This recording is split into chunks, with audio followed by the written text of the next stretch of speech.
Welcome back, everyone. We have another day here in the CCT South America Series 6. Obviously, I'm Zola, joined by the wonderful CMD. And we've got some big games today, don't we, Charlie? Yeah, I mean, 100%. We've got some interesting ones on our hands.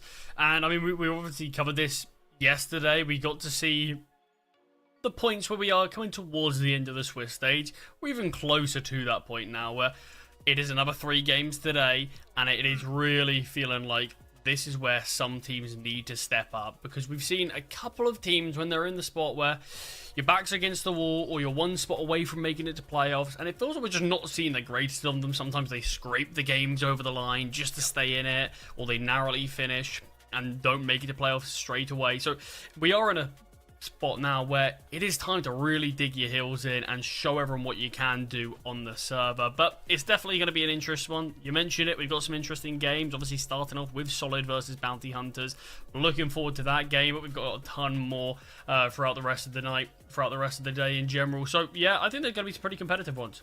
Yeah, look, 6 series, and then we find out which teams have made it to the playoffs. Yeah. So, look, I think it's going to be an exciting one. As you said, look, Solid against Bounty Hunters to start things off. That's one of the progression games. Obviously, yesterday we had 2 eliminations, 1 progression. Today, a little bit different.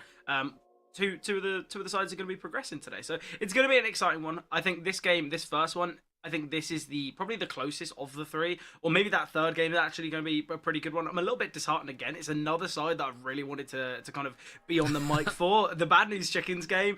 I've said it about the logo, I've said it about the roster. I'm really liking the Counter-Strike that they're playing.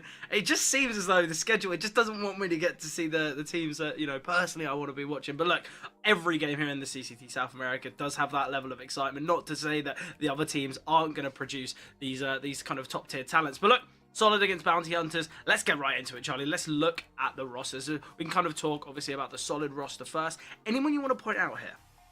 Yeah, I mean, in terms of the Solid team that we have seen, it has sort of been that core of Destiny, DRG, and GBB for quite a while now. These are the guys that we kind of reasonably know what we're going to get. GBB has been that standout player throughout. It feels like this whole team's iteration is still performing like that, is still going to have to be someone that I imagine we're going to be talking about throughout this entire game. I'm hoping it's not going to be a little bit like a Myth Boutini situation that we had yesterday. We're a little bit slow on a couple of games before finally stepping up. I do think, like you said, this has the possibility to be a very close fixture between these two sides. I think the only way it's going to be a bit more favoured to a side like Solid is if this man and some of the others like Destiny step up alongside him. Yeah, definitely. I think, as we say, we're going to bring it up quite a lot of the time when it comes to these rosters. There's been a lot of roster changes as of late, obviously over the Christmas period, over the kind of the New Year's, where there aren't as many events going on. Teams can have time to kind of prep and prac and get themselves where they want to be. And I think we have to say a lot of teams have done really well in that regard, and some have kind of fallen through the cracks. So hopefully for Solid, with these 2 newer iterations to the roster, it can work well. Obviously, though, on the flip side, we can have a look at Bounty Hunters, and obviously this is a side that we've already seen so far. You know, we both were on that game. But look, the side of Turtle, Mayan, Kaiser, Bruninho, and Zoc, and I think when you look at this roster, I think there's plenty of talent, but I think there's a couple standout players, and one that we have to talk about, a player that I feel like many would know amongst this roster, is Mayan, right? Always going to be the name that we say. Look, quite a while ago he was on MIBR, but it's still a player who's kind of played at a really high level, and I think the fact that he is kind of continuing at, it was 5 years ago he was playing for MIBR. He's still only 22 years old. I think that's a lot of something that a lot of people overlook when someone's been in the scene for so long. And I think if Bounty Hunters have a chance of winning it, I think Mayan is going to have to be the big kind of heavy hitter today. I mean, it does feel like we're seeing Mayan from all the way back to when he was on Sharks, just before MIBR, where he was this really promising, this really high fragging impact player, and was the reason why MIBR picked him up. Sadly, just didn't hit the same highs. Sometimes it can be difficult for teams to transition from that tier 2, tier 3 instantly to a tier 1 side like MIBR were back then. But it just didn't work out perfectly. It feels like we're kind of watching his redemption arc for this player, and watching him sort of battle his way back out through the South American scene, and I'm really sure what he can do. But yeah, it's great to see him really firing on all cylinders, looking like the player that he was those many moons ago, like you touched on, but still very young. But the good thing is, for someone this young, he's got a ton of experience under his belt. This is something that Bounty Hunters kind of have to utilise. Yeah, definitely. Not to kind of take away from the other players, there's still plenty of talent there, but it is always going to be mine that we look at to be that kind of top star, to be that real difference maker. But look, obviously, Charlie, we talk about it time and time again, such a vital factor for both teams' success is going to be these vetoes.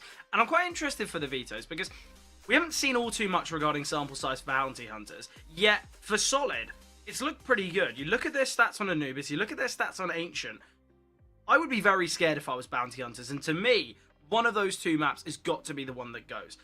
I think they've got a gamble train here. They've opted against it. Obviously, nuke and trainer maps that we haven't seen from bounty hunters in the last couple months. I think they've got to take the risk. It's a map that Solid haven't played either. But look, now they get to pick that Anubis, a map that can be so scary for them. And bounty hunters, I don't really know where they go. Do you go for Mirage on the basis that Solid, it's not the best of win rates? Well, they are going to be going there, but it's still a map that sample size obviously favouring Solid. I think right now, bounty hunters, although, okay, yeah, they're going to feel confident on their map selection, I think it could have been a lot better when it comes to these final maps because we could still be seeing a bit of a risk for them. I think if they weren't the team that banned Train, they can maybe steer the vetoes a little bit more in their favour because you're looking at the final maps. We've got Dust and obviously we've got Ancient. Where do you really go? They opt for Dust. It's a map that we've seen so much from Solid. I don't really know how bounty hunters are going to feel confident after this veto process because Solid have got two of their best maps statistically, two of their highest sample size, and obviously Mirage, a map they've actually played second most, although it's not their strongest. I think right now Solid are in the driver's seat through this veto. I mean, I do sort of look at it as in, sure, on paper it looks like that, but I also do have to say it kind of feels like a little bit of a false veto win for them. Yeah, a bit of a false truth, really, in terms of the fact that you look at this bounty hunter side in terms of the players that they do have on it. You've got Mayan, who would have been picked up just before the player break. So there wouldn't be a huge amount of games that we've seen from this team on HLTV. And then you also look at Zoc and Turtle have been picked up as well. And this is sort of in between and after the player break. So we haven't actually seen a huge amount of games on HLTV from this full 5. There have been a lot of changes made. And it feels like the veto is an awkward place for us to even comment on with this team because we don't really know exactly what is going to become that staple map for them. It certainly could change in the upcoming months depending on just their official performances. So it will be something that likely behind the scenes there's been a decent amount of work put into each and every one of these maps. The question is, it's always a lot more difficult just to say we've done all this prac on it. It's the difference between that and actually showing it in officials that we're still yet to see from them. I'm definitely not going to give Solid a huge advantage solely because of that. I do still think they are a team in probably a little bit of a favoured position in this matchup, but I don't think it's exactly favoured enough for me to say I think they're going to take this one in a 2-0 fashion. I do still think there's a lot of intrigue in this one. I'm mainly just looking forward to seeing what bounty hunters can provide. But Fred, there's someone I want to talk about. It's on the Solid side of things. It is going to be Nathan. I think in general his career has been a bit of an interesting one because it feels like Red Canids is a team that I imagine a lot of Brazilian players would like to join. A lot of them would have been growing up watching players like Coldzera, Phelps, Henny, these sort of guys who have been at the top level in CS in the past and for a very long time and very respected within the Brazilian scene.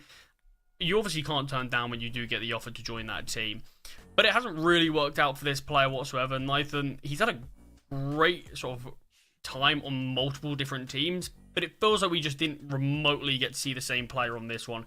Good chance because he's with all of these big name players and maybe wasn't getting the roles, wasn't really getting the positions that he wanted to play, and it feels like that's impacted his stats slightly and maybe give people a bit of a sort of downplaying his abilities a bit. But you look back to the previous teams he was on, Payne, he looked unreal. Silver as well. I mean, all of his previous teams he's been on, he has been one of the better players. He has been one of that sort of top 3 stars if you want to look back to that old metric. But I do think he's someone that I'm just looking forward to actually seeing play on this Team Solid side and hoping we can see him go back to the previous form that he did have. Yeah, look, a question I have to ask, Charlie, is where do you think the AWP duel is going to go here? Because you've got maps that you can lean towards with the AWP, and obviously, we can highlight Kaiser. He's had big moments in certain games, but has also gone a little bit quiet. And you brought up Myth Patini. He was a player that did go very quiet in the game that we watched the other day in that first map. So hopefully for Kaiser, we don't see similar signs. But do you think there is going to be that hot contest on the AWP, especially with both these AWPers maybe not kind of hitting that top form that they'd maybe hope for? Yeah, I mean, I definitely think it is going to be a big talking point. Yeah, I mean, Kaiser's always an interesting player to talk about because he does feel like he's in sort of that similar camp to a number of these South American AWPers, a number of sort of AWPers at this level in general, where you can see them one game and think, well, this is the future of AWPing from this region or whatever, and then the next game very absent, and you're like, oh, it's difficult for them to really get into it. It feels like there's a lot of inconsistencies. It feels like we're definitely seeing Kaiser in that spot right now. He definitely does have the potential, definitely does have the talent to compete with some of the best in this level, but it is just making sure he can find his footing in the game. Sometimes that can just be as simple as having a good start, having a few kills, getting the AWP out as early as possible. But yeah, on the other side of things as well, when you do look at, when you are looking at this solid side, you do have to consider you've got a player right now who's probably a little bit low on confidence after coming in from Red Canids. Yeah, this is maybe the time that it might take him a little while to fully get slotted in and sort of find that rejuvenation that it feels like he does need. So I do think it's going to be a talking point. I don't really have any idea where it's actually going to go right now. I do think we've seen Knifin have a bit of a higher peak and a bit of a higher ceiling, but like we said, he had a really tough time on Red Canids. Yeah, and when you look at recent form, and that's something that I feel like we do really need to talk about, a 0.88 rating as an AWPer. It's not really what you want to be seeing. Usually the AWPer, obviously in history, has always been kind of that top performer, but certainly not that. But we're going to be seeing how they do perform as Anubis is underway right as we speak. I'm excited for this first map. As you said, look, statistics, they aren't all too confirmed when it comes to this solid roster, just on the basis that 3 of the 5 have been changed ever so recently, but I still feel like Solid are going to feel confident here. Yeah, I mean, you have to in a game like this. This is obviously for that spot in playoffs. Both teams are going to be hungry for it. Yeah. Both teams desperately just going to want to show really what they're made of. I'm loving this pistol round here from Bounty Hunters. Just going to push with speed, drop down into connector. A solo B hold. This isn't going to be easy, not in the slightest here. GBB. Just going to be backing away. I don't mind this. No defuse kit though, so Solid could struggle here on the retake. Bruninho already here in connector. So many players to be making their way here through canals, but already the bomb nearly a quarter ticked, and I don't even think the bullet's been fired. But we are going to see a bit of a bloodbath here in Con. Utility coming over. Bruninho playing anti-flash. Shots not connecting, though. Nice find from Destiny. Nathan on the scoreboard as well to find Kaiser. Still, though, they have to hurry things along. They spot out Zok. Someone's got to get on the bomb at some point soon, but they're looking to fight as a 5. And the retake here works so well for Solid. I love the discipline from GBB. You see him just back away straight away. Wait for the cavalry to arrive. But the missed shot seen all across the board. Wait, what happened? Did he disconnect? Did he disconnect? Was the one defusing I think they just didn't have time. They did go for the defuse. I just don't think they had time whatsoever. The bomb was being stuck. It was really close. Far less than a second. I just think they ran out of time. Maybe no one close enough to the bomb. Maybe someone needed to get on it as the kills were being found. But yeah, that's one that... It feels like you want to praise the Solid retake for that, because I like that they would just go with a lot of speed after that. Towards the end of it, just going in together, weren't slowing down, weren't slowly clearing these angles. It was just, as a team, let's clear this, make sure at bare minimum we get the trades, but they didn't even need that. Yeah. But they are, unsurprisingly, going to be going for this force buy. They're going to feel a bit hard done by not winning that round. Yeah, the biggest problem there is it was a 5-on-2 as they were pushing into main, all of which wanted to go for the kills. But speaking of kills, Nathan will get a triple hit. I don't really know what the game plan was there for Bounty Hunters. They spot the player close towards Pillar, and they just assume, well, that's the solo A player. Let's not look to heaven. We don't need to worry about anything else. Great HE grenade onto Bruninho as well. And Solid, certainly going to be winning this one. But Nathan, what a start. He said a player that maybe doesn't have that confidence at an all-time high currently gets a triple in the pistol, gets a triple in this one. Absolutely excellent start here for Nathan. Yeah, I mean, we have seen a big improvement in his gameplay since being on Solid in comparison to Red Canids. You could always make the argument it is due to dropping down potentially in a bit of a level. But it is just good to see Nathan really show what he can do again on this side. And I don't know if the transfer is going to be probably permanent or if it is just a bit of a loan right now, but yeah, if he can keep playing at this level, I'm sure Solid would want to make it permanent. I'm sure Red Cannons will say, look, well, we're going to bring him back. Obviously, this is after 2 rounds of gameplay, but look, it's a good start. It's a promising start. Bruninho just saving. I need to be really awkward here for Bounty Hunters. Especially if Bruninho goes down. Look at GBB. Slowly creeping closer. I don't really know why we've got 4 players on solid just sitting on the bomb. Why not matter? Oh, GBB seems very aware of it. Steps hard. GBB falling, though. Unfortunate for GBB, but Bruninho keeps himself alive. Vital that. Yeah, I mean, would have been a massive kill. It's going to be a force buy, of course, from Bounty Hunters. But just removing that 1 rifle, the buy would look really, really weak. Already looks Glock. pretty poor, but yeah, it would have been a Glock, maybe with a smoke grenade. I think he had 450 due to got that the kill though. But yeah, maybe could have bought on a PT-50, something along the lines of that. But I mean, regardless, it wouldn't have been good. No, yeah, it would have just 150 to his name. Someone would have had to drop a pistol across, or maybe just let him entry with a Glock. But speaking of entry, Zoc emerging. We'll find one with the tech. DRG though back at the bomb site. Opts to get a flash in hand on the basis that he's got cover from GBB. And this teaser struggling. Solid. A great performance here, and this is the save rifle, but achieving nothing. And Solid. A great performance here. The speed of those rotations. Even though Zoc found that kill, it still felt like Solid had 3 players on the bomb site there. Yeah, I mean, only losing 2 players as well in the last 2 rounds. We're going to start to see the CT economy grow more and more, and the fact that they're now going to be in the anti-eco, they can look to do a similar thing. They'll set themselves up for a decent start to this CT side. Obviously, is their map selection, so we are expecting some decent things from them regardless, but you'd never turn down having a good performance on the weaker side of this map. Yeah, no, definitely not.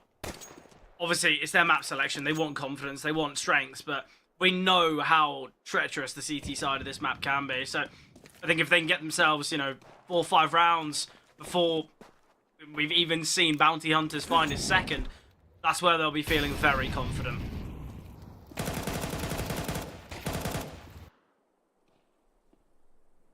Should just be some easy kills here. Yes, and he does find one towards B main. The angle of another. Knife's in a bit of an awkward position. It is a headshot angle, and yeah, it just does give up his life. Ooh, Kaiser. Kaiser cannot be getting to that. Like, it seems like Solid, they've got a good idea that they just want to kind of push for kills, play a bit of a team, but it just seems like Nathan's getting far too aggressive there. Yeah, I understand he wants the ecos, but come on, not. I mean, it probably is. He just had a very good start to the game. He is probably going to be having a lot of confidence right now. I'm just going to probably wanting to take every fight that he can. I mean, it is losing 2 players. It's not horrendous. You can occasionally just see, or a decent amount of time, see eco rounds find 2 kills, but yeah, it certainly could have been cleaner. We definitely could have had a position where all 5 survived. They found a good initial start to that round. Could always just hold off a bit. Yeah, see, the thing is, I can sometimes sympathise with a team where they lose a couple players against an eco because it's a 5-man rush, someone gets caught with utility, and Bounty Hunters are kind of barreling into a bomb site. Whereas there, I feel like there isn't really the greatest of excuses. Flashbang coming over, Nathan, now with the AWP in hand. And Key on the pistol and the rifle. Now with the big green. I'm liking how Nathan's playing, not shying away from middle. Get posted up on the angle, it'd be excellent. Turtle going to send a flashbang to deter him. Nathan looks as though he's going to peek. Timing could be excellent. Oh, okay, well, they've got info on one another. Nathan just backs away. It's the right call. Don't really want to be up in the face of your opponents. Shotgun AWPing. And that's why we're going to see this reposition here. We're going to see the kind of the swap. I don't mind this, or in fact, they go for a double A. Bunkering down on the bomb sites are Solid. Great HE grenade onto Bruninho.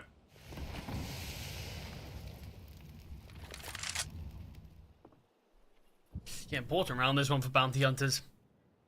Util is starting to run dry. They do still have 2 smoke grenades. We are going to see the B main push from the CTs, man. finds the first, comfortably takes down the second as well, and drops the smoke on top of that. Yeah, and that's what Mine 35 can do. seconds. And it should just be an easy entry now into this B-bomb site. DRG, such a tall order. They're going in one by one, though. Look, DRG can get a kill. He can back away, keep himself alive, wait for the rotations. There's no smoke in CT. The AWP can work well here. Nathan will get one. The problem is the rotators through Temple will fall. And now it's Nathan in a 1 versus 3 scenario.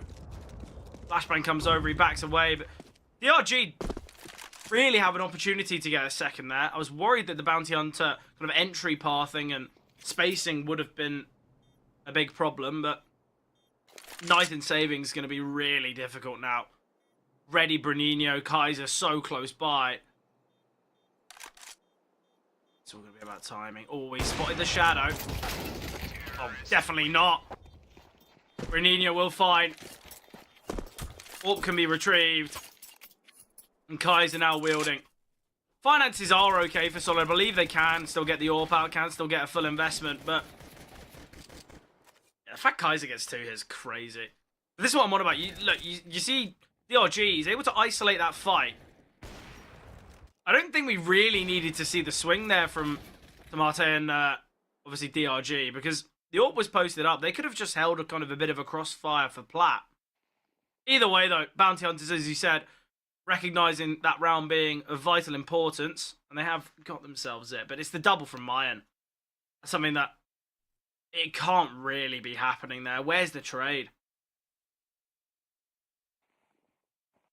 Yeah, I mean, definitely needs to be. I mean, it's one of those things that you're never going to realize the successes you find. If they realized Nathan was going to find a kill that easily, they probably would have held off. But all the info that they've really got is DLG stuck in the back of the bomb site. I've got to support him. Got to do it now, but yeah, I mean, hindsight always could do things slightly differently, but we do have a bit of a technical issue with GBB. Yeah. Obviously disconnected right now. Hopefully he'll return in a matter of moments, but I don't think it's going to be the biggest of problems, biggest of issues. We've seen 5 rounds, Charlie. Where are you thinking Anubis is going? What are your initial thoughts? It's a tough one. It is still early. Yeah, it is still very early. I do think I'd give the slight edge to Solid in this one. I think they've had a good look on Anubis in general recently. So yeah, I'd probably give them the slight edge in this one. And it'll be interesting to see if things do pan out this way, because we've seen them play Anubis in general a number of times since coming back from the player break. All looks pretty solid until recently, actually, where they did kind of get battered a little bit by Nitro on this map. And I don't think Nitro have been in their best form either, so could just be a bit of a hiccup. Solid gonna need to turn it around though. Yeah, I think Solid, they kind of had the they were looking really good, and I think obviously they lost the pistol, but they probably should have won it. You look at moments from Mayan that Solid have got to kind of deny moments like that. They cannot allow the simple double kills.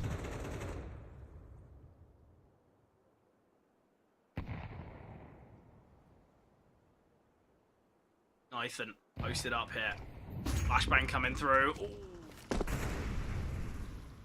Flashed off the angle. Turtle now taking space. This is something that we've got to highlight here, and Solid need to kind of evaluate, because the way that Turtle plays towards middle, he's just able to take this deep kind of door space time and time again. Oh, the contact is great, but DRG, important find. 4 bullets in the magazine, but he finds another. USP in hand now to deal with Kaiser, and Solid secures it. Turtle will find that late lurk in middle, the late rotation, but it might matter not. The only problem that Solid have to face, look at the health. 69 health combined on DRG, Destiny, and GBB, with Nathan the only one sitting healthy here. And this is maybe where you try and get a weapon swapped across, because I think we all know things could go a little wrong. Bounty Hunters, though, without bomb, 20 seconds left, never going to give that one a go. I think Solid, they come off easy in this one, but it's great from DRG. Yeah, superb. I mean, Kaiser as well. Disappointingly, couldn't hit any of those 3 shots that missed. Did get a connection with a leg shot, but other than that, yeah, had to do slightly better. Just a couple too many shots missed, and it allowed DRG just to continue to find kills and impact. But tactical pause here from Bounty Hunters. Of course, they've gone for the save, so Money's in a bit of a strange spot throughout the rest of the team. Very divided in terms of how much cash they actually have in the bank. So just got to try to make sure everyone's on the same wavelength. I love the confidence there from DRG. He's got 4 bullets in the mag, and he knows that if he swings, I think he's expecting to find the kind of the chipped away AWP, but still, I'm really liking the confidence of that. Solid now, though. If besting Bounty Hunters in number 7, they should get themselves 6 rounds in total, just based on the finances, as we touched on earlier. We look at Nathan, 8 and 2, DRG 7 and 1. Bounty Hunters haven't really got that kind of bright light regarding kills.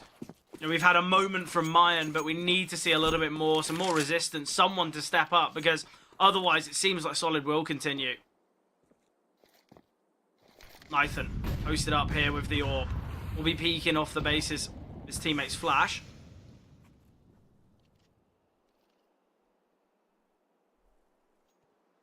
Let's going back for more. You can see he wants to take these fights. He is actively searching for them, but the T's for now are not looking to give up a kill that easily. Not really wanting to peek into that. He's taking canals in the form of Zoc.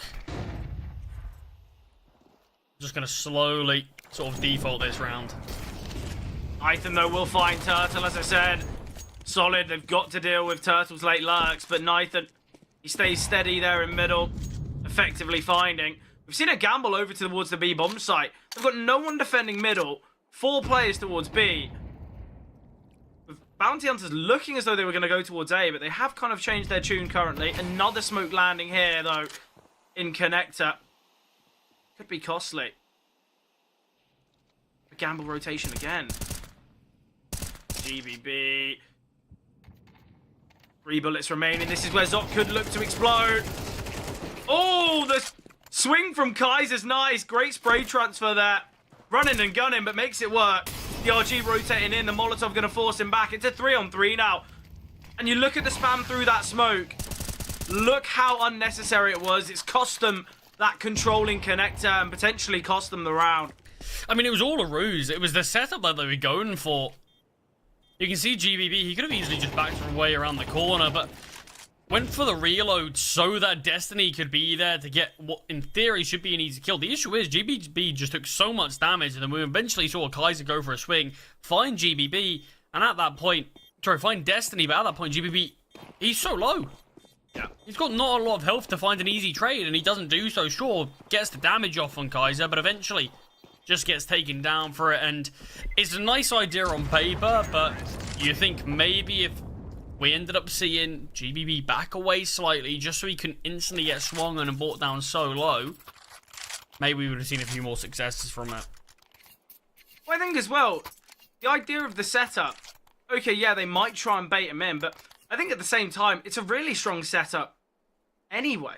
You know, you play a double con. Instead of spamming through the smoke, you just have someone up on that angle. They should get one from it being a bit of an off angle. Then you get the trade and the guarantee. But because the smoke's down, because the spam, because the reload, it's always going to be a bit awkward. And obviously, we saw Solid with the advantage. It seemed as though that's the type of play they don't need to make. I think if they had maybe a couple MP9s, a couple Deagles, and one hero rifle, then the idea of that play to draw players in could be perfect. But on a gun round, I think it's just a bit unnecessary. Reposition here from Nathan. He's been smoked off. Now staring towards the doors.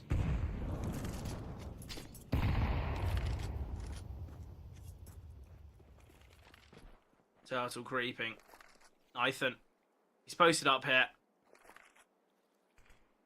We need to see either control taken from Solid towards B main, or maybe a fight in con, or we've got to see a rotation. Because right now, the A bomb site a little bit drawn thin.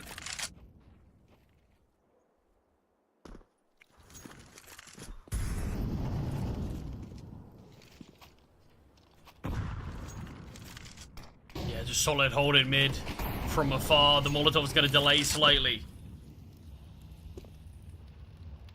Noise has been made, but... I like the reposition here. Yeah, DRG as well, moving towards heaven to support the rest of his team. Nathan will find one.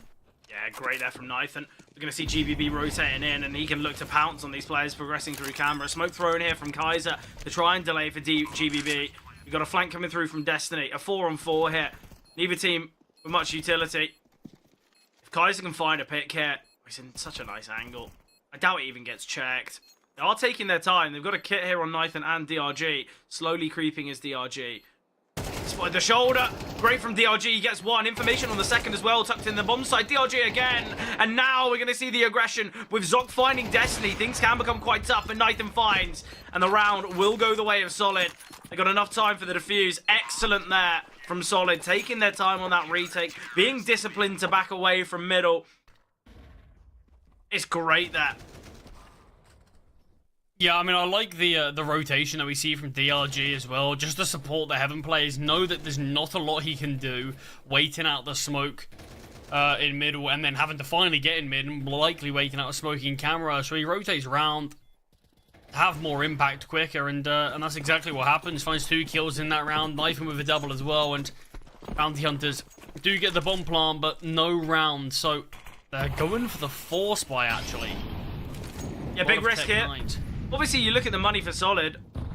4 players aren't going to be getting a perfect buy in the next if they do lose. So you understand the reason for Bounty Hunters, but without it, they give up a 6th and a 7th. It's clear that they are feeling very confident with this force buy. Utility coming over. Molly's landing. Destiny surely to be found. Dealt with. Turtle will get the kill. Turtle again to find DRG. The rotation coming through. Mayan. Not smoked off currently. It will land, but he can find Mayan beforehand. CT smoke. Looks as though Turtle wants to go through. Bit awkward for Tomate, but he will find. And now, a 2-on-2 hit. Oh, knifing with a full rotation round. Yeah, going through that smoke with an Orbs. An impossible task. So much utility here on Nathan. Bomb's halfway ticked, though, and Kaiser to be peeking. Isolates the fight. And Kaiser again gets a triple. Excellent stuff there from Bounty Hunters. Look, we questioned the kind of the main idea from the force, but it looked so well orchestrated. Molly on the back of the bomb site, Molly on plat, double swing there onto the player in Destiny. It's excellent. I really like it from Bounty Hunters. It's a cheeky way to get around.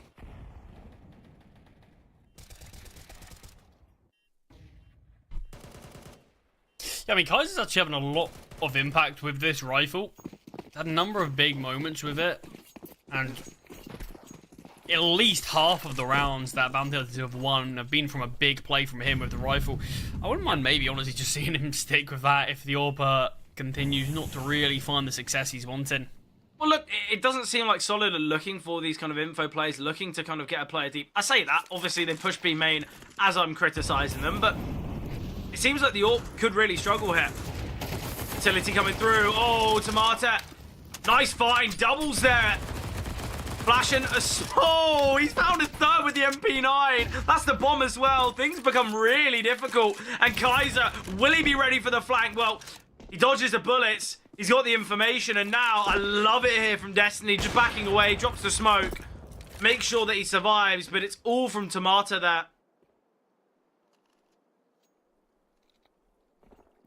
I mean, it is a bit of a back and forth game right now, if we're being honest, between both sides. It's always a bit of chaos, but when you do consider that Solid are on the weaker side of this map, I mean, it certainly does make you question. Okay, Bounty Hunters, they've got to start to show us a bit more, because what we have seen in the last games from Solid on this map is an unbelievable T side. Got 75%. Or over 75%, sorry, T round win percent. Yeah, that's not a one-off stat either. That's across a lot of games. Yes, their CT side that normally is a decent bit weaker. I mean, obviously, it's not going to be much stronger than that. That's pretty insane. But yeah, this is the thing. Bounty Hunters, it does kind of feel like they need to show us a little bit more on this T side. Try to force Solid back, but Solid have been the better team even on this first half. Yeah, most definitely. You know, you take the pistol round victory, the Bounty Hunter's fine. When it's a 5v2, they've got a smoke. Someone just should have gotten the bomb earlier. I think there's many rounds here that Bounty Hunters have won where we're looking, well, on paper, they go into it with weaker weapons or kind of maybe disadvantaged scenarios. They're going to be going through the molly here, trying to put pressure here on the orb, but Tomato is here very close by. He had so much success in the last round. I think sometimes people forget, and moments like that need to kind of remind them of how good that MP9 really is. Important finding middle here. Hunters, they can get themselves a chance. Ooh, nice damage onto GBB as well. If DRG goes down, this could be really costly. Great flashbang. No one pushing through it yet, though. Nice nade. GBB's got to be very cautious. He's got to be really careful. Yeah, I think can peek behind this molly, and he will do so, but even the Tech 9 at range still comes out on top. Sure, GBB wasn't as healthy as his opponent, but so much damage is being dealt. Knifing with the AWP, though, is where they're going to be pushing. Finds the first. Repeat from Takes Knifing. down a second towards main. Needs support. DRG finally coming in now. Finds one. Can't get anything else. All on Destiny in the 1 versus 2. Yeah, he's in the back lines, and with the bomb plant position here of Mayan, smoked off as well. That smoke was, I believe, thrown by Solid, so it's fading now. Both towards Heaven. Destiny, is there a defuse kit to retrieve? We'll see one there in Heaven. Destiny's going to be shifting closer. He could tap the bomb here and force them forward, but he opts against it. We see it in clutch attempts time and time again. Just tap the bomb, give him a reason to peek. He spots out one, and now Destiny realizing there's probably a second, and Destiny will find it. He can get himself the defuse kit. A great clutch there. I mean, I don't mind how he played that whatsoever, because in the mind of the T's now, they're thinking, okay, where is he? Is he even going for this? Is he saving? And it keeps him with no idea. Or at least if he taps the bomb, they're going to either be peeking into him or waiting still and just anticipating he's going to peek soon. He's going to be here now. But, I mean, well played from Destiny. 1 versus 2. Yeah, big clutch. Brilliant stuff. And got to praise 7 on the well. ball. We're seeing a lot of force buys here, though, from Bounty Hunters. Haven't really seen him actually have a great buy in what feels like a decent amount of time. Yeah, well, look, it's not an easy investment, especially with it being the last round of the half. It's got to be a big one for them. But GBB, bit of an awkward altercation, but victorious against Turtle here. The bomb is making its way towards A. Very minimal utility here. I say minimal, just a decoy grenade. Haven't made enough noise or enough presence here towards B. Ooh, goes for the straight up fight here, Tomato. Could have just backed away and looked to send utility, wait for a teammate to rotate in. It's a 4v4. Bomb can go down here. Destiny in the back lines again. It's all on timing. Awkward for mine on the Mac, but he will find still. Man advantage now. And Bounty Hunters. Looks as though they've got a really good chance of winning this one now. Smoke coming through to deny players from Pillar. Flashbang over from DRG, but Benino finds. GBB and Nathan need to speed things up here. T's don't need to peek. I mean, they are giving up fights, but there's such little time on the clock that it feels like there's no chance. Nathan does actually get a second tag there at the end. I don't even think there would be a chance to get on the bomb and defuse it before mine would take them down. But Bounty Hunters, they do at least find that final round there. Give themselves a bit more of a chance, but the half has still gone the way of Team Solid. They are the ones who are successful, at least a bit more so. And moving on to the second half, Fred, does this feel like Team Solid have put themselves in a great spot to take map number 1? Oh, 100%. And I think as well, you look at the score. Yeah, it's 7-5. Pistol round can go the way of Bounty Hunters. We're looking 7-7. It should be a 9-3 scoreline. It really should. Pistol round should have gone the way of Solid. That last round as well. You see the player in Heaven looking to fight there. He's got the information. He's got a quick rotation from camera. He's got a lot of util to work with. Both of the rotating players there from Solid, if they just look to wait for the team to rotate in, they've got the util advantage. They've got the number advantage. It seems like Solid, in certain moments, they look to fight on their own instead of wait for the team. So I think maybe Solid could have been in that very dominant spot regarding rounds, and we could already be saying, look, let's pack things up. Let's head to Mirage. But nice opener here for Destiny on the pistol, finding Kaiser. B-bomb site taken. To be honest, it looks like we're just going to see a save from Bounty Hunters. It's going to be a difficult pistol round for them to win regardless, so they have opted against it. Just want to give themselves a bit of a better chance in the next, but yeah, it's not looking all too likely. So, I mean, obviously now it's not, but in that situation, so they are going to be just seeing what they can do in the next. Be interesting what the buys are going to look like. Without any kills, we're not really going to see any M4s, but we could see a couple of FAMASs. Yeah, potentially. I think the force it. Get some MP9s, maybe the odd rifle here or there. Renino contemplating whether to go for the FAMAS or maybe a bit more utility. Will be the MP9, getting himself an HE grenade and a flash, maybe a kit. Not the worst of ideas.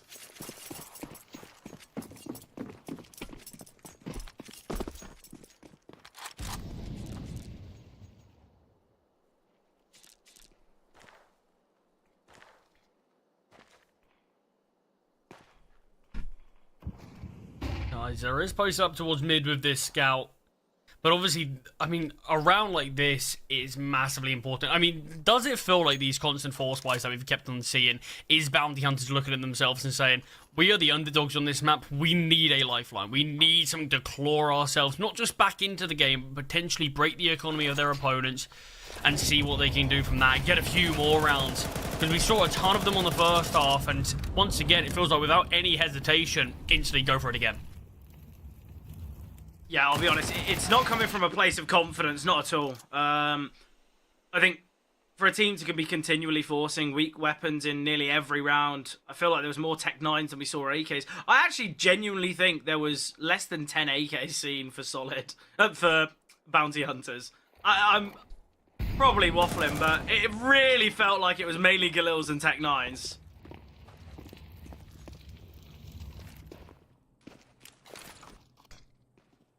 Kaiser. Yeah, he's posted here with a scout. Nice headshot to Nathan. Instantly looking for more. Smoke down, gonna block vision. Has to hold towards Evox, but gets taken down by GBB, and it's all on Zok. The force buy once again feels like it is gonna fall flat. The bomb not even planted for him. Does get one kill, but now the T's know where he is. Still are slightly split. Zok just gets beat on by GBB, and Solid. Another force buy bested. And another awkward spot for Bounty Hunters to find themselves in. You've got to finally concede around like this. You've got to take the hit and go for the eco. Of course, it is going to be giving Solid that round number 10. I think already, though, yeah, Bounty Hunters have already stolen a couple rounds away when they probably shouldn't. I think right now, just get the full buys out. Get your players on the premium weapons. Get the AWP in the hands of Kaiser.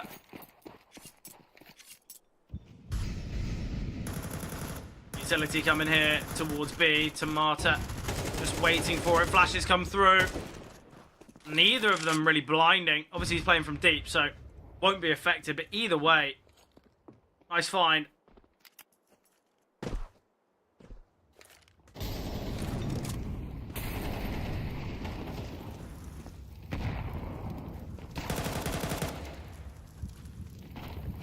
Easy kill for GBB, but that.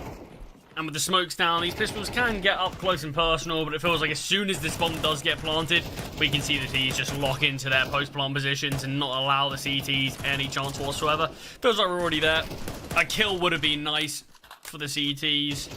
I mean, the chance of that happening now looks slim. Yeah, it looks like Nathan gonna just try and make some money here with the Mac 10. We'll get one. Kaiser rotating in.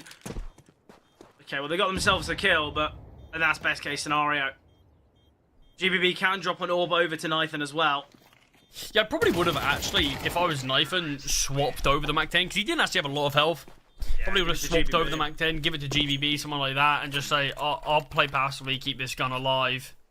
You build up as much as you can, then just drop me an orb in the next, because that's what's going to happen anyway. But doesn't matter, you lose one player, money's still looking pretty solid on your side. No pun intended, but second tactical calls from Bounty Hunters. Haven't actually seen a huge amount from either side in this game. Well, look, Solid don't need to. They've looked really good on Anubis. I feel like the way in which they're playing, they don't really want to kind of halt themselves. It's clear that the game plan they've got here on Anubis is really well versed, and I think for them, they just want to get to Mirage as quick as possible. I think right now, Solid, it doesn't seem as though they've really kind of had much to think about here. You look at the rounds they've lost, it's kind of some of those forced by where you've seen players get double kills when they probably shouldn't, or moments like that. I feel like Bounty Hunters, their T side, it wasn't really something that Solid had to really question. Okay, well, they're out-stratting us, or it was kind of just big moments from players. As we said, we saw Kaiser in a couple rounds with the rifle. Obviously, we saw that double from Mayan, but I think right now, Solid, there's no need for them to delay.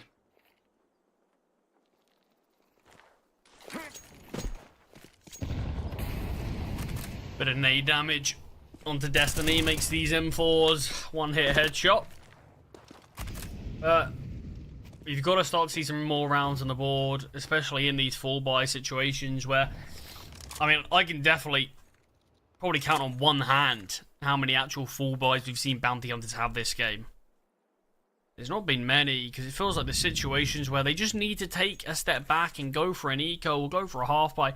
They go all in, and then next thing you know, the buys are never perfect, they're never great, but Mayan can't get the double, only finds one. Turtle not really actually there for the trade, eventually goes back in, and GBB still remaining. I like the nade play there. I like it from Turtle. I think it obviously is that kind of coin flip, 50-50 can go against you, but oh, gee, I thought he was going to progress the temple. I was ready for kind of a perfect round. Turtle in heaven. He's got a teammate alongside him. Oh, Kaiser. Simple stuff there, DRG. It's a 2 versus 4 here, but if the bomb goes down, still possible here. There's a flashbang on Nathan. Oh, Nathan, it looks like he's going to try and get himself towards A main. DRG has got so much work to do. He swings, spots out 2. If he can isolate these fights, oh, he's trying to. He's successfully isolating. Nathan gets 1, but the round will go the way here of Bounty Hunters. He got a little awkward moments there for the CTs, but they will still win it. Yeah, so much damage to Bruninho that if one of those bullets wasn't a wallbang and was just a straight up connection, DLG probably would have found them both, and then he could have played that as the 1v1. A lot of damage dealt, but the most important thing for Bounty Hunters is they've actually got another round. Yeah, look, they've just got to play it round by round. They've just got to focus on what's in front of them. They can't think of kind of the big end goal of a successful comeback, because it's a lot easier said than done. But Nathan, he's been very impressive here. And you look, DRG slowed up a bit. He was 7-1, but players like Destiny, like GBB, kind of stepped up around him. Yeah, Nathan's still the focal point here for Solid, and certainly looking to continue. Saying that, Turtle puts him to rest here.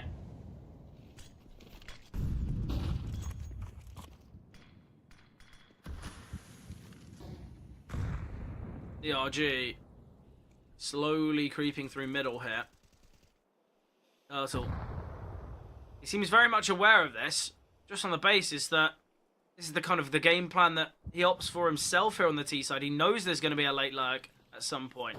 Steps are heard here, where they're going to be making their way through camera. Kaiser attempting to rotate in. The Molotov should hold them off, and this is where you've got to be so cautious. GBB disregarding Kaiser's position as a possibility.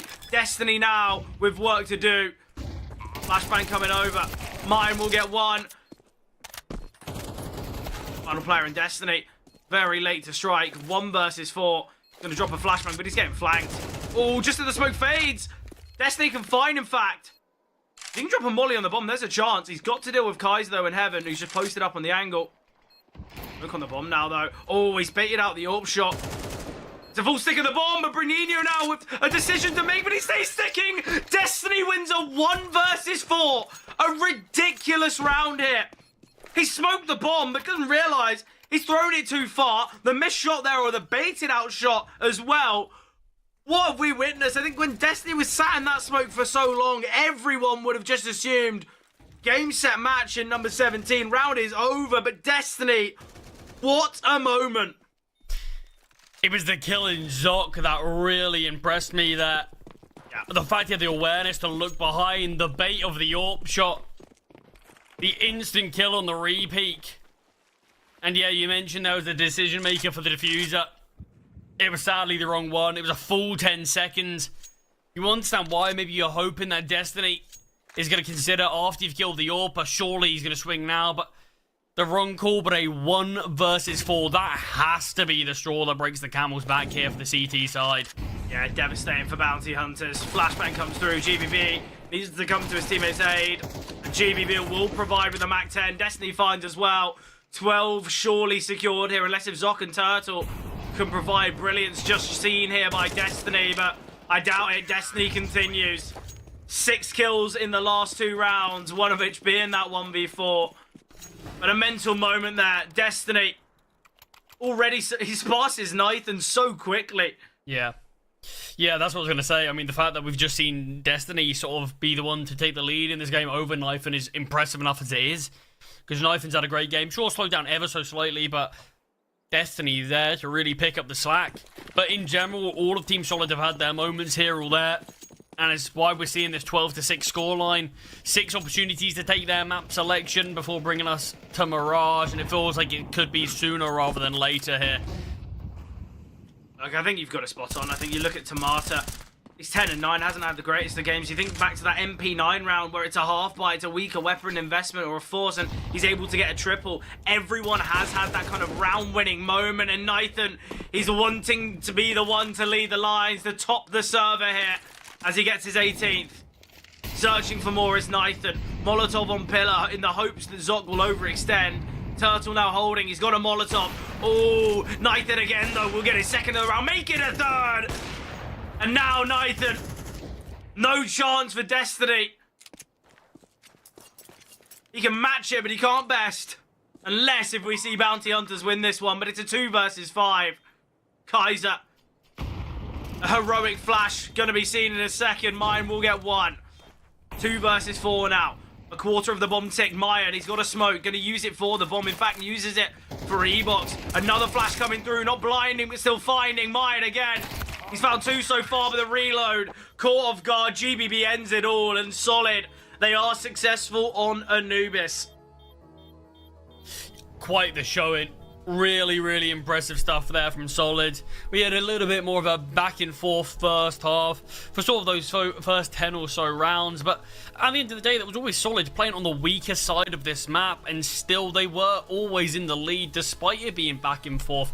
As soon as things move to that T side, really great look. I believe they did only lose 1 round since switching over. It was a great game. It was the individuals on display. I don't think the game plan was required to be that in-depth there when you had everybody on your team playing at that level. We saw some great moments. This one in particular from Destiny, the 1 versus 4, and that really was the one that felt like it sealed the fate of Bounty Hunters there on map number 1. But Fred, we're moving over to Mirage. This is the home turf now, obviously, of this new Bounty Hunters side. They've got their work cut out for them, though. Yeah, definitely. Look, you look at that game of Anubis, I feel like the few rounds that Bounty Hunters did find, some of them were kind of gifted. I feel like Solid were in full control. But as you said, it didn't seem like Solid really needed to kind of... they didn't really need to kind of flesh out the strat book. It seemed like it was just a game of individuals. And I think that's quite scary going onto a map like a Mirage that can be so heavily dominated by individuals. But I'm excited for it. I think Mirage is going to be a big uphill battle for Bounty Hunters. Do I think they can do it? Yes, definitely. Still within the realms of possibility. But the way that some certain individuals were playing from Solid on Anubis was excellent. But as said, Mirage going to be the second map of the series. Going to be coming up in about 5-10 minutes time.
Welcome back, everyone. We are going to be heading into the action now in map number 2. Obviously, Mirage up and coming in a matter of moments. But Charlie, look, what do bounty hunters have to do here to find victory on Mirage? What is going to be the key change for them to find it? I mean, mainly it's going to be showing us a bit more of what they can actually do. Because Anubis, have felt like from start to finish, it did feel like, sure, there's a couple of closer rounds.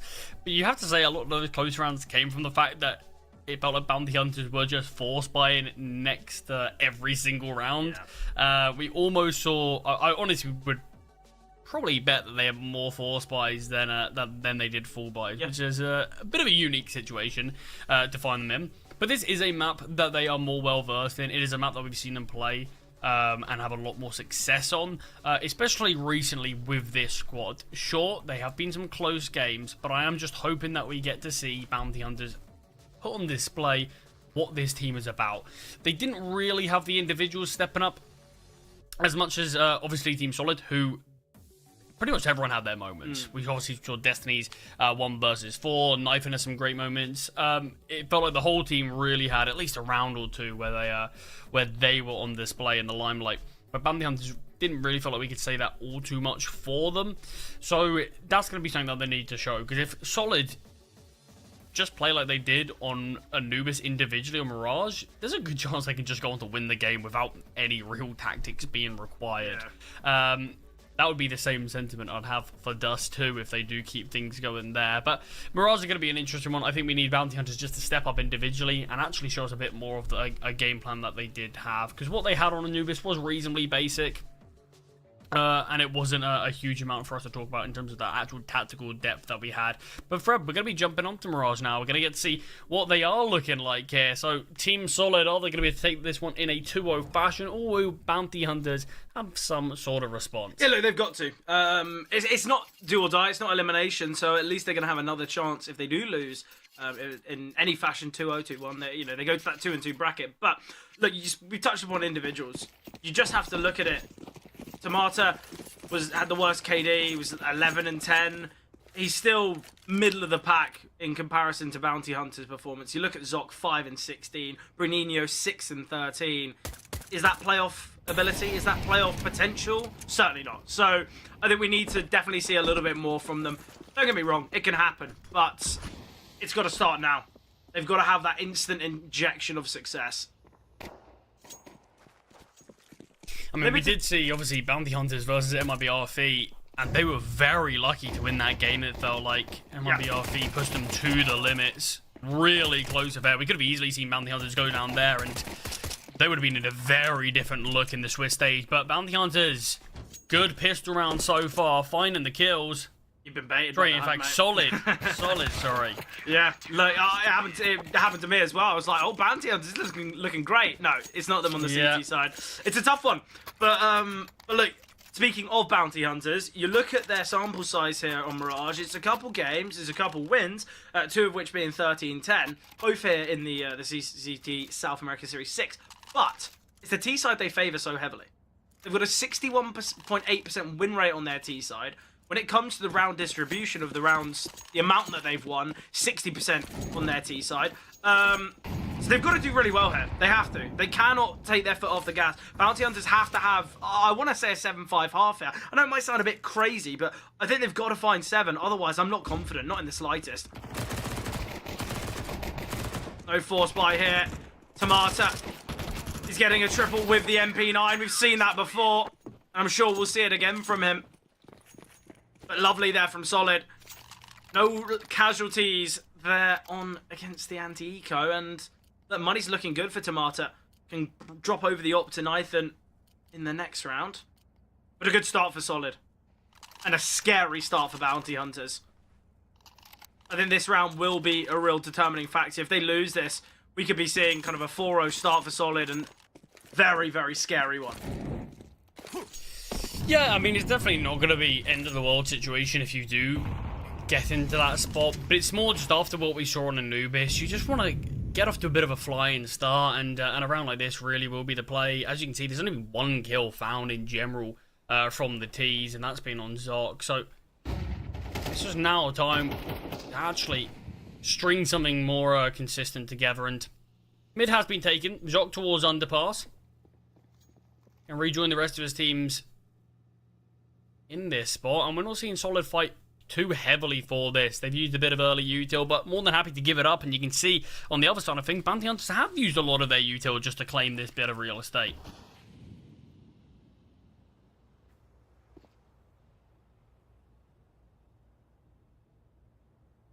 Yeah, right now, Bounty Hunters.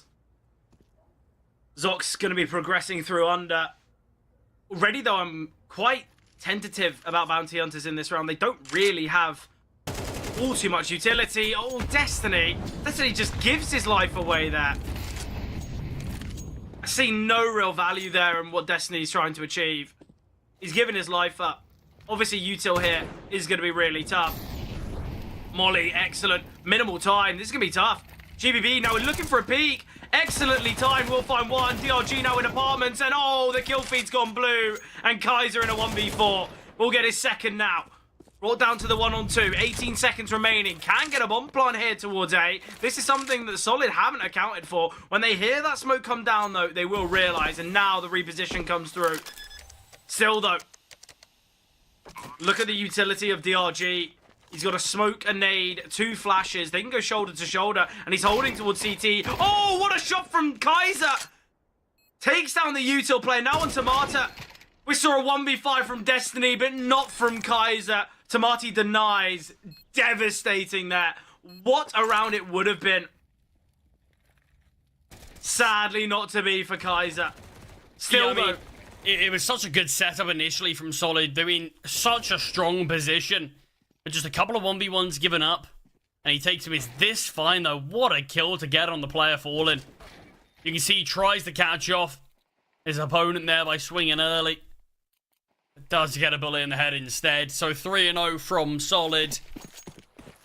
They got a little bit shaky there towards the end of that one. I do think the interesting kill is the one onto Destiny in window early, because Bounty Hunters, they took middle without too many issues.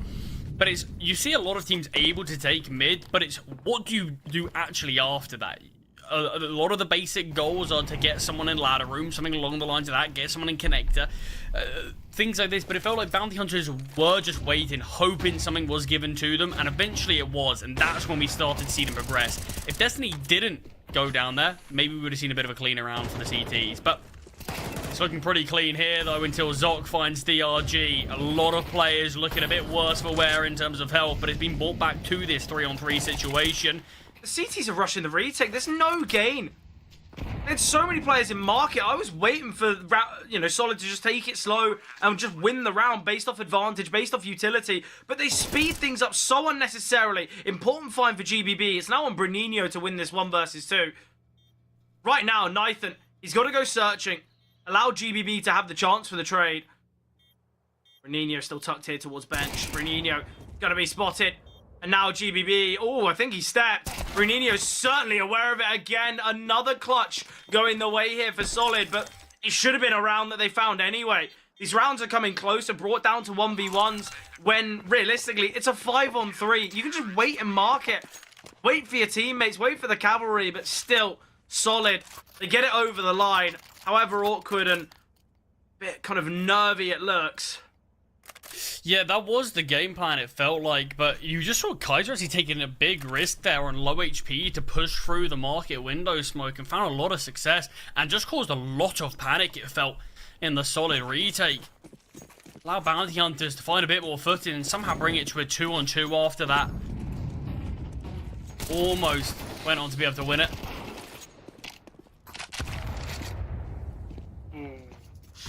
Unlucky there for Zoc. Falling to the HE grenade.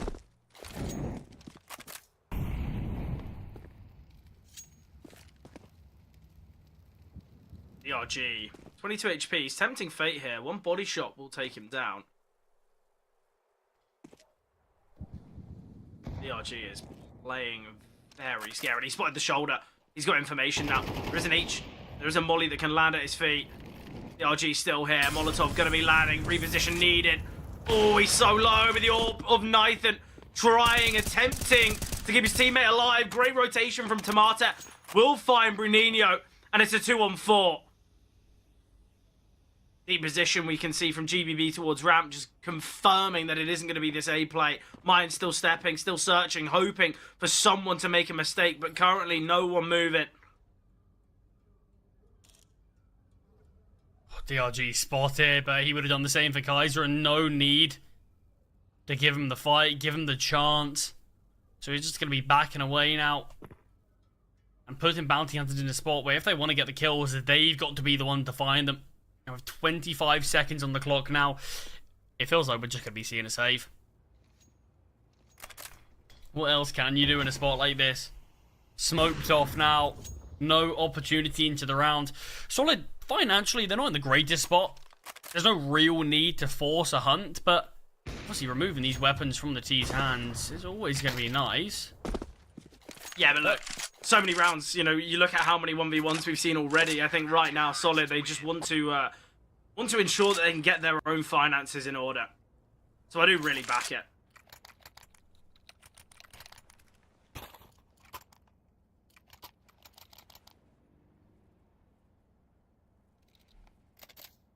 And already, bounty hunters utilizing their first tactical pause here. I think it's the right time to do so. I mean, I'm loving that we can see this kill again. That one there on the DRG. Just wiping him out of the server. But yeah, it's not been the start that that Bounty Hunters would have been hoping for. Not after the initial showing on Anubis. These are sort of the times where you need to turn things around and really just step up and show us what you are capable of. But it's 5-0. It has been a difficult time for them. And you can see they are investing around the weapons that were saved. There is next to no utility. So they've got to hope that the individuals can dig deep in this one. We can see a lot of players lined up towards A, so the limited util that they have might just be deployed towards this portion of the map. Hope that they can go for something simple. Yeah, we are going to be seeing a smoke to CT, but oh, it's great from Nathan. Timing of his shot, perfect. He loses out on the reaction duel as well, but it's just Kaiser gets the wall bang instead of the actual kill. I'm loving it. The CT setup. We see the swing from Tomate, and Destiny's just waiting for that late lurk through the smoke. Solid.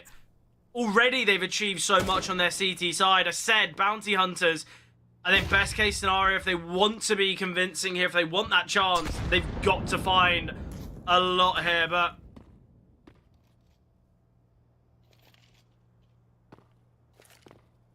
right now, bounty hunters, I don't really know what they're going to do. Yeah, Mayan being chipped away even more now. 32 points of health, but he's going to be running into a demise, surely. Actually manages to find one. Does get taken down. Zoc, once again, one kill himself, but it's just the trading's too good from Solid there. They've got such a big man advantage. You can just play that buddy system, and they do it to perfection. But that was obviously the option to go for the full investment. They wanted to go for something a bit more simple with the A hit, but it just felt like the positioning of Solid was so strong. The initial kill found from Nathan. Having quite a quiet game so far, but keeping up with the rest of the team at least. And just a kill like that can completely change the round. Kaiser initially going for that opening kill, but he's the one to go down. It's information gained for Solid. See Destiny towards Connector, getting a free kill on a player, grey screening for a smoke, and from there, the round just spirals. Yeah, right now, I think bounty hunters, it's going to be such a tough fight for them. It's got to be a miss smoke. Mayan, oh, it's an important find. We see Zoc take down Destiny as well. And Zoc runs out of ammunition, but quite luckily, so does GBB. Nathan here in CT. The positioning here, not perfect for Solid. Bounty Hunters, they've got to win this one now in the advantageous position. GBB will be rotating in now, but... Oh, GBB gets a freebie. Kaiser is still here towards bench. Oh, the reposition. GBB's going to go to ladder. I believe he's being held. The deep push denied. This could get really awkward. HE grenade will find GBB, though. It could be a full stick of the bomb. They can actually stick it safely.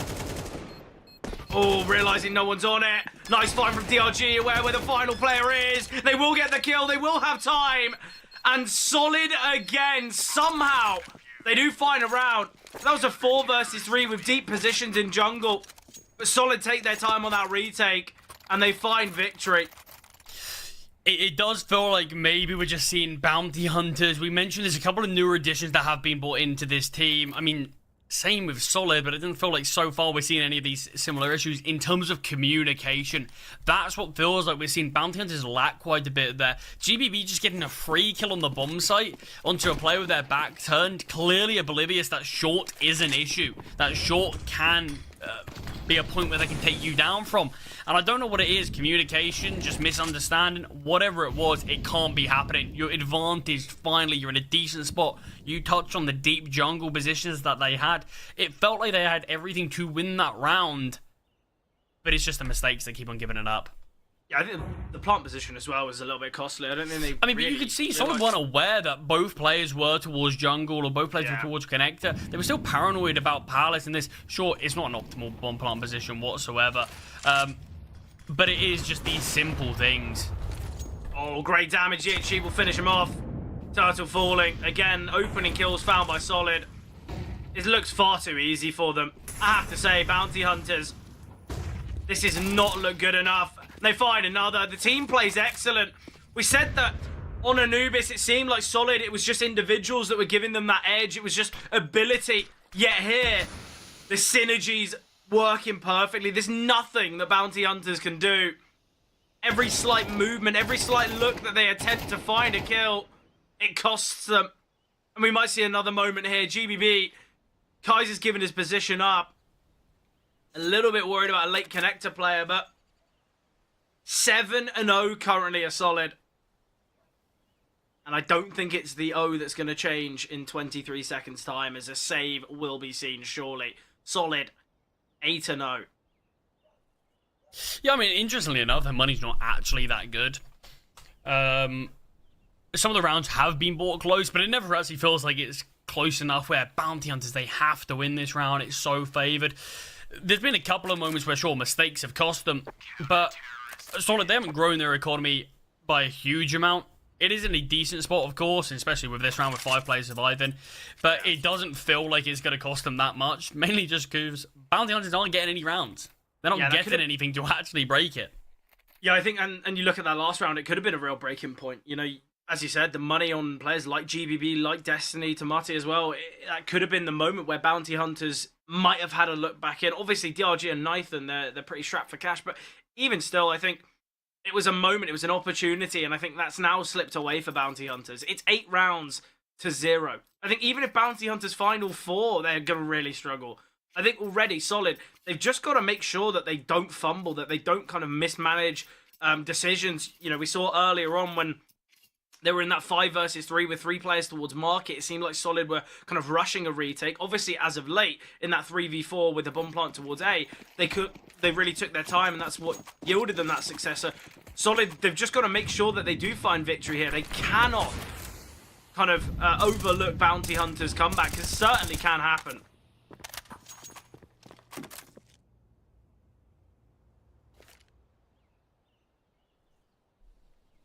Well, there's 4 rounds remaining of this half. I think a B hit is the right play. Yeah, DRG has made contact, hasn't actually backed away, but might wish he did now that GBB's gone down. He finds one on the bomb side, but that's all he can get. And the 2 CTs, yep. I like the call instantly. Bomb's not even down, but go for the save. I'm loving it from Turtle, though. Look how fast he is, already towards T-spawn. If he can get himself into Palace, this is something that Bounty Hunters surely are going to have so nicely to take down these 2 players. Turtle, he's so quick here. Does seem like Tomati's aware. See, Turtle did get that kill in middle. He's first kill of Mirage. Makes it his second hit.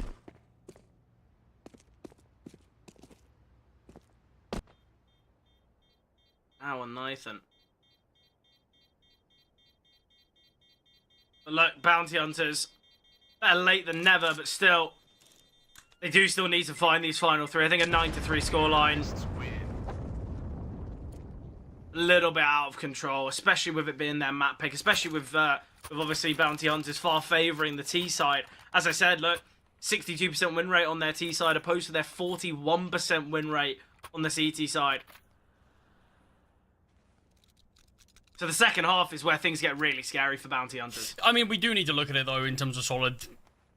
Their T side's not great either. It's their CT side that is better, so in theory this should be the best of both worlds. Typically, it does feel like you see teams who aren't particularly confident in Mirage, they are going to struggle on that T side a decent bit more. But yeah, interesting that Bounty Hunters haven't had a great CT side of late. I mean, it feels like it has to be better than what we've seen on their T side so far. But Solid, if they want to guarantee this game, and as we know, there are no guarantees in CS. It does feel like get as many rounds on this half as you can, because you have been outplaying your opponents. I like that idea here from Bounty Hunters again. Look, we try to work things towards A, we try to work things towards middle. It's not worked our favour. Let's just go to B again. Let's see what we can find. DRG is jump spotting though. It's just about whether he can get that early information. Oh, we will have spotted them now. Nathan, it's a question of whether he can get posted up in time, and Nathan will get one. And Nathan could be searching for more. Already a player's crossed the van. We will see the smoke drop, but I think it's going to be a little too deep. Turtle is going to be the big difference maker here. DRG's holding, waiting, but Turtle emerges. DRG can find. Searching for the AK in the smoke. We'll just have to reload now. Oh, Kaiser. Kaiser can get one. We need to see the trade, though, from Tomati. Not seen. Zoc, unaccounted for. Trade found by Destiny, and now it's all on Kaiser. The HE grenade chips him down to 36. And it's GBB and Destiny in a 2 versus 1. Kaiser. Smoke's going to fade, but he can't find GBB. And Solid, they will get themselves another hit. Yeah, DRG deserves credit for that round. Only one kill found, but the life of the B player is all about delaying, really. You see the smoke dropped. He plays towards jail. Finds the single kill before eventually getting spammed down through the smoke, but it's so much pressure that it takes away from the rest of his team, but more so, you see Bounty Hunters can't actually get any deep space towards the bomb site, so Solid aren't just able to rotate in, they were to actually rotate into the bomb site, push out of market. So it's really great stuff from DRG. There are 9 rounds found from Solid. The streak may have been broken in the last, but it doesn't stop their winning ways. Yeah, and I think a lot of the time when you see the kind of the B defenders, it's not about the kills. It's not about kind of what they can bring to the party in the kill department. As you said, it's about that survivability. It's about just kind of keeping yourself in the action, keeping yourself as a kind of a point of irritation for the T's to deal with. Angle from GBB is great. Deals with Zoc, and they get that open. I don't really know why Tomati's gone for a play like that. Wants to try and catch out a player in combat. It cost him, and now Nathan under pressure. Molotov lands at his feet, but he drops the smoke to deny it. Great find. We see the damage onto Mayan as well. Elevation to be seen from Nathan, and it catches out another Nathan. He's been really creative in his AWPing endeavors here. Swing scene from Destiny, and now it's all on Turtle. A 1 versus 4. He was spotted in middle earlier with that kill onto Tomati. Bounty Hunters now, surely, to be trailing with a 9-round deficit as GBB eliminates. 10-1 scoreline here. Solid. Playoffs on the horizon.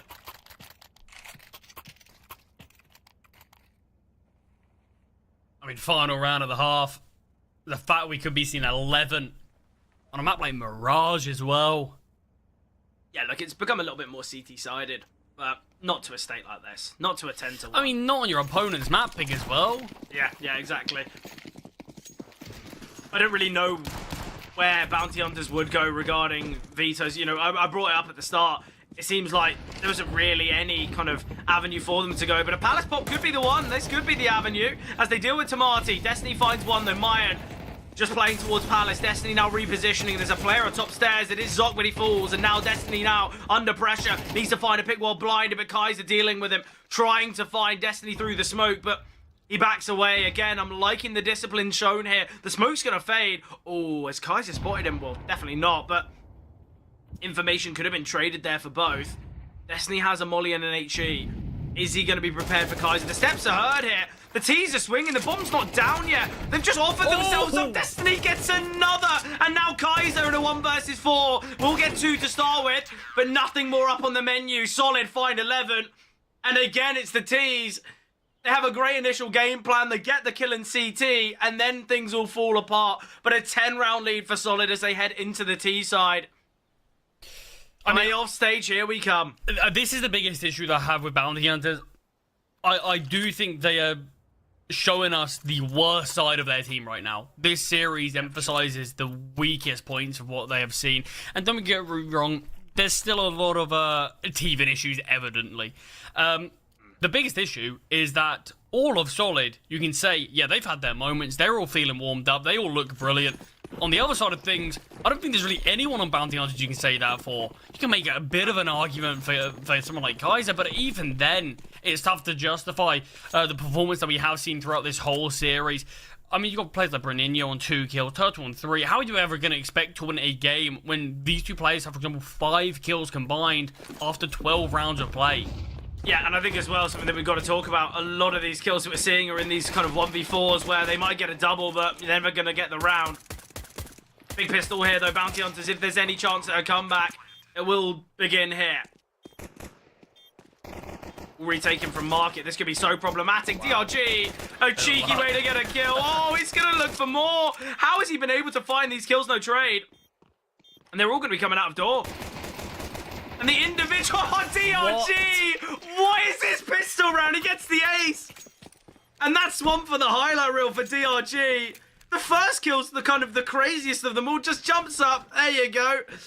He like that one, but he just keeps swinging. But Bounty Hunters, talk about kind of a one-pronged retake. They all come from door, and DRG is just thinking, yeah, we'll give it a go. Oh, it's devastating.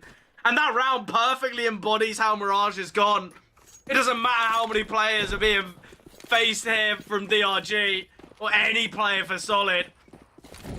I mean, this is the thing, Fred. I touched on the individuals of Bounty Hunters that they're just not stepping up. How is a player like DRG able to swing into Market Door multiple times, wide swing across against 3 people, find 2 of them before going back for the 3rd?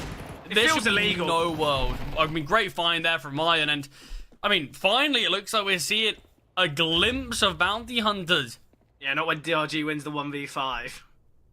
I mean, that would just sum up this game perfectly. Don't even know if he's going to look towards underpass. Will do so. Will at least find one. Finds that unscathed as well. Yeah, I think a teammate must have seen that on the minimap. I think the question mark would have flashed for that.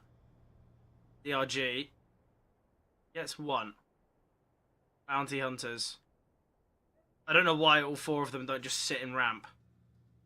I've got a decent setup. DRG, it doesn't look like he's going to give this one a go.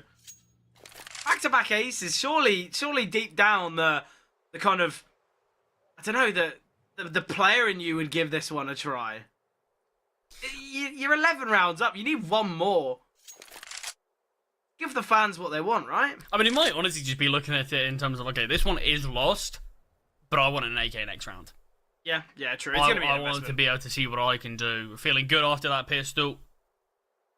I'm probably just going to want, yeah, let's see what I can do with the rifle out. Yeah, I mean, it's going to be an investment, of course, but I mean, even if Solid do fail to convert that one, they've got 11 map points, or now 10 after this one. Yeah. For them to close things out.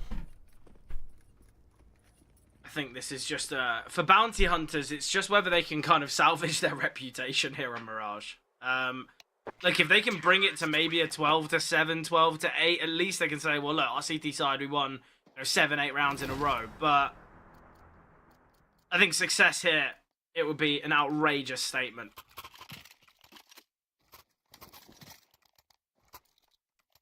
Certainly can happen, but I think the chances of it is very, very slim. Let's see what DRG saved AK can provide, though.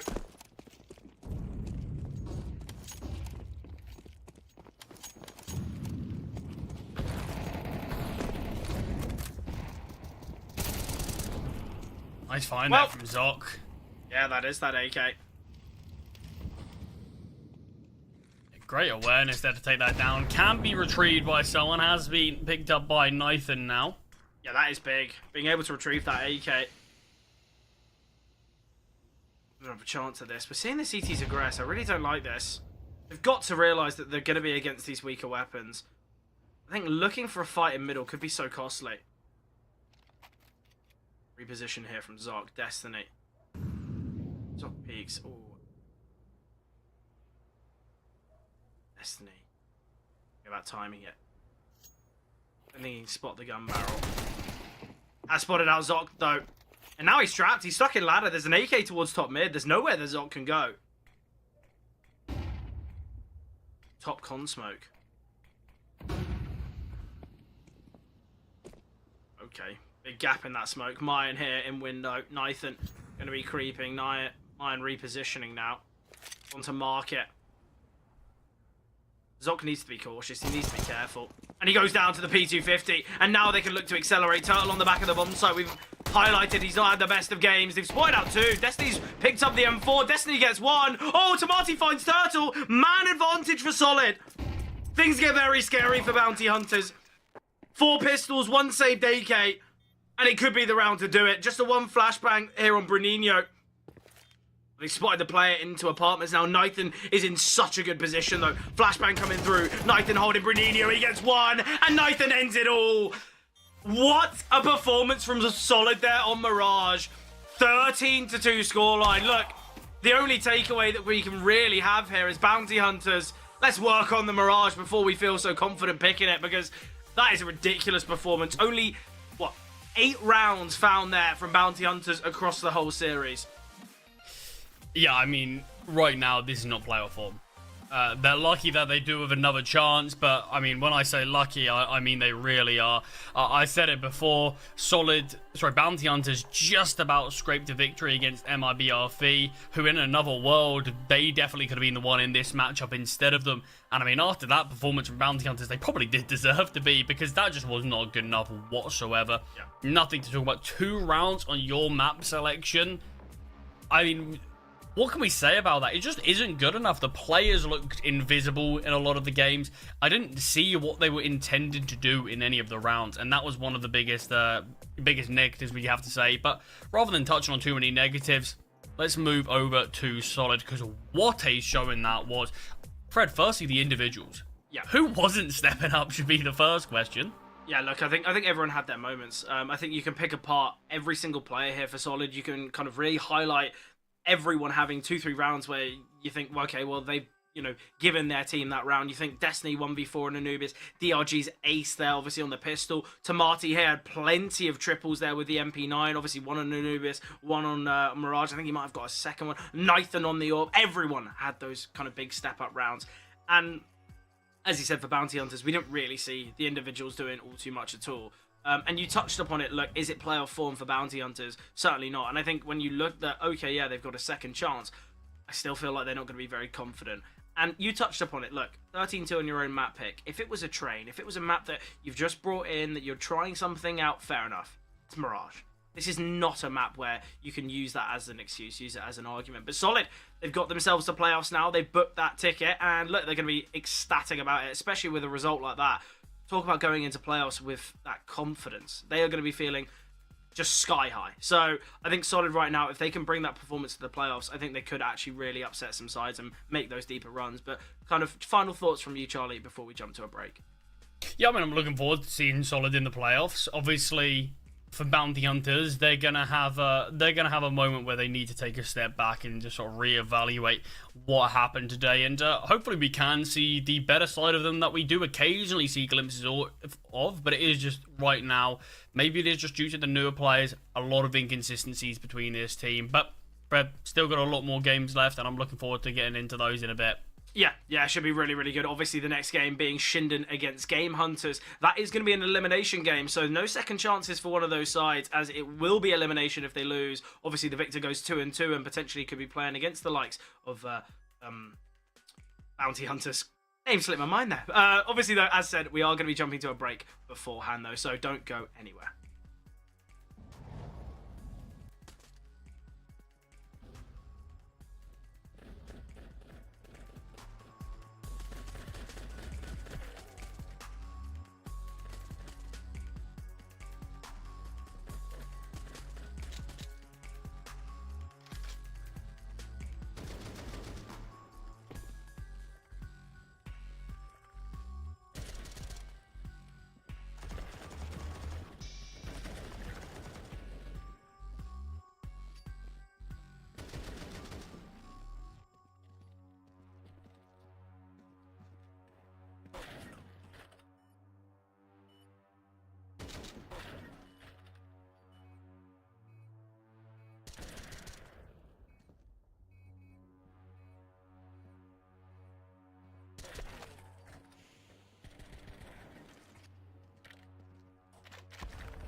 Do I wanna try? Can I let it go?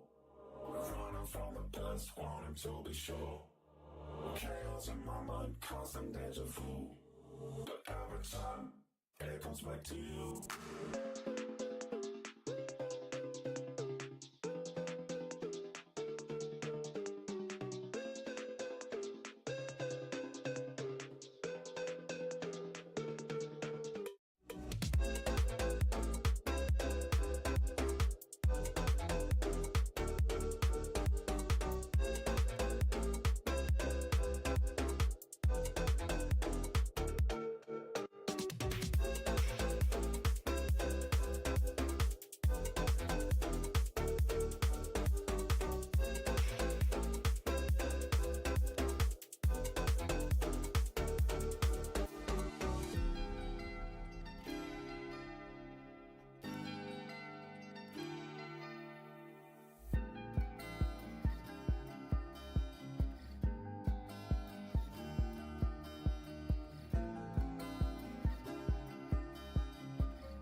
Welcome back, everyone. Hope we've had time to kind of rest and relax before this next series. Obviously, second series of today. It is an elimination one, though, isn't it, Charlie? And this is where push comes to shove. This is where you are kind of backs up against the wall. But before we kind of delve deep into the rosters, into the teams, how are you feeling going into this one? Yeah, feeling good. I'm liking, I've already mentioned this yesterday, I like the fact that we get sort of both sides of the spectrum here. We just get to see a team advance to playoffs, and now we get to see the other side of things, get to see those teams who are going to be eliminated if they aren't successful here. So it's important. This is a fight for survival here. Obviously not going to be able to be a victory just yet to get yourself into playoffs.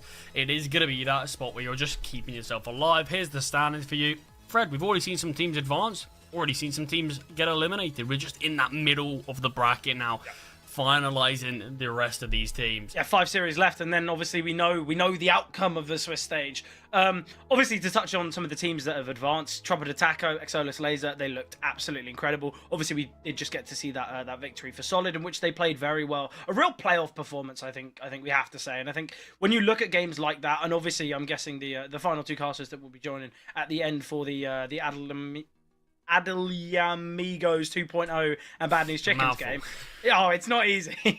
I think that will be that kind of... We need to see a playoff performance from those 2 teams as well. But obviously, as mentioned, we have got that Shinden versus Game Hunters game. I think this one's going to be a little bit interesting, a little bit awkward for both teams, because when you look at it, are they on hot form? Certainly not. You just have to look at... Well, they're 1 and 2, so that's obviously going to be how it goes. But you look at the losses that we have. It's not as though Shinden have had kind of close losses, and it's been all 3 mappers where they could have taken it. They lost 13-0 to Adel Amigos on Dust. That was their map pick. They lost 13-9, obviously, to them on Nuke as well. So, neither team... And the same goes for Game Hunters. Obviously, in the Uno Mill game, they're a little bit better, so maybe you could say Game Hunters kind of the favoured side, but look, I think both teams have got a lot to work for. I think they both got a lot to prove, and I think this will be a final battleground for one. So, you've got to give it everything you've got. Leave it all out on the on the server today. Nothing left in the locker. But let's move to the rosters. We've got Shinden here. Obviously, Nacho, Roy, Abiz, IVZ, and BK1. And I think this roster's an interesting one because you look at the individuals, you look at kind of some of the heights that they've got. Obviously, IVZ on the AWP has been absolutely incredible. Such a young talent here. Obviously, from Argentina. He's been excellent. Yet, you've got a couple players a little bit in the dark. You look at the likes of Nacho, you look at Roy. When it comes to stability, comes to kind of consistency, I feel like we need to see more from them. And I think maybe in a couple series time, maybe in a month or so's time, we'll be able to look at this roster and say, okay, yeah, they're looking a lot better. But the newest roster addition in Nacho played 6 maps for the squad, 0.78 rating. It's not been perfect. Hopefully today can be a change though. Yeah, I mean, it's going to need to be for this team, really. It's desperately gonna have to be, because, like you said, IVZ looked on really hot form. He is a player that I think a lot of other teams are going to be keeping an eye out for, and you've got to think, if you are Shinden, as tough it is to say, unless results start turning around, he might be considering things as well, because it does feel like right now, consistently, he is the only player stepping up. You've got a few moments from Abiz who you know what to expect from, but some of the other guys, yeah, it's not been working out excellently. Nacho is going to be coming into this team, and there's going to be high expectations for what this roster can achieve, but so far, things have not looked good. And yeah, you touched on that 13-0 defeat. They've had a couple of games so far on the Swiss stage that I have felt like they got blown out of the water. Haven't got a victory since that opening game. It's now or never. Your backs are up against the wall, but let's move on to Game Hunters, who we've already touched on, that equally not in a great spot. Every single one of their games has been a 2-0. They have got 1 victory, though. That was against Dusty Roots. got very competitive at times, but it was something they at least managed to get over the line. But yeah, there are other games as well. The Uno Mill game was a competitive one. That was a close one. And that's what I wanted to see. Something that looks a bit more positive from them. That was when they were in that 1-1 record, the game before this one. And it did feel like, okay, they've started to knuckle down a bit here. And we're seeing a lot better performances from this side in general. But at the end of the day, you need more than just sort of a one-off game. And it's got to be something to continue. But I do think on paper, this team does have more firepower than Shinden, at least how they're currently performing. Yeah, and I think Melo's obviously been absolutely incredible. You just have to look at the stats on average of the last 2 series, 4 maps, posted 20 plus kills. So I think Melo's going to be really, really key here. I think what you've said about the firepower, completely agree. I think this roster does just have that it factor about it. Hopefully, obviously, for Shinden, they can keep things mightily competitive. But obviously, Charlie, the vetoes will be coming up now, and I'm excited to see where this goes, because you look at both teams, you look at kind of the maps they favor, somewhat similar, both strong on Anubis, both pretty strong on Nuke. Inferno and Mirage and Dust are all kind of like maybe their third map. So I'm excited to see where things go. But Shinden, they opt to ban Anubis. Maybe they're not feeling too confident. Maybe it's a map that they aren't too happy for. And they forced Game Hunters for the train ban. So I actually quite like that Shinden, possibly the underdogs here, are kind of playing with a bit of risk here. You know what? We'll float train. We'll force you to ban it. Obviously, the pick of Mirage, I think it's a map they have gravitated towards quite a lot.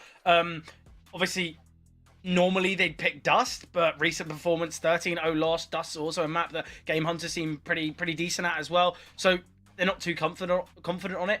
Game Hunters, in fact, picking Ancient. Yeah. Let's look at the stats. 14% win rate across 7 maps. Yeah, I mean, it's definitely not great. It's not great to look for the eye test, at least, to tell you how good they are on this map. But, I mean, at least they have had some close-ish results on it.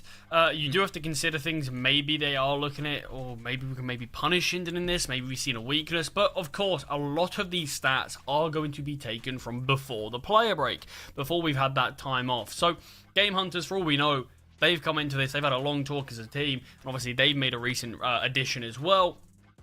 Maybe there's been a team decision that, okay, we want this to potentially be one of our maps that we're going to look to see if this can be a bit of a staple of our team. And they could be potentially of grinding it out. We have actually seen them play it after the player break, though, with this full 5. And it hasn't been great. It wasn't a great showing there either. It was that 13-8 loss a little while ago, a couple of weeks ago now. But hopefully they have continued to improve on it, because they are going to have to here. I do think they are probably the slight favourite team in this. But in terms of the vetoes, it's going to be an interesting one. Yeah, look, we're going to be heading into the action now, though. Mirage up and coming. I'm excited for it. And let's see what Shinden can provide here. It is the pick of Shinden. The thing is, I'm looking at the vetoes, right? And Game Hunters were the team to pick Ancient. They were also the team to ban Nuke. To me, it just seems like the vetoes are kind of flipped. I really don't know what to think, because Ancient's a poor map for them. Nuke's such a strength for them. I don't know. To me, it feels like, I don't know. I'm so confused. I guess we'll find out if it works for Game Hunters. But banning off Nuke, one of their strongest maps statistically, picking Ancient, their weakest map statistically, I really don't know what's going to happen. But starting things off nicely here is Nacho finding Nolk, searching for more here as he escapes out of Palace. Oh, and Badrinzi surely to fall. Nacho will get his second in the round, and searching for more here in CT are Shinden. I mean, Shinden have done most of the hard work here, getting these 2 kills. It's all going to be about time of the bomb. They've got the CTs trapped in their own spawn. Finally, as PRT is able to find a couple of kills, it looks like he can make his way out, but there's still so many players to contend with. He does get found, and Shinden with a pretty good-looking pistol round. Nothing too fancy, but kills found. Everyone going for the kill. Do this, get the success from it. I mean, it was interesting to see at the top of the screen there, the odds were actually slightly favouring Shinden. I do think this game is, for me, I personally will slightly favour Game Hunters, but I can't really stress enough how slight that is. I do think this one is going to be an interesting one just to sit back and enjoy, because I really think, I mean, we were speaking about this game earlier today. I said I think there's no way this game's not going to end as a 3-mapper. Yeah, I think it. Like, I'm more inclined for 2-0, but look, with differing opinions means we can have our conversations later on. I'll probably be wrong, but like, I'm excited to be wrong. Yeah. You touched upon it, right? IVZ's a player that maybe if he continues this level of performance, he might be able to, there might be a roster move here. And when you brought that up, you're looking at some of the South American sides. Obviously, Red Canids may be one that we're going to look at because they're a side that have kind of lost a couple of their players as of recent. Obviously, I don't know what we'd see with IVZ, what we'd see regarding Henny. So I don't, maybe Red Canids isn't the play, but you look at a team like Becia, Noxy hasn't had the best of performances as of late. You just have to look last 27 maps, 0.95 rating. So that's an AWPer that could be brought in. Same goes for many South American sides that are kind of in need of a quality AWPer. I feel like we could be seeing a roster move here for a player like IVZ at some point soon. Obviously, still such a young talent, a player that this is his second roster. Obviously, was on 90 Academy beforehand. Had kind of a bit of time off regarding HLTV officials, but back on Shinden, he's looked absolute quality. So I think this is something that maybe give it a couple months, maybe half a year, we might see IVZ in kind of the upper echelon of South American sides. But Shinden, speedy approach here from BK1. He's on his own, but he's confident. He backs himself, but the MAC-10, not a menace in this one. Nox finds Roy as well. A very disjointed attack, which I massively hate. We saw one just barreling themselves out of apartments, and then so disjointed, no trade potential. And IVZ now, gotta go huge. We'll get one.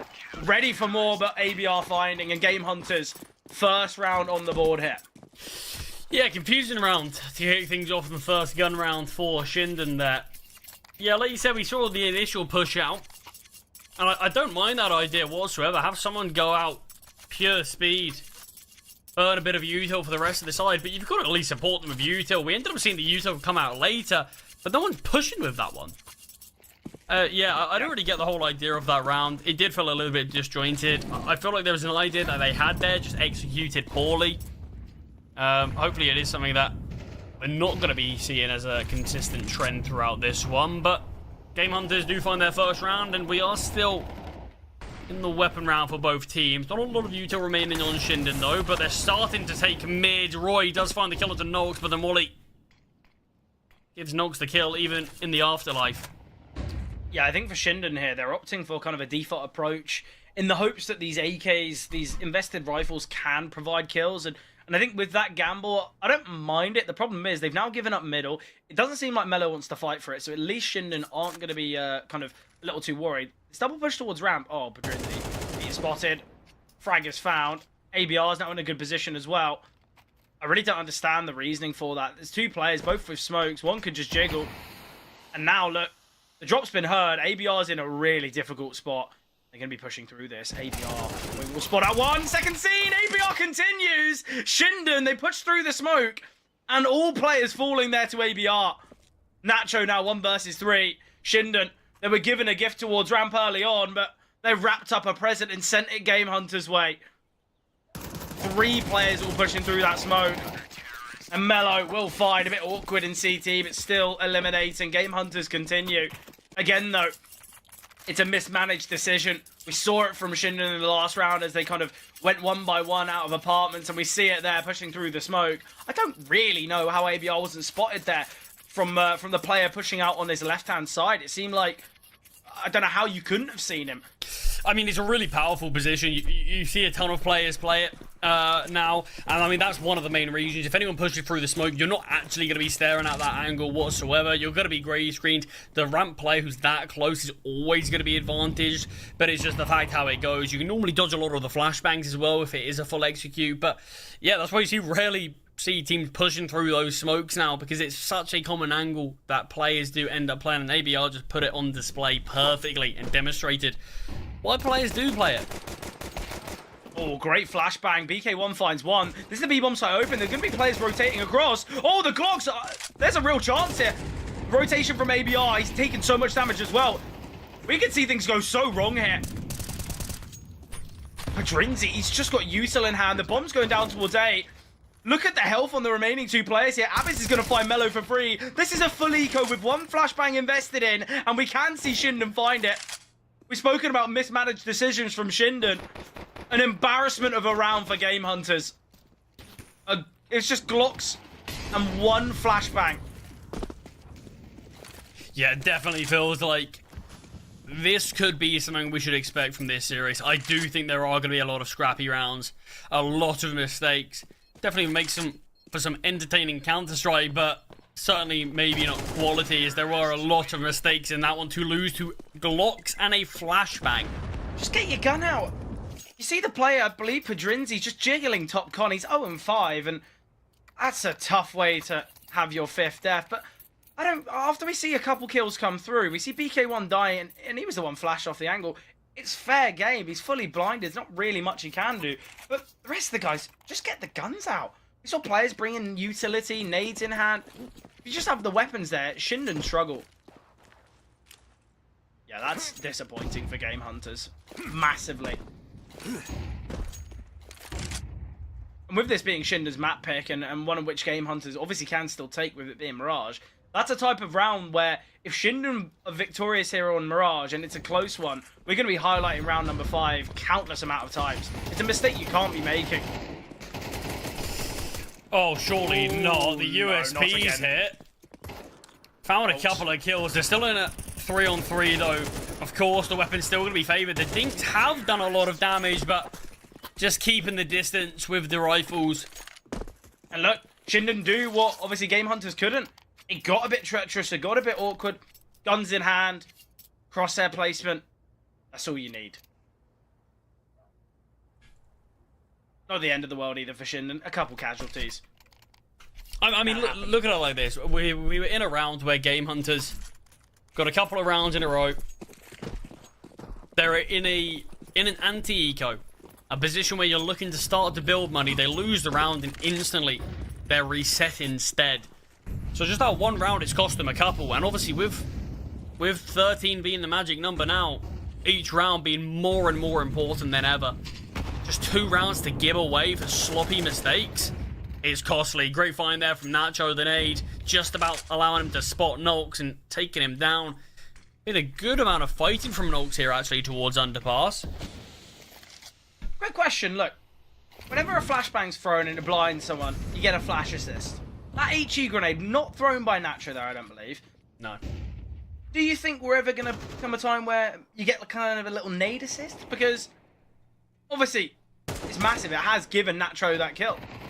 Yeah, I highly doubt it. It's going to be way too difficult to, I think, program to actually make it true in terms of how it works. And I think it'll probably be one of the most fake statistics you've ever seen. You finish a game with like 13 assists, but you've just been nading and someone gets a kill and it happens to count as a nade assist. No, I highly doubt it. Something to think about, you know? People thought dropping utility was kind of a crazy update, something that never should have been brought, and you know, it's just part of CS now.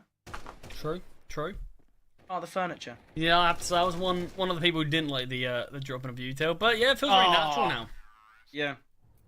I still find it funny when people just don't drop flashes in spawn when they've got 10k. It always baffles me. Maybe that's just the util player in me. Yeah, I mean, I'll always. I'm too old to shoot. I'll end up having an open no util, glass cannon it. No armor even.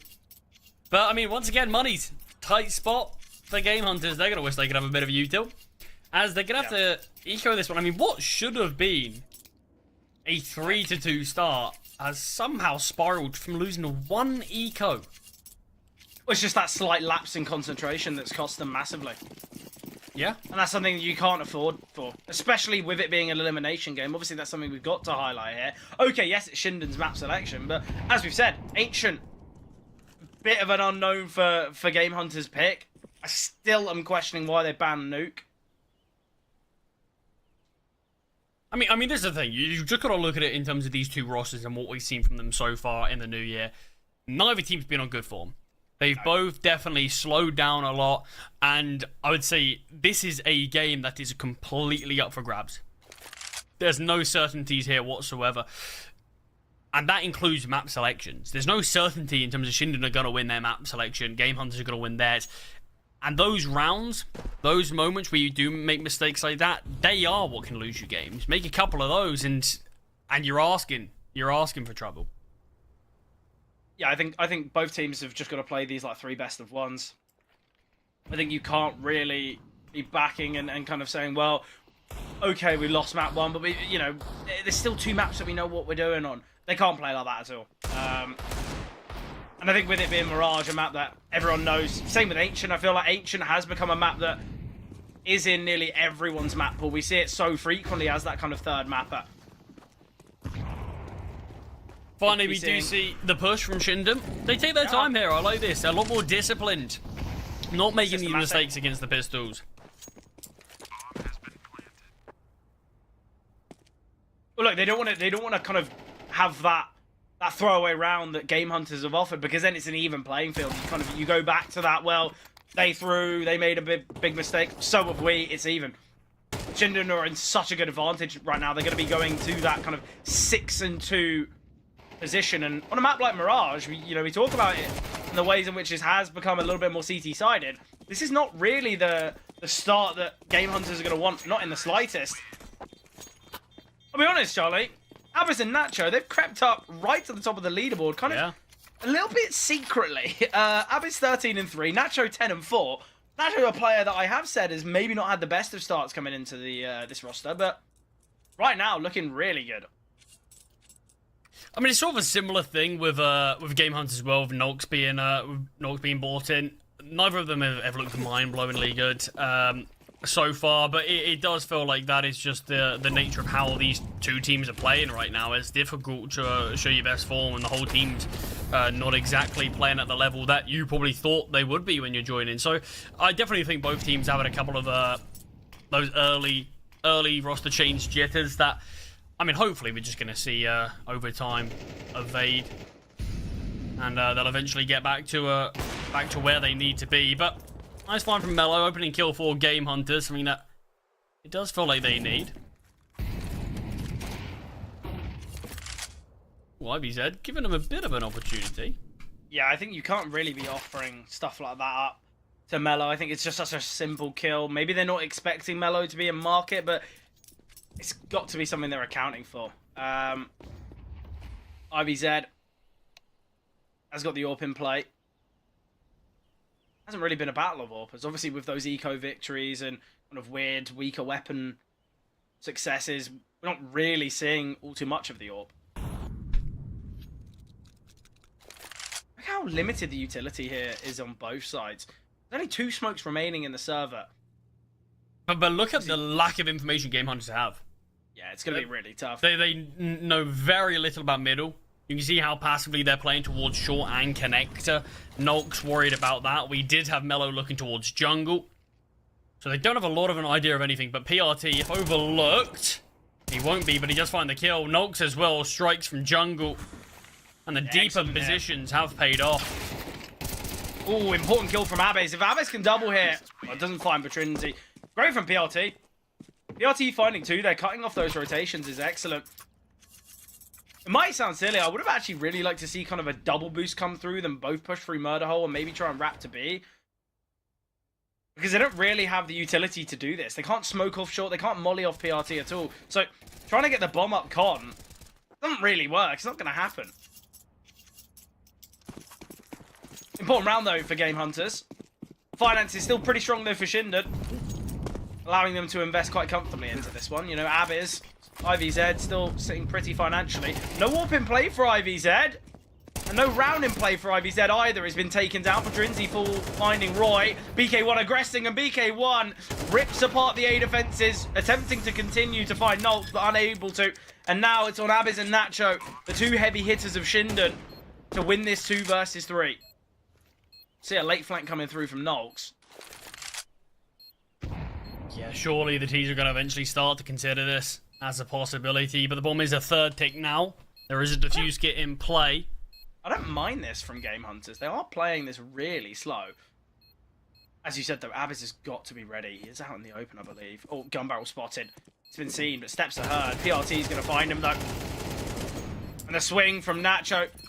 Nice discipline there. I really like it. Game Hunters, they know that they've got a flank coming through. No need to kind of waste that opportunity. Time and time again, you see rounds like that, retakes attempted, where the players in kind of jungle and con will look to fight early, and then the flanker just won't have any impact. Obviously, didn't get a kill, but had that information So a really good retake there from Game Hunters, actually. I think it's got to be said.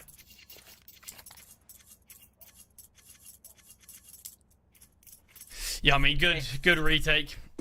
Both teams have moments of glimpses, but it feels like that's been one of their issues of these last sort of month or so. That they are both teams who we should be expecting a lot more. I mean, I was watching a lot of Shinden games. In fact, both teams' games actually before we went on break, and yeah, it's been something where we do know how good they can be, but yeah, it just feels like there are too many glimpses and nothing that stable. But a good-looking BXQ PRT so blinded towards the empty pillar. Molly to land, it will force them out, and great openers from IVZ and Nacho. It is the 2-on-2 though. We see the CTs on the back of the bomb site find a couple picks. Obviously we see that kill come through a middle. Molotov, Mellow having to escape so quickly. Drinzy's been spotted. Getting the bomb down is actually going to be quite a difficult task, but not when IVZ finds a kill like that. There is an HE grenade in play. Mellow will send his. Nacho. Smoke to play, but he goes through it. Unnecessary decision there from Mellow. He wants to try and catch him off guard, but there's no tap of the bomb. There's no real reason. Shinden are just waiting for a push like that, and they do find it. It's a 7 found now by Shinden. I like it from Shinden. They're the team to call the pause. They want to make sure they get 8. 8 is a very comfortable position here on the T side of Mirage. Yeah, I mean, the T side normally hasn't actually been the biggest issue for Shinden. It has been that CT, but yeah, getting as many as you can. I think they realize it as well that, okay, well, CT side hasn't been great recently. Let's make sure we can find as many on the T side as possible to try to alleviate some of that pressure when we do switch over to the second half. But there definitely has been some very good moments. And, of course, you do have to consider as well, Shinden did win that pistol round, but honestly, since we saw Game Hunters lose that eco, Shinden definitely feel like they got a bit of wind behind them. Wind in their sails and just playing at a bit of a better level than their opponents right now, and it's evident just by the scoreline. The thing is, it's a round like that. Not only is it going to help your team out financially, kind of ruin the economy of your opponents, but also it's kind of quite a funny round to win. I feel like it's the type of round to give your team kind of great team morale, great confidence, because the expectations with an investment of just a flashbang are non-existent. Oh, IVZ's not spotted Mellow. Big kills here for Game Hunters. Look, we said Shinden, they'd love to have 8, but 5 for Game Hunters seems like a bare minimum.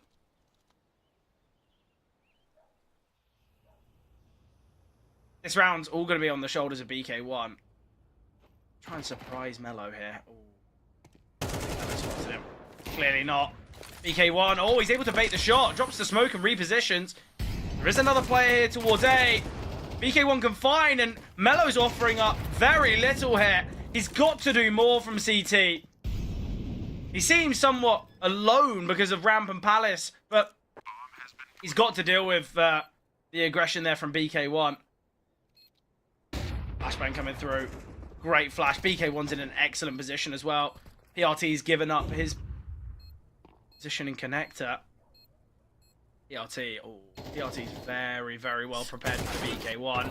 Oh, and I don't really know why BK1 swung, but it might not matter. Important kills here, and Anubis, last bullet of the magazine. Lovely little one tap. The confidence to do that. Oh, wow. Yeah, I mean, it's great. I mean, BK1 certainly could have played that even more passively, but you could see him starting to get a bit antsy there. Wanted a peek, wanted to get information, rather than leaving his teams high and dry. But yeah, he could have waited, because there would have been a point where PRT had no choice but to go and sort of say, if you're not peeking, I don't have the time to waste slowly clearing this out. I've got to push onto the bomb site. But at the end of the day, still around victory. Still 8 on the board for Shinden. If they can go on to take the pistol, Mirage is looking very hot for them. But of course, flip side of things, both teams could have the chance to win the pistol on this T side. Again, though, Charlie, that was straight in. That was a 3 versus 5 for Shinden. You know, it's rounds like that, especially when Game Hunters are trailing so heavily. They can't be losing rounds like that. They really can't. We've got a triple B setup here for Shinden. A rotation will be seen. Oh, I'm loving it. IVZ, he's got the confidence to push, and surely this is the go call now. IVZ, aggression's going to come from Ramp as well. Just stuck under Palace, will be found here by Nolks. Important opener here. BK1 attempting a quick Rotation, flashbang, not good. Not blinding, and BK1 might search for more. 2 players in CT.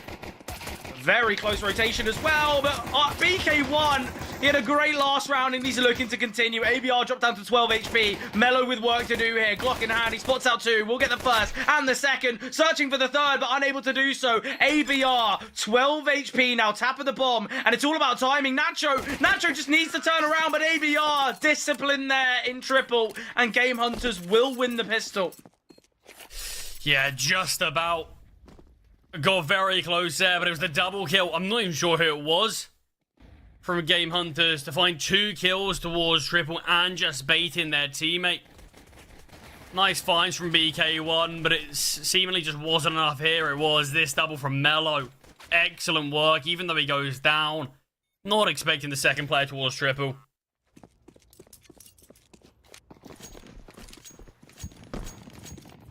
Necessary pistol victory, Game Hunters. It would have been really, really tough there. I think when we see BK1 rotating in and able to find 3 there, I think Shinden are going to feel a little bit disappointed. That probably should have been that round, but IVZ, the fact he finds nothing, I actually thought he'd re-aggress towards Palace, but opted against it. 4 rifles in play for Game Hunters, just a 1 Mac 10 on Padrinzi. Padrinzi's having a really tough game, 2 and 12. But this isn't the performance you need, especially with it being that all-important elimination game. Yeah, I mean, this is where you do need players like Padrinzi to be playing at their best, but at least so far, Game Hunters are doing good enough to keep them in the game. Keep things interesting from times, and Padrinzi, even a double kill like that, could just give him a bit more confidence. Start him getting a few more kills. AB, surely he's going to find anything. Well, let's see if he given a kill there. Finds a second. Oh. No chance of the third. He tries to retrieve the weapon, but that's not bad at all, because an AWP can now come out. That's 2 kills found with a Mac 10, 1 with the USP. And we can just see that AWP dropped over to IVZ. Yeah, that's ridiculous. Look, not only is it players, you know, the Mac 10 money made, but it's also the loss of life for Game Hunters. Losing 3 players there, it's not a great performance. It's got to be said. I mean, IVZ, we were singing his praises before the game about how he is one of the bright sparks in quite a gloomy period for the Shinden side, but hasn't firstly needed to do a whole lot in the first half, but now things are starting to get closer. This is where you are going to look at a player like him and need a bit more, but PRT just free roams out towards A. Not a single player watching Palace nor ramp. Far too easy. Shouldn't have 4 players aggressing in middle. Why have you gone for that? What's the risk analysis on that play? They've got to be ready for someone to come there through A. It's just they all overlook that angle. Still a possibility here for Roy, but not an easy 1v2. I think the only best thing here for Roy is they are currently split. Be peeking. Oh, we spotted 1. Okay, now this has got to be a bit of a... Yeah, the Molotov's excellent. It will delay Roy just enough. They rush in the retake. He's going to give it a go. Elevated position of Padrinzi. Gets caught off guard. Game Hunters will find another. But again, you know, that double from PRT, that can't really be happening. That shouldn't be happening. Shinden, it was that 8-4 scoreline, Charlie. It's now 8-7. What has happened? I mean, that's the perfect position where you have IVZ towards CT, holding that play. Yeah, exactly. But instead, with the AWP, it just feels like he's in a weird position where he's holding something, but the rest of his team are already doing that. So he's just doubling up with them for not a lot of reason, and giving up so much control to his opponent. Sure, obviously wasn't expecting them to push out there, but there's a point where you've got to consider it. Mid push here from the CTs gets shut down quickly. Was, of course, just the half buy, but we're going to have a leveled up game. Yeah. Yeah, this is where it's got to be said, right? Game Hunters. A team that looked definitely out of things here on Mirage, have crept their way back in massively. But it's been kind of big moments, big clutches. It's been kind of individual success here from Game Hunters. And the fact that they've got themselves a player, Padrinzi's currently 5 and 13. I don't know how they've been able to level it up, but I guess sometimes that's how the cookie crumbles. Look, Anubis is 21 and 10. It's an 8-8 scoreline.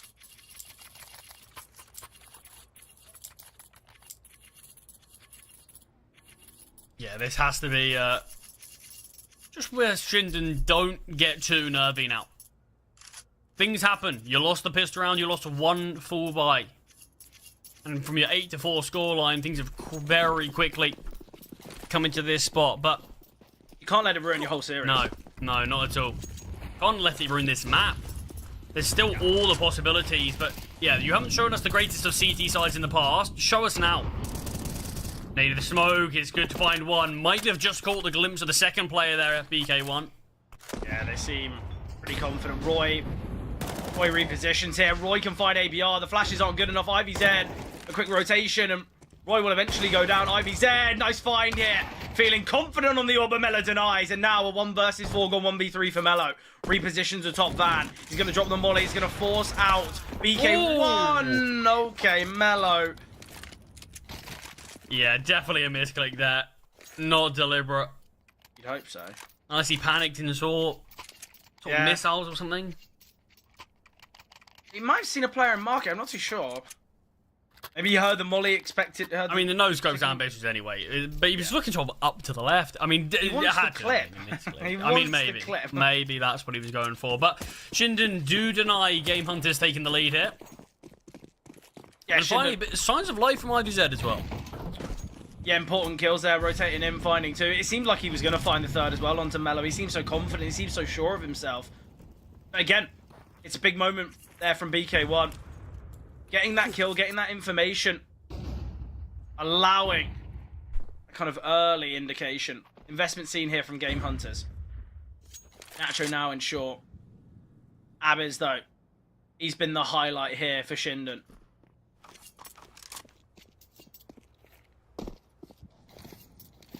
Utility here in window. Nacho repositioning. It's all going to be about timing here on Nacho's nade. Nade of the smoke play. Oh, Natro. Hatches out Nulks so perfectly. ABR now. Oh, we've heard the steps of the ladder. ABR. It's all going to be about timing here. Roy. He's rotated off. Roy getting quick on the window, and Roy, did he spot him jump out? Potentially not. We'll be able to get the kill, but it looks too easy. IvyZ jumps out the window, needs to deal with the player in short, knows there's one towards Van as well. IvyZ! 3 kills in total, 5 in the last 2 rounds, and this is what he can provide. Yeah, I mean, almost doubled his kills in the last 2 rounds here. He had opportunities on the T side with the AWP, but just wasn't stepping up to the degree that his team needed, and now certainly is. Going for these aggressive fights, wants to take them. And with that round, Game Hunters forced onto an eco. Gonna have to give up 11 to their opponents here. Yeah, Shinden. They've locked in. They're making sure that they don't mess about. And I think IvyZ as well. He's played with a lot of discipline so far. You look at his T side on the AWP, very, very slow. Same goes for the initial start on the CT side. But now he realizes, look, that's not how I play. I like to get up in the face of my opponents. I like to have these kind of flashy moments. I thrive within the chaos. And you look at these last 2 rounds. It has been chaotic, but IvyZ in the eye of the storm, but he's still able to deal with it so easily.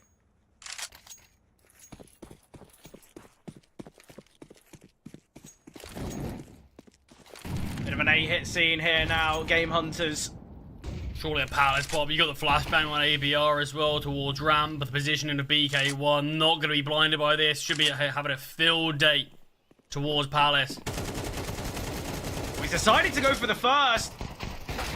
It has worked. It's fine. Just a 1 casualty so far, and Nox will fall as well. Sometimes when you see players go for the player jumping out, it can take them far too long to get the kill, and they end up getting nothing, but works okay there for Anubis. Game Hunters trailing by 3. A loss in this round could be disastrous. Are you feeling confident for Shinden here? I mean, yeah, they're definitely in a good spot. I mean, it's all about this round. This is the one to really determine it.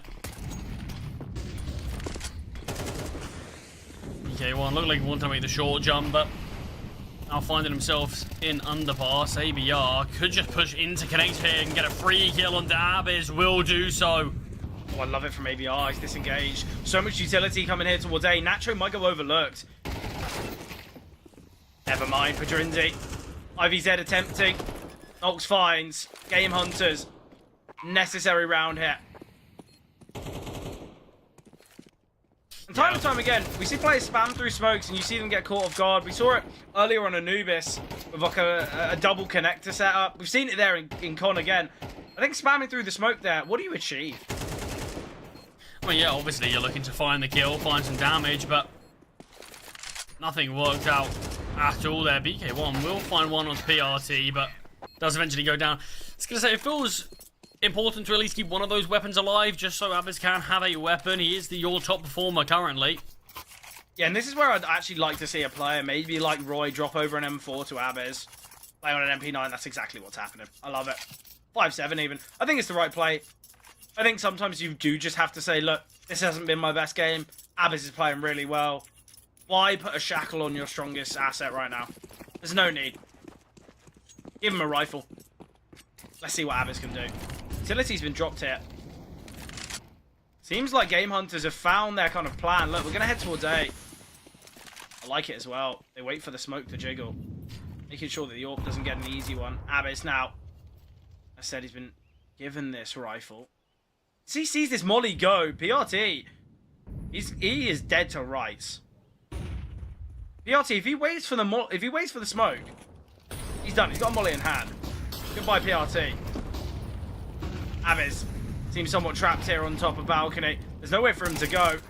Anubis will get himself a second, though. Already, Anubis has done so much work, not only delaying, but getting kills as well. Just wait for the rotations. There's no need for them to pop Drinzy. A lovely one-tap there. IVZ out in the open. Man advantage out for Game Hunters. But again, as I said, look, why are they pushing? Why are they fighting? Why are the CTs aggressing? Just wait for your teammates. Drinzy low. The nade will finish him off. 2-on-2 again. Boy, still just got that 5-7. The AWP Mello holding. And now it's all on Roy. We'll get one. He gets up in the face. Oh! Timing looked perfect. Repositions. Oh, he's not picked up a rifle yet. The 5-7 spam, but the Julies will confirm it. Again, the Shinden, they give up that round. It's a 4 versus 3. All they need to do is just sit, wait for the plant to come through. You could play 2 in Con, 2 in CT.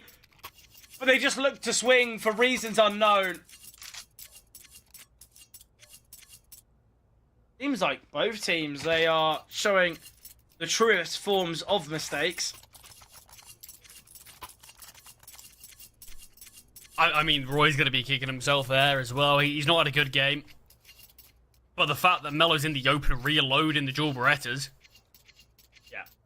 that was the opportunity. And even then, Mello gave you the chance with Julies in hand. To be honest, I thought Roy was going atop Balk to retrieve the M4. I thought it was a really smart play.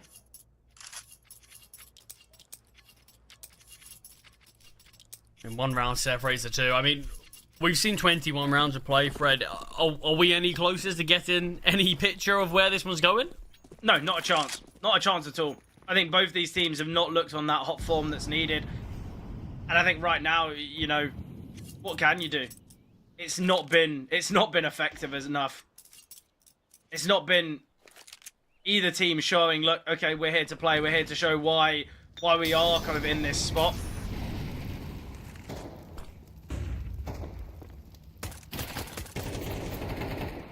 That does actually find one. Ooh, Padrinzi, ABR combining. ABR to aggress, and ABR doesn't. He wants to make sure that no one can kind of get in the back lines and offer themselves up. ABR again now. Mello will find BK1. Even playing field. IVZ with the orb. Mellow, of course, with his own. But Abis might be feeling a bit let down if this game doesn't go the way of Shinden.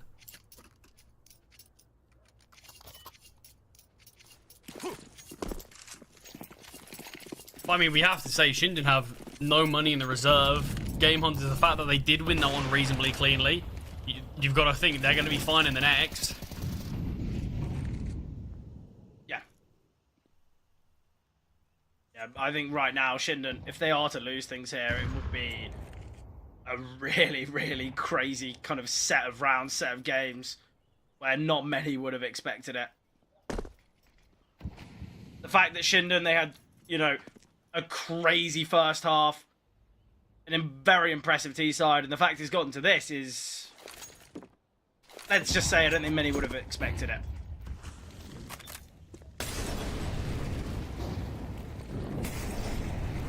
Shinden. Oh, this util is not great. Abid's still able to stay under bulk with all this util. The miss Molly's there making things too easy. Nacho, a good find. ABR will eventually get one back, but they're just not going to be aware of the player under balcony. The util has been so poor. ABR will take the initiative and push out, but it's all on him now. And not for long. Nacho taking him down. But like I said, there is still money in the reserve to be able to see a buy from Game Hunters. But Shinden have the opportunity now to take their map selection. Yeah, Shinden, they've got to do it now, though. If Game Hunters are allowed to take it to OT, it would be ridiculous. I think the fact that Game Hunters are still in this game, to be honest, Charlie, I think is a crazy statement. I think Shinden should have closed this out quite some time ago. Opening kill found by IVZ, though. IVZ, but we've said he maybe not had the most impressive of games, but he stepped up in the key moments, in the vital rounds, and the opening kill is huge.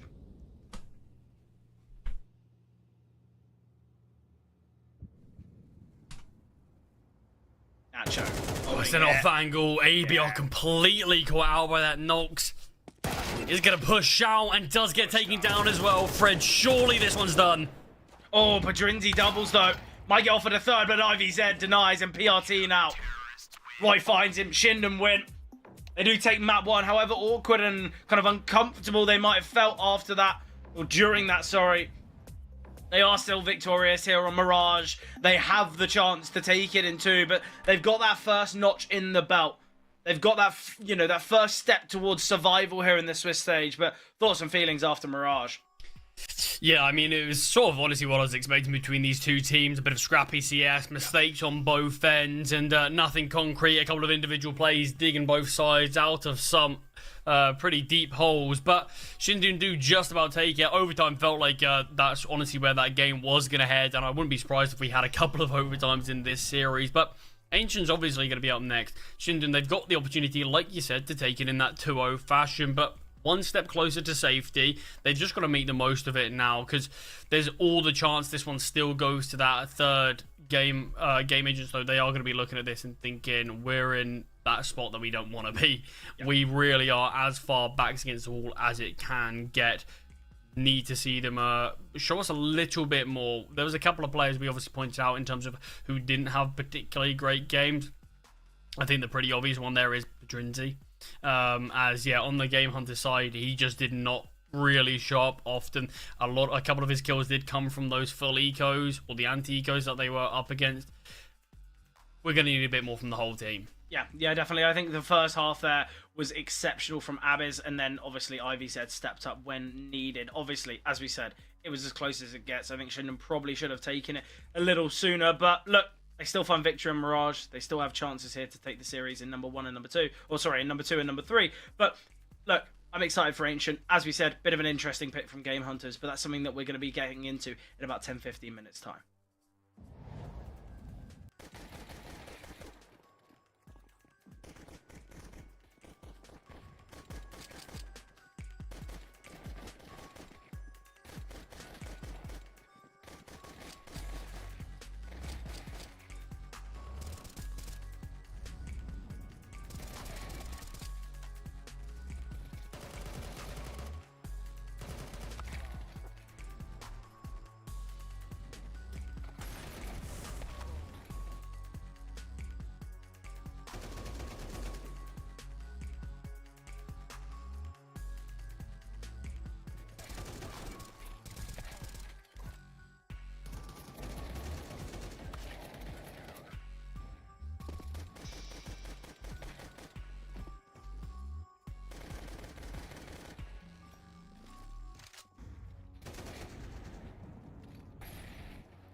Game Hunters now under a lot of pressure. It's got to be said. Look, Shinden, although it wasn't the most convincing of victories on Mirage, it does go the distance 13-11. I think it's safe to say, Charlie, both the teams, they made many mistakes. I think there was a lot of kind of 3v5s, 2v4s, 1v2s, and stuff that really shouldn't have happened occur.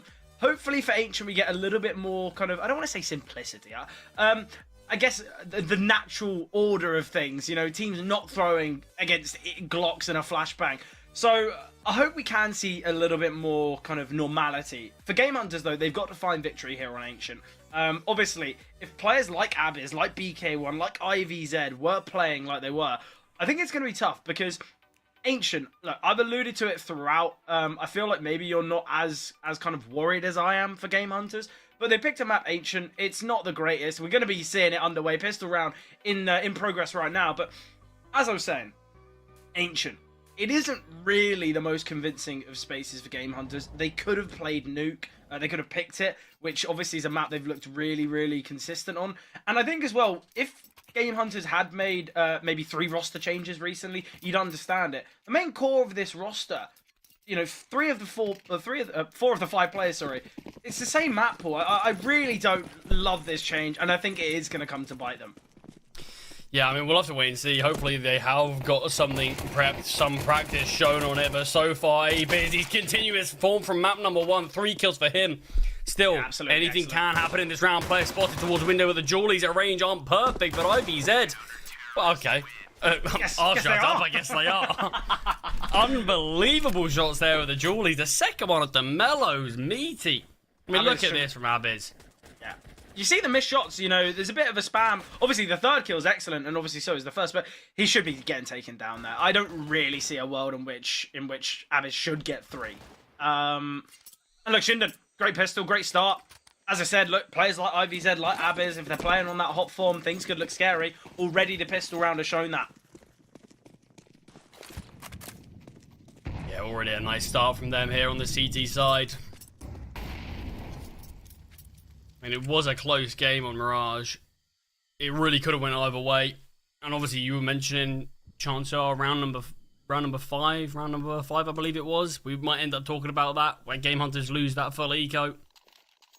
You can look at that and say that cost them on map number 1.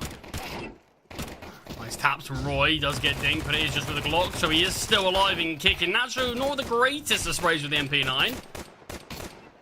Roy pressing the issue far too much there. You're up against a Glock. You're 1 bullet from death. Why are you offering that even up? Yeah, a couple of plays do go down.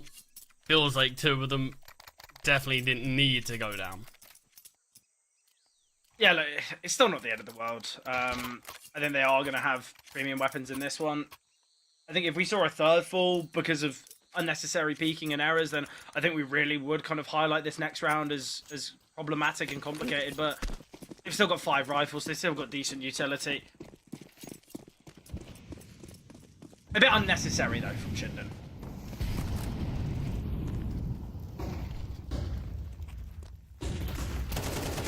ABR speed towards mid. The flashbangs are great. IVZ fully blinded. Anubis is going to be under pressure here, but it's ABR, the first player to push. The utilities forcing the rest of the C's back. Great spam there from Pedrini. Yeah, excellent. Anubis falls to PRT as well. Both players falling through the smoke there.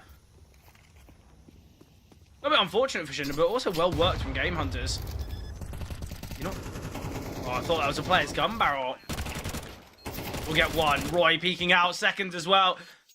Look how far away Mello is from the action. If PRT goes down here towards Big Box, this could be tough.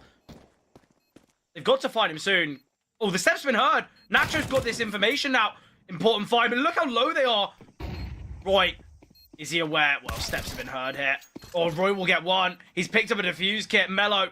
Oh, it's the full stick from Roy. That's just jiggling. Roy's going to win this one. Nothing that Mello can do. Oh, and Roy again. He finds his 4th of the round. It was a 4 versus 2. How is that outcome gone the way of Shinden? You see these couple kills come through from Game Hunters. Very well worked. But Roy, it's an excellent double. The steps, in fact, give up the game plan. It's the dink that Nacho gets that's monumental that really changes that round. I love the full stick as well. It's the fact that he finds the kill onto Mello as well. Roy already has half the kills he had on map number 1. Did not have a great game there, but what a round that is to turn things around. The half buy out for Game Hunters. It looks like it could be a bit of speed towards B. We've highlighted the talent on both sides, but Shinden, it looks as though everyone's having these big moments, everyone's having these big rounds. Utility dropping, it's going to force forward these pistols. They've got to connect. Nolts will get one. And the Tech 9s, how are the Tech 9s finding these kills so easily? BK1, he's getting flanked on. ABR can simply find him. Another 4 versus 2 for Game Hunters. Surely this can't go wrong for them again. I don't know, it just feels like the Tech 9s, have they buffed the weapon? It just seems like every round where there's plenty of Tech 9s in play, they just always best the rifles. I mean, it is just a bit sloppy there from Shinden. You see the initial play, I believe it was Nacho on the bomb side playing towards Pillar there. Holds his peak, but as soon as he peaks, there's the second string of flashbangs to come through. He's fully blinded there. I mean, he's always going to be dead. Just had no vision of his opponents whatsoever that round. And I believe it was Roy, maybe it was BK1, pushing through that smoke there. As soon as you lose your teammate on the bomb side, I probably would just back away. Look to maybe spam the smokes, even get a lucky kill. If not, just play at disadvantage. Yeah, 4v5. You've got the util, you've got the weaponry. There's no need to throw it away. And obviously, look, you see the Tech 9s in play. You see kind of a fair few flashes, as you said. It wasn't even a force. It was a couple Tech 9s, players with armor. That was it. But you see Roy, those shots there. Pedrinzi still shouldn't be getting those kills. It's missed shots. It can't be happening, especially after the heights of Roy's last round. So, Game Hunters, they get the first on the board here. Will be against the AWP of IVZ, who's going to have a big moment here. Oh, the utility. Seemed like IVZ wanted to look for an early jump to shelf, but opts against it. Nolts now aggressing. Nolts gets an easy one here onto BK1, and now the AWP of IVZ, he gets his first. Now he needs to search for plenty more in middle. He's going to get trapped. It looks like he wanted to peek. Certainly should have just sat there in cubby. Pedrinzi finds Nacho and Roy, surely next to full. We will get one. A lot of damage to PRT. That could have got really awkward, but Game Hunters again. And with this being an eco, we should see a 3-3 scoreline. But you highlighted it the other day, Charlie. This map is as even as it gets, really. A 50.1% win rate on the T side, 49.9 on the CT. So, a 6-6, a fair assessment. Yeah, I mean, it certainly is just one of those maps that it definitely feels like it can just be how teams favour it themselves rather than what the map actually is in the meta. I think watching the team CT side is always really, really interesting. Seeing how they look to take space towards the B lanes, but so far we haven't seen any of that from Shinden. Yeah, as well, Shinden, positives usually come from the CT side. Nearly 56% win rate on their CT side, so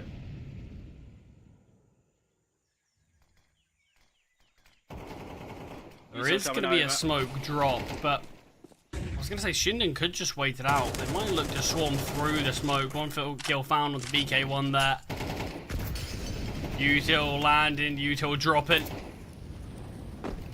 No movement just yet, but the jump surely is being heard.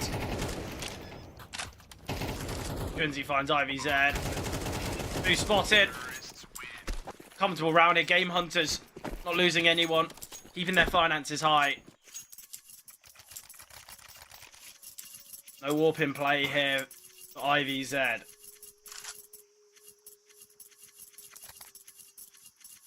What are we thinking? We've seen 6 rounds of play. We've seen a fair few weaponry investments. Who are you leaning towards? Oh, it's difficult. I really can't see Game Hunters taking this one. Yeah. It's going to be interesting to see what they have on their ancient, because like you pointed out, their ancient hasn't been good.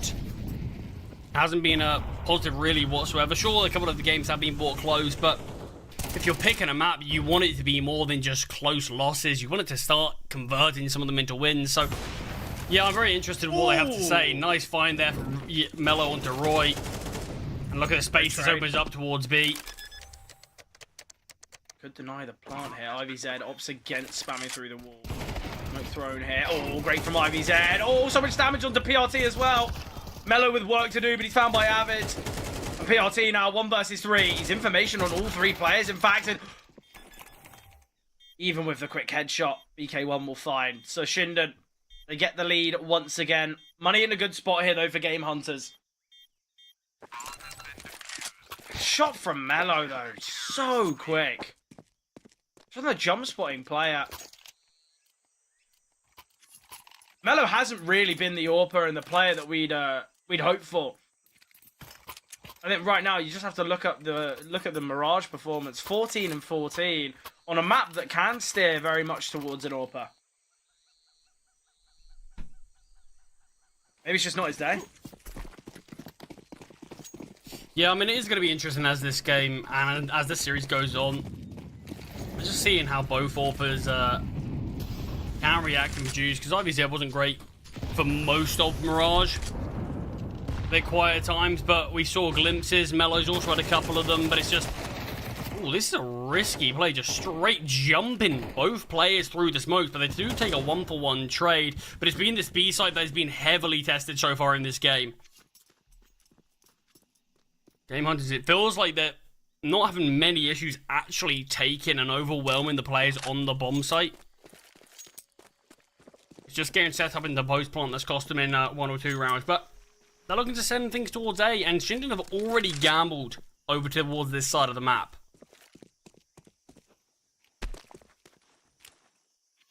Yeah, I like the gamble call as well from Shinden. I think it's the right play. I think sometimes when you've lost, a lot of control, you haven't got much utility to work with. I think a gamble can work well, and they're just clearing out the initial portion of middle. If they get this done in a matter of moments, yeah, we see this rotation already. IVZ going to be towards Donut here. The Molotov will force Abiz out into the open, but no one spotted him. IVZ's in such a good position. The flashbang's not blinding. Gets a freebie, no trade potential, can repost on the angle. Minimal time here. It doesn't seem as though Game Hunters have enough time to change. And again, spacing's pretty poor on IVZ. 3 in total. Lovely stuff there from Donut. Yeah, it looked like Game Hunters knew they wanted to go towards A, but they just didn't want to fully commit to it. And that's where you initially see the molly forcing Abiz back. And there's no one there to pounce on that. But like you said, the spacing wasn't really there. It didn't feel like they fully trusted the idea of hitting out into that bomb site. So it just allowed IVZ just have a couple of easy kills and fully rotate the rest of the Shinden side towards A. Yeah.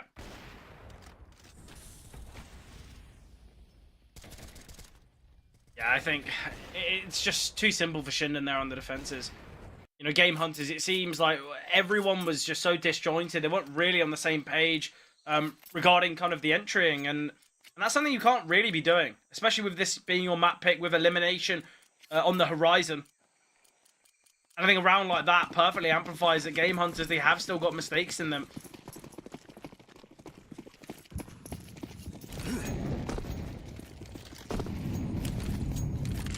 Yeah, and I mean, we can see it is another one of these half-buy rounds, but there's slightly better weaponry, but it's at the cost of util, and that was one thing that made their last version really successful. They had a great call in the last. Abiz is just, where is the communication? Yeah. They knew a player was pushing up B lanes and just spamming a smoke when someone's pushing behind him. AK giving up to Mello, great find under IVZ, and you're asking for Roy to clutch out another round. He gets the easiest kill ever, though, onto Nox, and now Mello in the clutch. Reposition from Roy's excellent, and Mello's not ready for it. You see him posting there towards kind of the cubby, waiting for him to push, but it doesn't happen. Roy's so quick there, another 1v2 for Roy.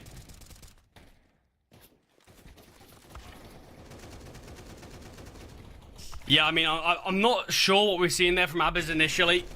Why that wasn't relayed over. Maybe comms are just slightly hectic in a round like this, but yeah, it has to be a bit better. But that was almost another half-by victory for Game Hunters.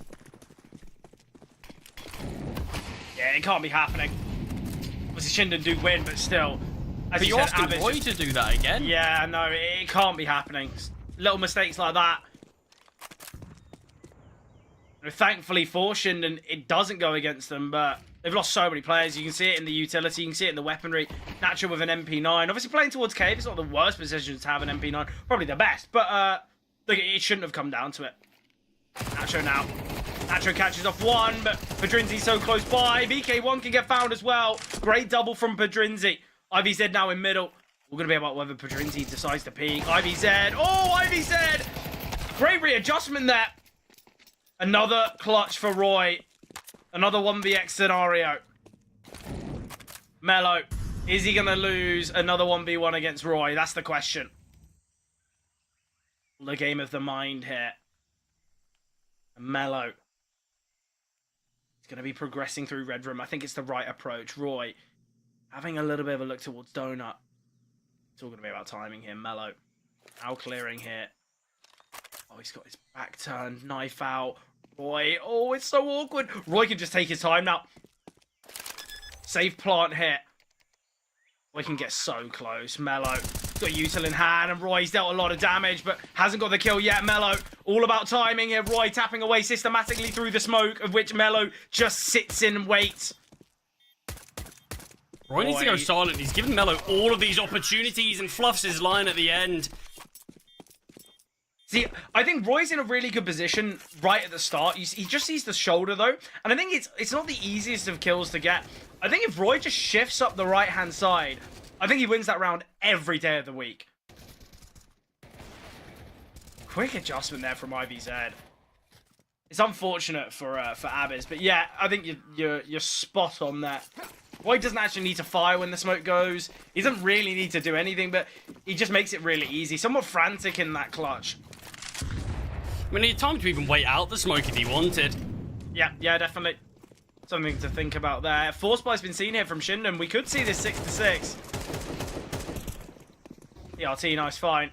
It's got to be a save here, Shinden. I mean, I don't even know why we're seeing Abis look to rotate in. You've lost a bomb site. You've got no control. You're 2 men down.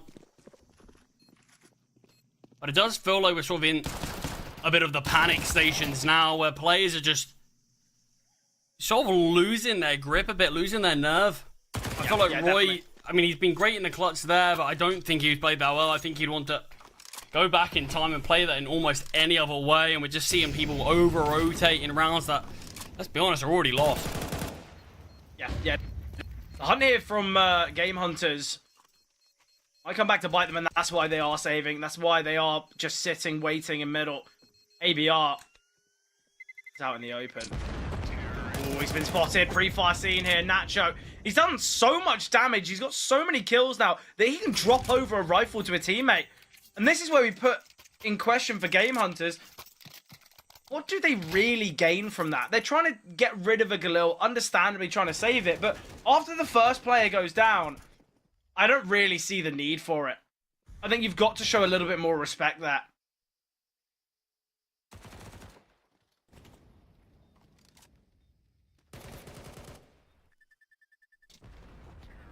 Yeah, I mean, this is a game that it feels like it is really on just that tight edge there. The fact that Shinden were in a pretty decent position, were finding themselves 6-3 up, but there's all the chance and potentially a likely chance it's going to end 6-6.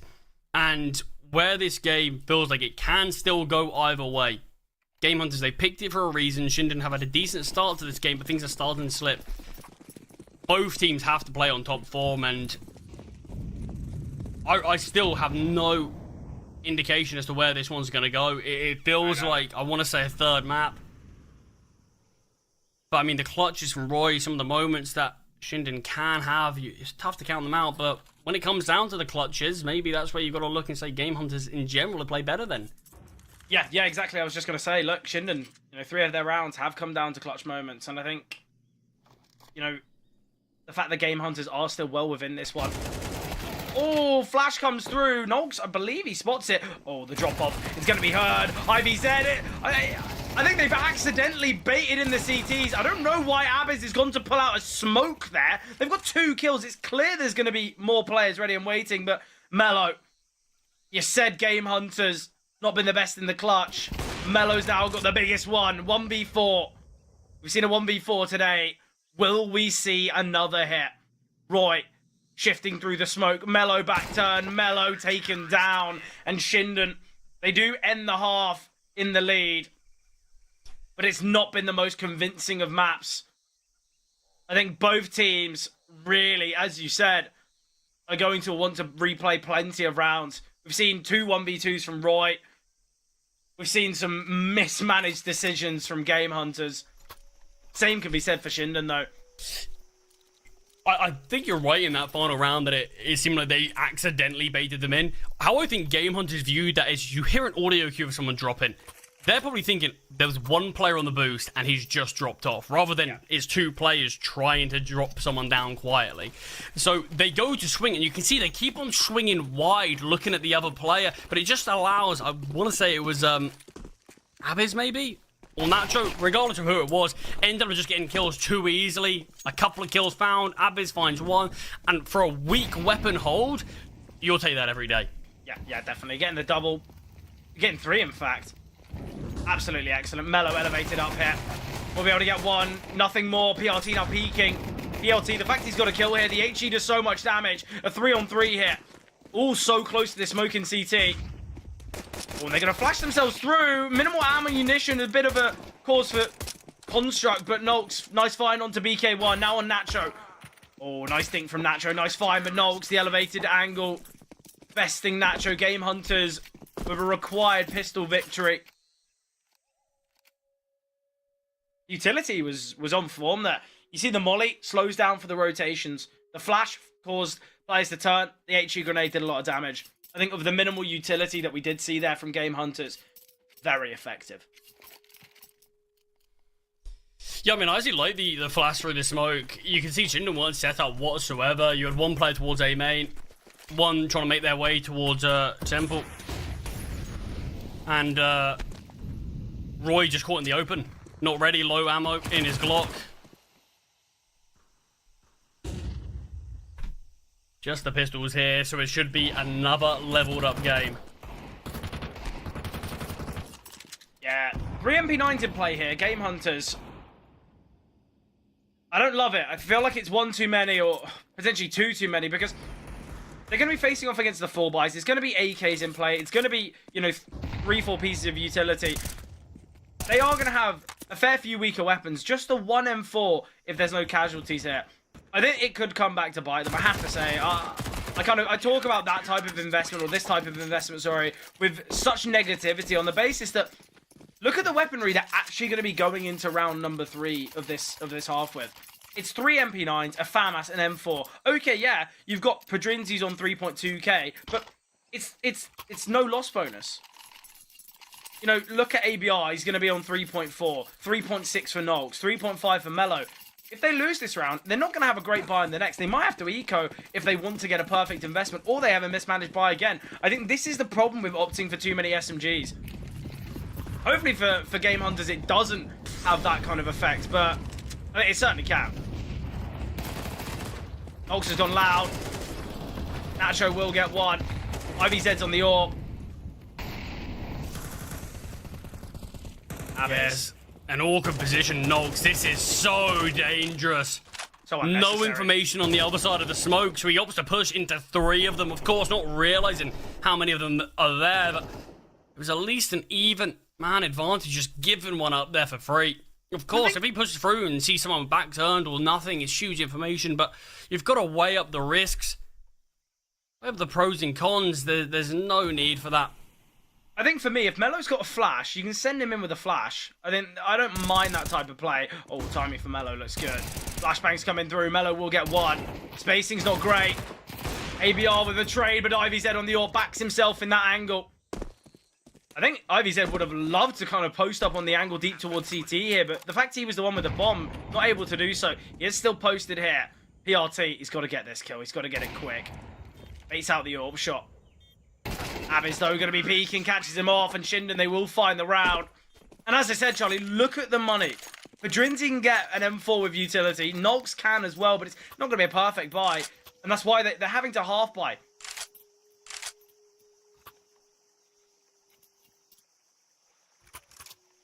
I mean, I think this is going to be a real photo finish to this one. Yeah. I mean, Shinden, sure, they are always this team who, so far this game, have pretty much always been in the lead, but I mean, Game Hunters, they really are right behind them all the way. just snapping at the heels of Shinden and not letting this one get too far out of hand. But I love this. This round was so good. You see this double come through. I'll be honest, I don't love that Anubis has dropped the smoke there. Kind of sold his teammate, but then obviously does get another kill. So they go 3 for 2 there with being the 2 weaker weapons, as you said. But yeah, the push down there through the smoke. To be honest, I say the weapons could have been a problem. I don't really think it was the weaponry that was the problem. You see Nox pushing there through the smoke. That was the real kind of cause for critics, because he gets nothing, gives up, you know, the level playing field, gives the advantage, obviously, to Shinden. We've seen plenty of these kind of half-by weaker weapon rounds come very close here for Game Hunters. Shinden, they cannot allow it to do so. They've got to extend their lead. They've got to find themselves that comfortable 9th.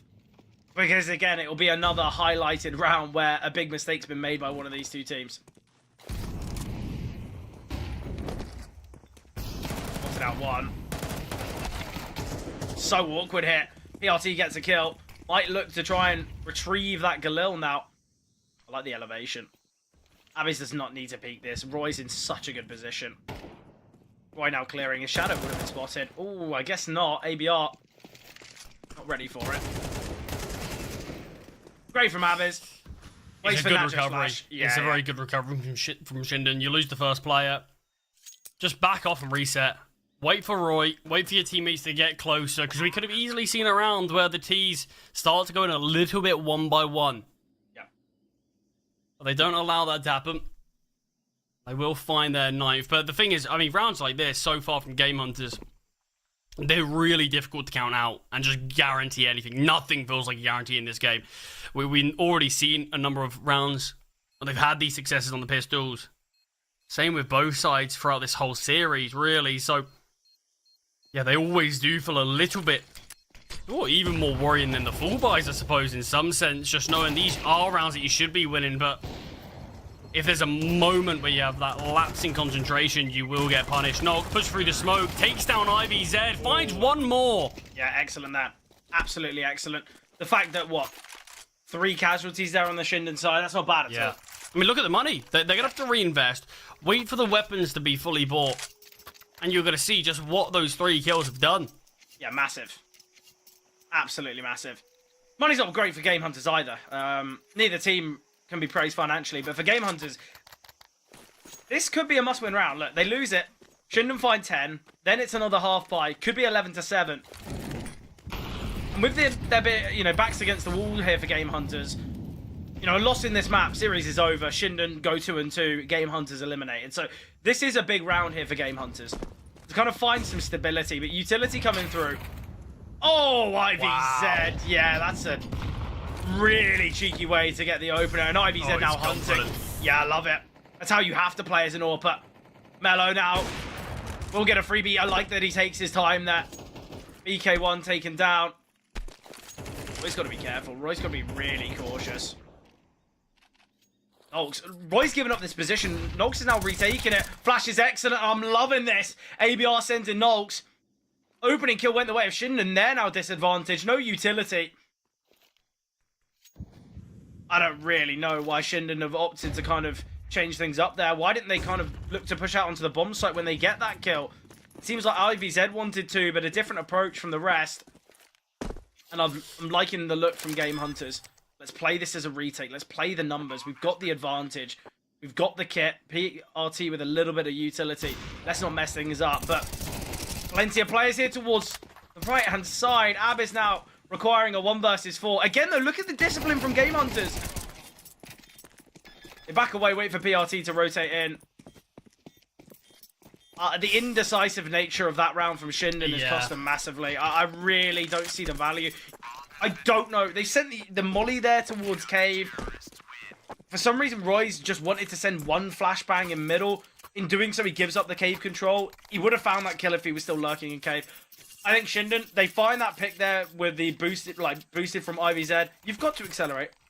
Everyone's there apart from that lurk in middle. I see no reason in that, and it's definitely costed them their 10th. But that's the thing, they drop the molly after we see the kill from IVZ. So the player in cave is either forced in there or he's forced to come out. Yeah. You've got no option, so you know you can isolate this player in this position and just push out. It feels like that was where the round should have gone, but they've just, cancelled it. Even the post plant, I didn't think it was very good. I like the idea of having all those players push towards the right side to take the fight. You see IVZ misses a shot. The second player there doesn't even look to support. They've got their back turned. IVZ can't shoot again. Help him. Look how close already Shinden are here on the B-bomb side. The bomb's got to go down. They've got to hurry things along here. Molly's deep. Oh, the nade's going to force him forward. I love it. Great there. Mello will fight. Advantage finally gained here. The AK needs to tuck in Cubby. Abyss could go unknown. Abyss, he's prepping to swing there. Just let BK1 take the attention away. Roy's got to go huge here. Flashbang spotted. He turns from it. Will get one. Doubles down, and Roy does go huge. Sticking with the Tech 9. Roy can go back and retrieve a weapon, but he hasn't done so. Nox has made noise. Smoke now on the bomb. We're going to see the swing, and IVZ finds, and now it's all on ABR. And ABR, will he have enough time? I don't think he's got a kit. No, he doesn't. There it is. Round goes the way of Shinden. So awkward. Again, though, there's so many mistakes throughout the whole of that round. First one being, why is there the swing from Abyss there? He could just tuck himself in bucket. They were not aware of him at all. And then Roy gets a double with the tech. Every round, we feel like we've seen the biggest mistake. Another one creeps in. I mean, this is the thing. These teams are an elimination for a reason. They haven't been playing the best CS, but it is these moments from Roy that can keep your game alive.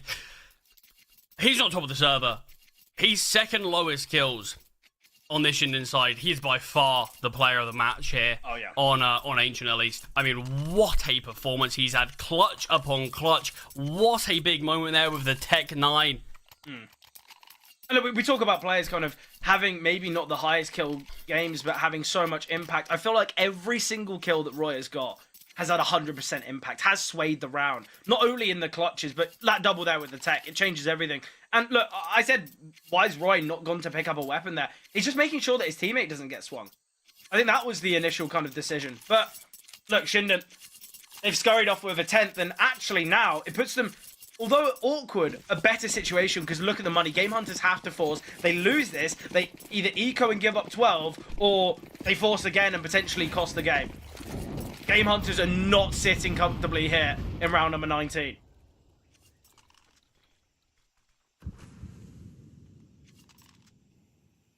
Silent approach here. Shinden. Oh, Shinden. There's no need for them to go through this smoke.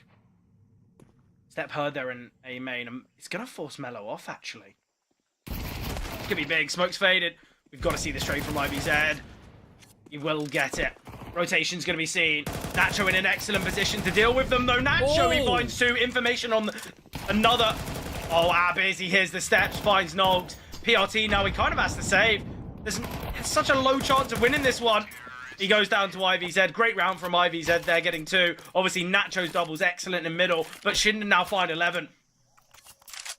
11 to 8 with money. So difficult. Game Hunters have to eco. Shinden are going to have 4 opportunities to close out the game, unless if the eco victory can be seen here from Game Hunters.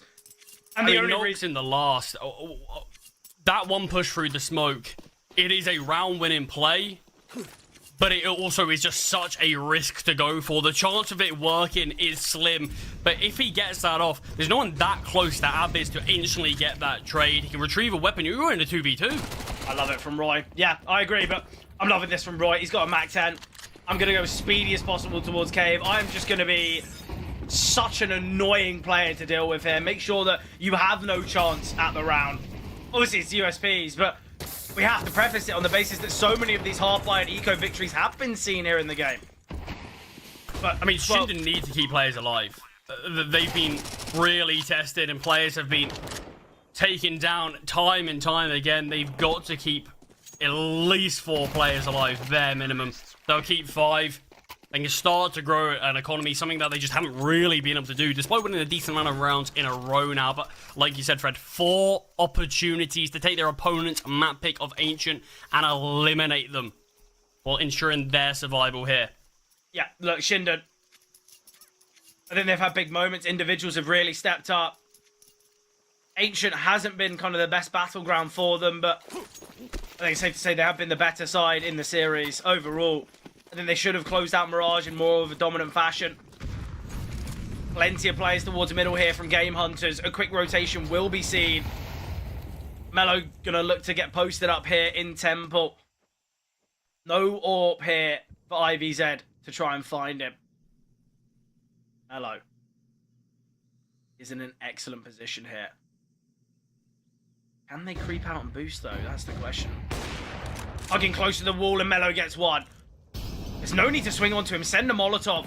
If one of the T's peek yet, then many questions will be asked. Yeah, Mello giving a freebie there. No need from Shinden to do that. 2 on 5 now. The fact that Mello's playing so deep, it just denies any chance of a kill. Oh, that smoke is saving him. I mean, BK1's got so many players to try to find here. Crosshair placement's not in the right spot. We'll find the first. Not ready for ABR swing. IVZ takes the duel onto Donut. Does find the first. Takes down a second as well, in fact, but the round will go the way of Game Hunters still. Even if he found both the players in CT, you feel like Nolks and Donut would recover. But 3 kills. Good financial damage. Yeah, it's still around defeat, but with the money that we did have from those 5 players saving in that anti-eco round, there's going to be a buy coming out for Shinden, but they've also put Game Hunters in a little bit more of a strange spot where pretty much it looks fine, but you've got PTR now on an MP9. That would not be the case if any other player survived as well. I think the good thing here for Shinden is they're going to get 2 full buys out of that. You know, they're going to get a full buy here in number 22. If they lose Eco, then they get a full buy in 24. So, Game Hunters, they haven't restricted the finances enough. I like the idea here from BK1. So much damage dealt to ABR. Swing comes through from PRT, but he's found. Nox gets 1. Nox has got to find many more, and Padrinzi by his side. Oh, it's excellent here from the Cave Aggression. All on Abiz. Bomb dropped here outside B.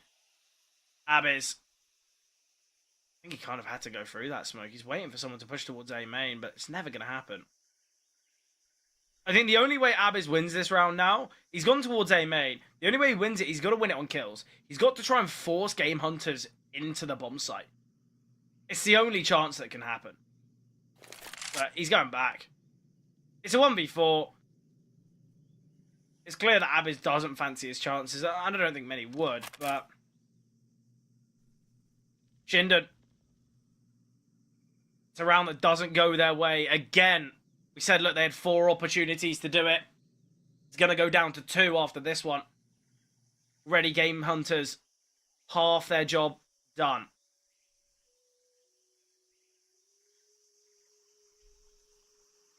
Yeah, it's just going to be keeping this weapon alive. But, I mean, I think it's going to be interesting what that does. I don't think it's the right play. I think Abiz, if he had, what, 1 minute and 20 seconds, if he gets 2 kills, Game Hunters and Regener are in a bit of an awkward spot. Abiz is now going to have, what, $250. The rest of his team, surely it's going to be an eco. If they force, I think many questions have to be asked. I don't really see the value in this. I suppose you do look at it and say, Shinden in the next round are going to be going for an eco. Chances are Game Hunters are going to be able to have a bit of a stable economy after that one anyway. That chances are they're going to get by for the rest of the half. I mean more for Abiz. Because Abiz isn't going to get... Oh, they're going for the force. Oh, Shinden. Shinden making a really big call here. Yeah, it's a bold play.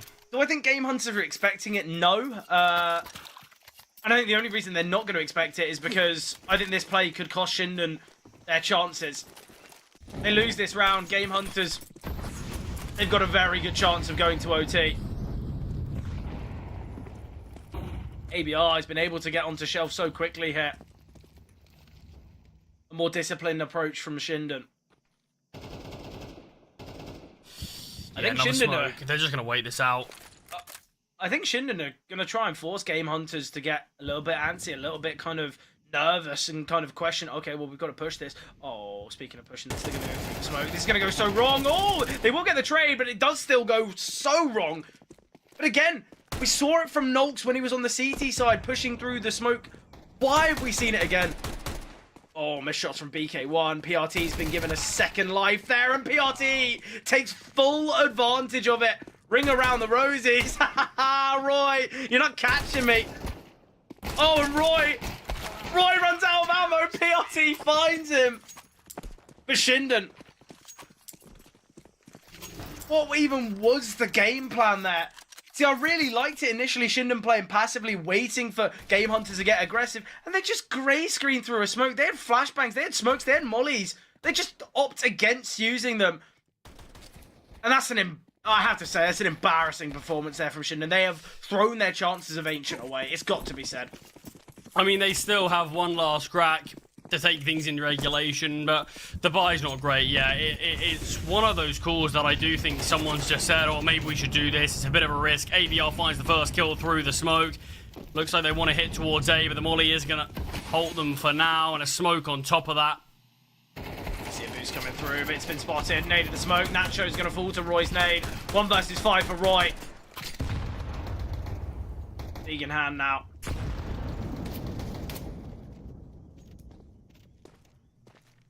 Look, we got to put into question what have Shinden achieved from saving that weapon from Abyss, going for the Force. It's just unnecessary mistakes. Yeah, I mean, they're definitely going to be watching back and saying, okay, we should have at least given ourselves a better chance, but those 4 opportunities they had to close things out, they only got 1 full buy in it. Just because of their decision. What? Just because Abyss saved an AK?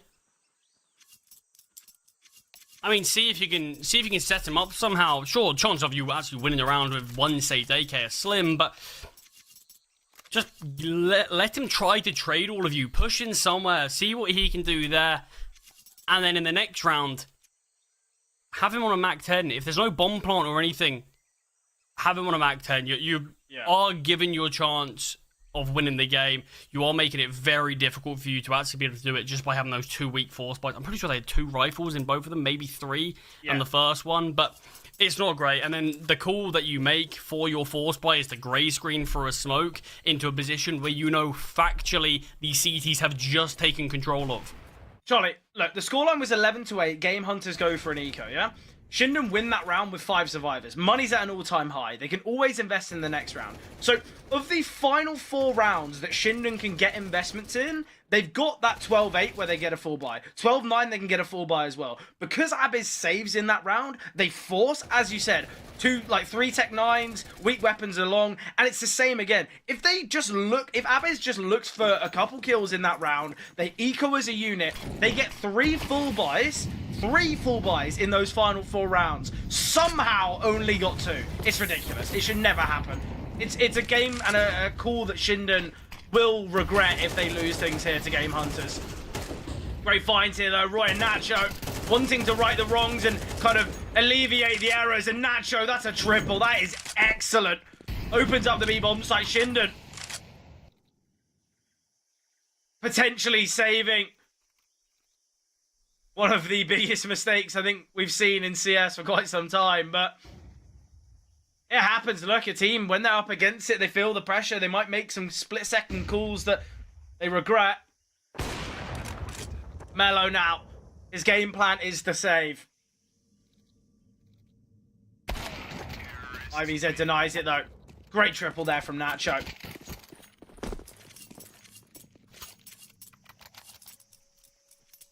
Yeah, I mean, Shinden are going to be questioning, why could we not just do that in one of those 4 rounds? I mean, a simple answer is you had weapons. Yeah, simple answer, you had weapons to do so. But there we saw more fight towards B. Game agents looked like they felt a little bit too comfortable taking those B lanes and occupying that space for a long time. Finally, Shinden snapped back at them. Yeah. Sorry, something I've got to say. BK1, he was 20 and 18 on Mirage. He's 7 and 22. Yeah, I mean, he was up there, not far off Abyss. Yeah, exactly. BK1 had a really good performance on Mirage, and where's it all gone? What has happened? It's not been the performance that I think Shinden were hoping for. Look, it happens. There's always going to be the odd game where someone just isn't there. They're just very much missing. But Game Hunters, they've got themselves to overtime now. They've done such a good job to get there. It'd be so disappointing if they don't confirm it. Nacho finds Nox. BK1's in a great position to deal with Mello. And now a 2 versus 4 here. ABR and PRT. Ooh, PRT spotted one. Swing's going to come through. Molly's going to force him off the angle. PRT just needs to back away. Wait for ABR here. BK1's going to be pushing through. Maybe not. I'm just waiting. PRT's got to go searching for something. ABR might spot him, though. BK1. Balls again. 2 versus 4. Gone 2v3. No utility remaining for Shinden. Great find, though. IVZ, it's excellent. And Roy takes him down. From rags to riches, this performance here from Shinden. They've gone from 4 of the very mismanaged rounds when 12-8 up to looking absolutely incredible. The entries, the decision-making, the team play is so key.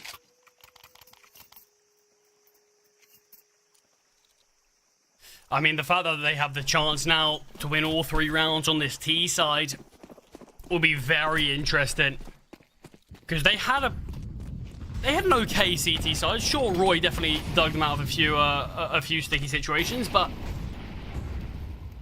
3 rounds just feels like you're giving yourselves once again such a good chance. And the difference is between that and regulation is you've got 3 chance with full weapon rounds. Yeah, exactly. 3 chances with, IVZ on the big green, utility on everyone. And I think as well for Game Hunters, I think the pressure, obviously they would have got all the way to overtime and then they kind of have that breath of fresh air, that kind of relief. And now pressure's up against them again. Another molly thrown, PRT. Was sitting around in the Molotov. Will go down to IVZ. ABR is the next point of contact, the next rotation. There's just 1 flashbang remaining. And if you're looking at the minimap still, Shinden are dotted around, waiting for someone to overextend. BK1, got to be cautious, because as this smoke fades, things could get a bit difficult. ABR's still here towards connector. Smoke has faded now. Oh, still so late here, waiting for Nacho. How is he so aware of this? I mean, there's no actual presence towards A. That's the issue. You've just gone silent. Missed AWP shots. Mello will finish it off. I mean, it's just been a pretty limp end to the round. Who's been spotted? And now ABR to dance around to be a bit of a nuisance. Nice find. Well, though, it's a 1 versus 4. So 17 seconds. He's not going to be able to cross. There's no way. We'll go down to ABR. Again, though, it seems like Shinden, the last 2 rounds, they seem very, very kind of well drilled on what they wanted to achieve. Yet that one seemed a little bit as if everyone was within different mindsets. Why have they thrown all that util towards A? The bomb's there in AMA. Why haven't they just planted the bomb? Because that's when that lurk can really work well. But for some reason, they have that hesitation, and in doing so, it gives them an opportunity to come back there. But they didn't actually use any of their util to deny anything. They smoked at the back of the bomb site. CT was open. Temple was open. Donut was open. Everywhere was still able to be occupied by the CTs. It felt like, are they just going to search for another kill and then back away? Are they going to get BK1 in a deep position and then leave and rotate B? Everything I thought they were going to do, they didn't. And instead, it felt like they did pretty much nothing with it. Util has been thrown out. ABR is going towards mid. IVZ trapped in the smoke with an AWP. Not the position you want to be in. Pushes out. ABR looks for the double, only good for 1. Oh, elevation here from Abiz, finding nothing. BK1, he's going to send himself out of the smoke. I like it from BK1, even though he's had a tough game. He's got 3 kills in that one, and now Roy, it's his time to shine. He can pounce Mello. Mello's not going to be ready for this. Mello will be found by Roy. 15 can be found here by Shinden. They're not slowing down. They're looking to fight 1 by 1, but it works well. They crunch on the bomb site. Shinden find 15. They've got 2 opportunities. They've had 4 already to close out the series. Surely Shinden don't falter now. I mean, yeah, important stuff there from BK1. Triple kill from him. Roy with the double. You got 2 chances. You'd have 6 overall if you fail to do it. You've got the weapons. You've got IVZ on the AWP. You've got AKs in the hands of your players. AVR towards middle will find both. Overlooked. And they know he's been a menace towards mid. They know he's pushed through these smokes, but it feels like just didn't consider it in this. Nacho, this is the hero play. This is something it feels like they need now. Won't be able to find the first. Nox takes him down. And it's going to surely go down to that final round of OT. Game Hunters haven't progressed out onto the B bomb site yet. They're giving time and space here to IVZ. Looking at the position here of AVR, IVZ, he's safe to say, when he goes down, if he does flank, he's going to be fuming. Great find from Roy, but he's so low HP now. Roy goes down to Mello. That would have been the bomb. Oh, IVZ. Oh, that is a tilting death, it's got to be said. But the two players in middle, I don't really know how that's gone so wrong. I mean, the game plan needs to be as simple as this for Shinden. We aren't actually seeing particularly any early aggression from Game Hunters whatsoever, apart from ABR. Whatever he does, he is doing it alone. Just be aware of mid that he is going to try to punish you. It's all you need to be wary of.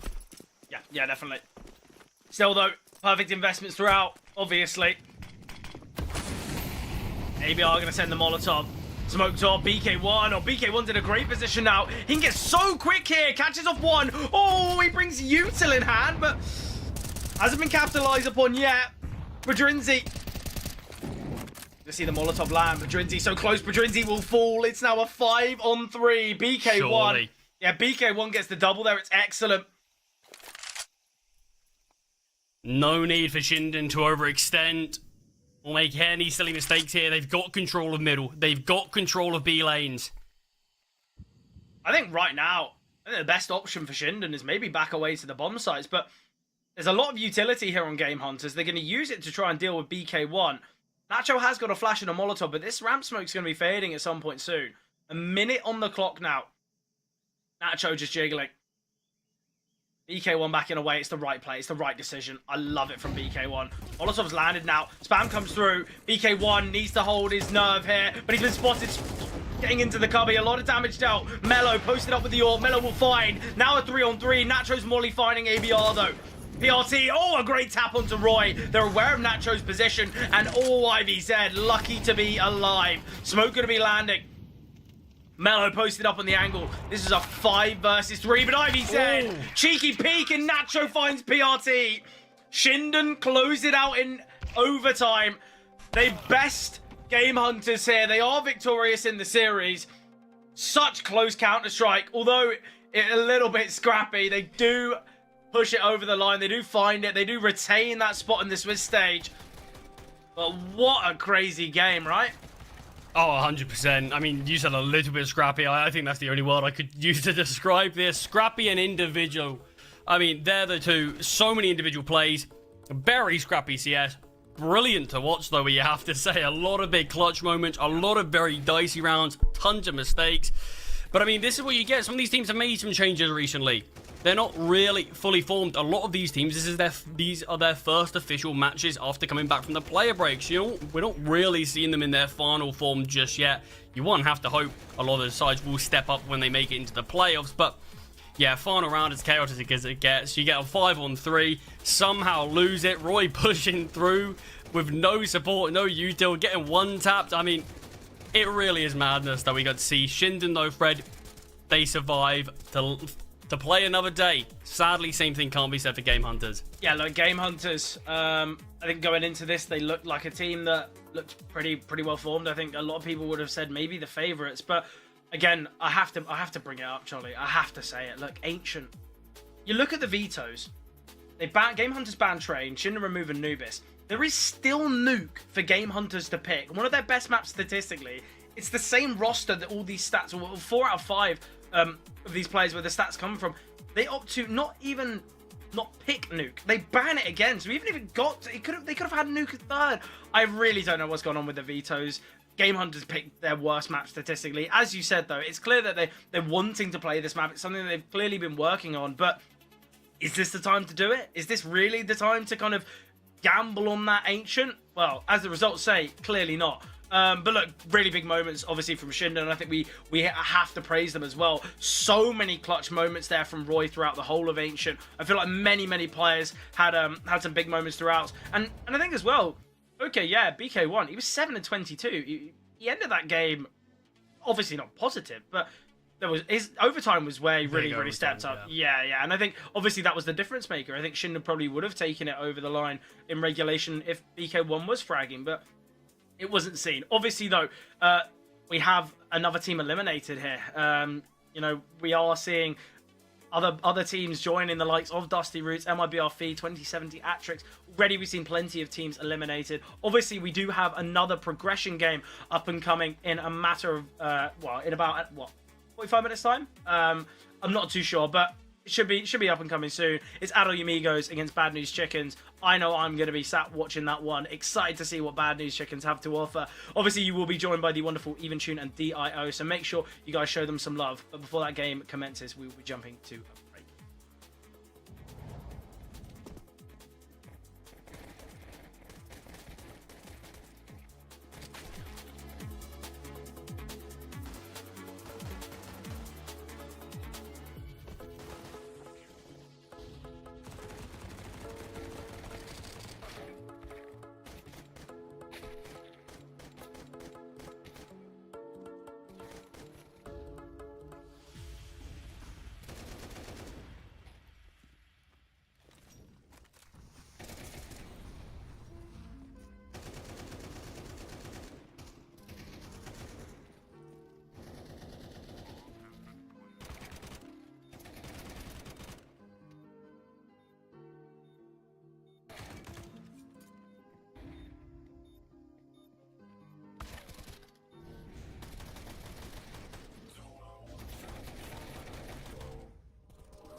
Hello everybody and welcome to one more day here within the CCT South America series. We are ready for the final match of the day, which is going to be a very heated one within the spectrum of who is going to come out on top and who will be one step forward towards the playoffs. It is I, Dio, and once again I'm here with my good friend Evan Toon in order for us to be able to get the privilege of being able, no, not the privilege, the honor of being on commentary for Adal y Amigos 2.0 against the Bad News Chickens. Yeah, Dio, I'm really excited actually to see what happens right here just in about a couple minutes. Now, honestly, I have to say that both teams that we have for today, in this case, Adal y Amigos and the Bad News Chickens, they are actually coming up pretty strong at the tournament at the moment. So I am really expecting to have a wonderful match with a lot of action, a lot of beautiful kills, and probably an even better display of their own skills and teammate opportunities as well, because these guys definitely come packing and they are gonna give us quite the show. Now, of course, we still need to check on the roster of those players who are going to give us the show we are expecting. So, speaking of Adal y Amigos, we are gonna have none other than Showtime, Fastzin, Kassen, CK Sao, and Del Bonnie. Now, of course, Adal is not gonna be right here, but certainly these are his friends, I can tell. And these guys, I just want to put the spotlight on Kassen. This guy has been doing wonderful. He's been getting a pretty good amount of kills per round as well. Also having a really good radio, and, well, the headshot percentage is also pretty high for himself as well. So I do want to put the spotlight once again on Kassen. This guy is gonna show us wonders. Casio Santos, we are expecting a lot from you, my guy. Yeah, I also want to bring attention to CK Zao's. Just his biceps, man. Like, look at those biceps, bro. They are enormous. They are probably the size of my head. And I'm gonna let you know right now, your HLTV photo does not do justice towards how good you look. Anyways, after just that brief moment right there, let's go ahead and see the roster for the Bad News Chickens, who will be facing off against Adal y Amigos. We're going to get Short, we're going to get Zere, we're going to get Desh, Leo Monster, and Freck. If there are two players, man, that I think we should bring attention towards, it's definitely Leo Monster and Freck, since they've been on a roll. Leo Monster really does justice towards his name, Leo Monster, because sometimes this man just goes on a completely ballistic rampage, and there's nothing that you can do to be able to stop him. It's a completely different menace, the one that you face off against him. You know, he has very good impact, unfortunately not being too good within the damage per round, but that means that overall he's more of a support player, right? The one that generally tends to be calling the shots, calling the rolls out here, and just going in with the coordination. So I'm expecting a lot from these two players and the synergy that they've been having, because they've been really good. Yeah, I mean, the thing is, we do have two beautiful teams with two amazing rosters, and honestly, I can tell that also each of these players definitely has what it takes to become the champion of champions. So, of course, this is all just speculation, as always, Dio. I mean, numbers do matter. They do give us a little bit of a perspective of what we can have in the future in the next matchup, and, of course, in the battlefield once we actually jump into it. But numbers are not everything, and honestly, as I always say, I am a man who believes in miracles, and oh boy, do miracles happen, especially on Counter-Strike. So, Dio, now we do need to see what battlefield is it gonna be the one in which these guys are gonna give everything they've got. So let's jump into the map Veto, because the first ban is gonna be none other than Inferno. We are not gonna have that map, which we know is pretty one-sided in certain situations. Of course, the second one is gonna be Ancient. That one is out of the equation as well. So that leaves us with the first pick, which is gonna be none other than Mirage, one of my favorite maps. Definitely one of the more studied ones as well. I mean, speaking of well studied, you can't say that without having Dust 2 in mind, which is going to be Bad News Chicken's pick. You said it yourself, sometimes it can be good, sometimes it could be a bit of a red flag.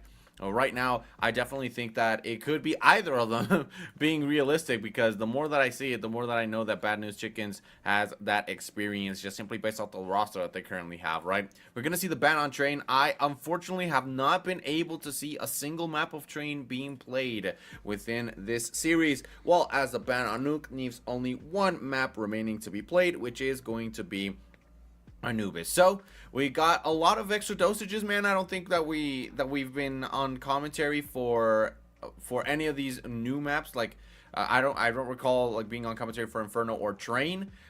So I mean, it's been just a lot of bit of repeating comfort picks that have been coming on right here within the South America series. You do not see people going for Train. You don't see them going for Inferno anymore. It seems like they're generally trying to go in for a bit of a fast-paced opener, you know, with Mirage, maps like Mirage, maps like Ancient, maps like Nuke, and then they tend to slow it down a little bit within like Dust 2, Anubis, etc. And then you get the remainder of any of those towards it. You rarely see a large map being the one that's sent towards the decider pick, which really speaks about the meta that is going on right now, which is just fast-paced gameplay. You know, just continue pressing forward, don't look back, and make sure you hit your shots. Yeah, one of the things I really love about Anubis is that for a change of pace, I mean, most of the maps in the game are pretty much CT-sided one way or another. Like I always say, maps are kind of balanced because even if a map is CT-sided in a certain way, like you have the ability to play with numbers when you're on the T side, right? Like you can actually do a lot just by being 5 players against 2. Yeah, you can have a beautiful setup. Yeah, you can have like a lot of mollies and smokes helping you out over there.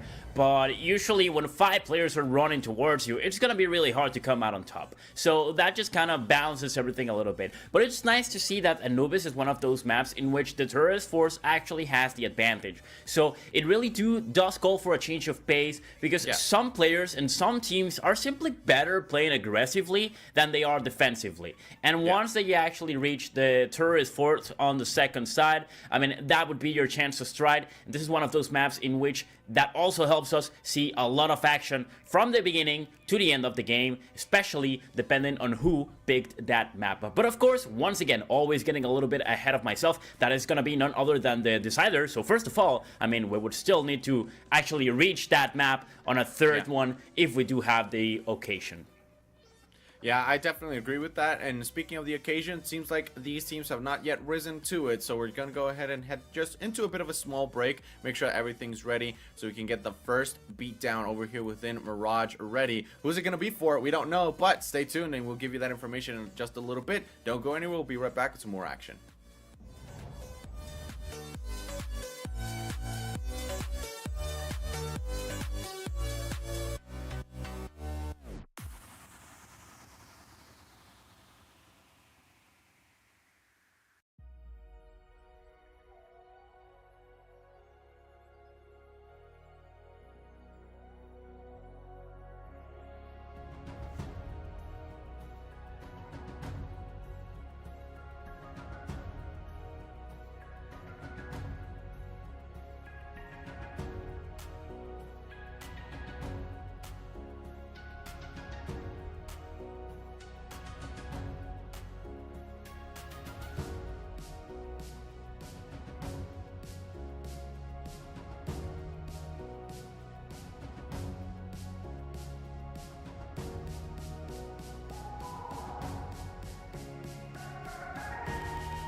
Alrighty, ladies and gentlemen, we are finally ready to bring the action to your screens as we have the Bad News Chickens against Adal y Amigos. And you know, just a little bit of a change up right here. Just want to let you guys know that the map vetoes, I mean, they're gonna remain the same, but it was actually the other teams, like it was inverted, right? So this is Bad News Chicken's pick, and the next one, which is going to be Dust 2, was Adal y Amigos pick. So you know, what we thought at once were stats that generally tended to favor the Bad News Chickens. It seems like now it's actually going to be the other way around. We see one player right there stuck. Just great stuff with the entry. Actually taking a little bit of time right there, yeah, to be able to move around, right? But Leo Monster, once again, I said pay attention to this player because he's going to be making things work so often and so well. But the thing is, Del Boni finally puts him down, but not before taking down 2 of their players, man. That's a really, really good shot, especially as Desh puts a kill right there on Fatsin. Look at that shot from so far away. Already 3 players down, one of them only 14 HP. Of course, he's going to try to move away, try to use the distance for his advantage, but he was so low on HP. That's just going to finish up that job, and look at that. Gets him with only 1 HP now. He's going to go down. Nothing they can do. The Chickens just pretty much annihilated the enemy as soon as they went into the site, and also after the bomb was planted. So that one, without a single question, goes for the Chickens. That's the first one on the score, and that's going to allow them to actually go by now. We have an AK-47 in the hands of Desh, who actually got 3 kills in the previous one. Leo Monster with 2 of them as well, 1 AK-47, and the Galil in the hands of Freck, and a couple Mac-10s as well. This is going to be deadly. Now, yeah. Adal, they definitely need to do something over here as the enemy is starting to move forward towards B-side once again. This is going to go so bad for the Adal y Amigos as the enemy starts rushing forward. Look at that, trying to defend with the 5-7. Does take 1, but goes down as well. Short right there for the refrag. Now taking point, watching market. Nope, he's actually going to pull back out of there. Ooh, that was a huge shot actually landing against Delbony as he was jumping right through. But now the bomb was planted. Nothing that Adal y Amigos could have done there. So they're just going to try to retreat and try to save the little they can. The little they actually were able to afford. That means a scout in the hands of Cassin, the Deagles, the Cavalier's helmet in the hands of Sao as well, for example. And, well, an MP9 as well. So that's just going to be pretty much waiting for the bomb timer to go off. And Dio, we are having a pretty interesting game. Really strong for the Chickens. Yeah, definitely. Right now, the positions that Bad News Chickens are adopting are to stop anybody that maybe tries to ambush them, because, I mean, they know that the majority of the team is still alive. But now, I mean, at this point, there's really nothing much left for them to do other than just continue with this onslaught. You said it yourself, Evan, I mean, they saved up everything that they could. The thing is, they couldn't save up much, especially since you're on the CT side. A little bit more expensive. We didn't see a singular shot come out right there from Cassin with that scout, so we're expecting a little bit more of a different approach now within the hands of Adal y Amigos, especially after that round did not really go within the favor of them. Here within the third one, you know, it's just a little bit of an issue getting the momentum running, and you know that it can be deadly once they start getting that rolling. So it's up to them to stop them dead within their tracks, unless they're prepared to be able to just rain lead on them or have it rained as well, because I mean, with the rapid fire right now that Bad News Chickens are sporting, you know that that can be complex territory. But we do have Cassin with the scout right here, just making sure that his anchor on the B site is more than ready to take down anybody that could come in right there. Misses a shot, and this is what I was talking about. Super important. I mean, those executions have not been on point much at all. The thing is, Showtime able to get at least 1 kill, 2 kills right there with the pistol, just solely pistol. Are they going to get ecoed? It seems like they are, man. Every single one of these players just simply going down. Leo Monster was able to get a kill on one of them, but just 3 against 1 with a little bit less than a minute left on the clock. It's not looking too good right here for the Bad News Chickens, especially since he doesn't even have the bomb. The bomb was dropped right in the middle of the site, and it's all about just checking one corner, man. Like, the coordination within your executions has to be the correct one, because if you leave one player left alive, the fact that they left Showtime just cuddled away in a corner led to them losing that round, because they just didn't check that angle. Yeah, it all went actually pretty well, considering that Adal y Amigos, I mean, in this case, Cassin actually missed the shot with the scout at the beginning, but that 50-50 proves itself to be deadly, as the enemy was not quite able to take that player down as soon as they could. So he actually racks up 3 kills, if I'm not mistaken, over here. Yep, Showtime right there. And now just like that, with a little bit of teammate teamwork as well. The enemy just was pretty much annihilated on their tracks as they were trying to move into B side. It was working well for them. It was 2 rounds in which they actually pretty much took that side for themselves. So they just tried to do the same, but this time the Amigos were more than ready to fight against this guys. Look at that replay. 1, 2, beautiful headshot coming in, and then the third one just to top it all off as they were jumping down. A little bit of miscommunication as well. As you can see, that player jumped down actually looking the other way around. He didn't know exactly where the PT-50 player was located. But still, that just pretty much allows the Adalia Amigos to actually breathe a little bit. They get all those AK-47s. Look at that. That's 2 of them already. A Galil. And now, Fast's in with an F4. And Casson with the AWP. This is going to be quite a show, ladies and gents, as we start jumping into the 4th round. And I can tell you already, a lot of blood is going to be spilled on this one, as both teams pretty much are packed up with firepower. Let's see how that ends up working for them, simply because of the fact that utility has been fired off every single area that is possible. We got one player slowly but surely creeping up right here within B short, seeing if there's anybody that maybe they could catch off guard. That smoke is going to stop any possibility of a crossfire. So simply starting to take it a little bit slower than usual could lead to something that's very good for them. HE dissipates the smoke. Very smart right there by Debunny to be able to just simply stay there within that corner, a little bit above the smoke in order to get that height advantage. And let's see if he can catch anybody else off guard. I'm positive Leo Monster could have possibly seen him, but opting to simply step back. Do we see the barrel of the gun? No, we do not. We actually see the player. Debunny with the 4 kills, man. 4 kills. And then Fasten says, you know what, man, I'm sorry. I'm not going to give you the ace, but we are going to get that tie. So I guess it's a little bit more of a sacrifice for me to take that kill so we can get ourselves back into the game. This is a very, very heavily contested match, and we're just 4 rounds in, Evanson. Yeah, this is looking good, actually. It just proves that Adalia Amigos and BNC, I mean, at this point, the chickens also are pretty much balanced regarding scale, and they're giving us the shot that we are actually expecting. We did see Adal actually, it's something I always say, they capitalize on the enemy mistakes, and in that way, they're able to get back in the game. Just with 1 mistake, they actually get it back. They get all those weapons, and now they're doing wonders exactly with everything that they could get for this one. Look at that. That's 4 players out already. Set it with nothing. That's going to be just the HE. Let's count. Let's start a count right now, Dio. That's going to be the first one for this game. I'm pretty sure we're going to see a lot more of those. Yep, a lot more of them, especially if we see so many instances in which Bad News Chickens just with little to no armor, I mean, they're going to eat those up for breakfast, man. I love it when my cereal comes with chaparral, so I can eat it all up.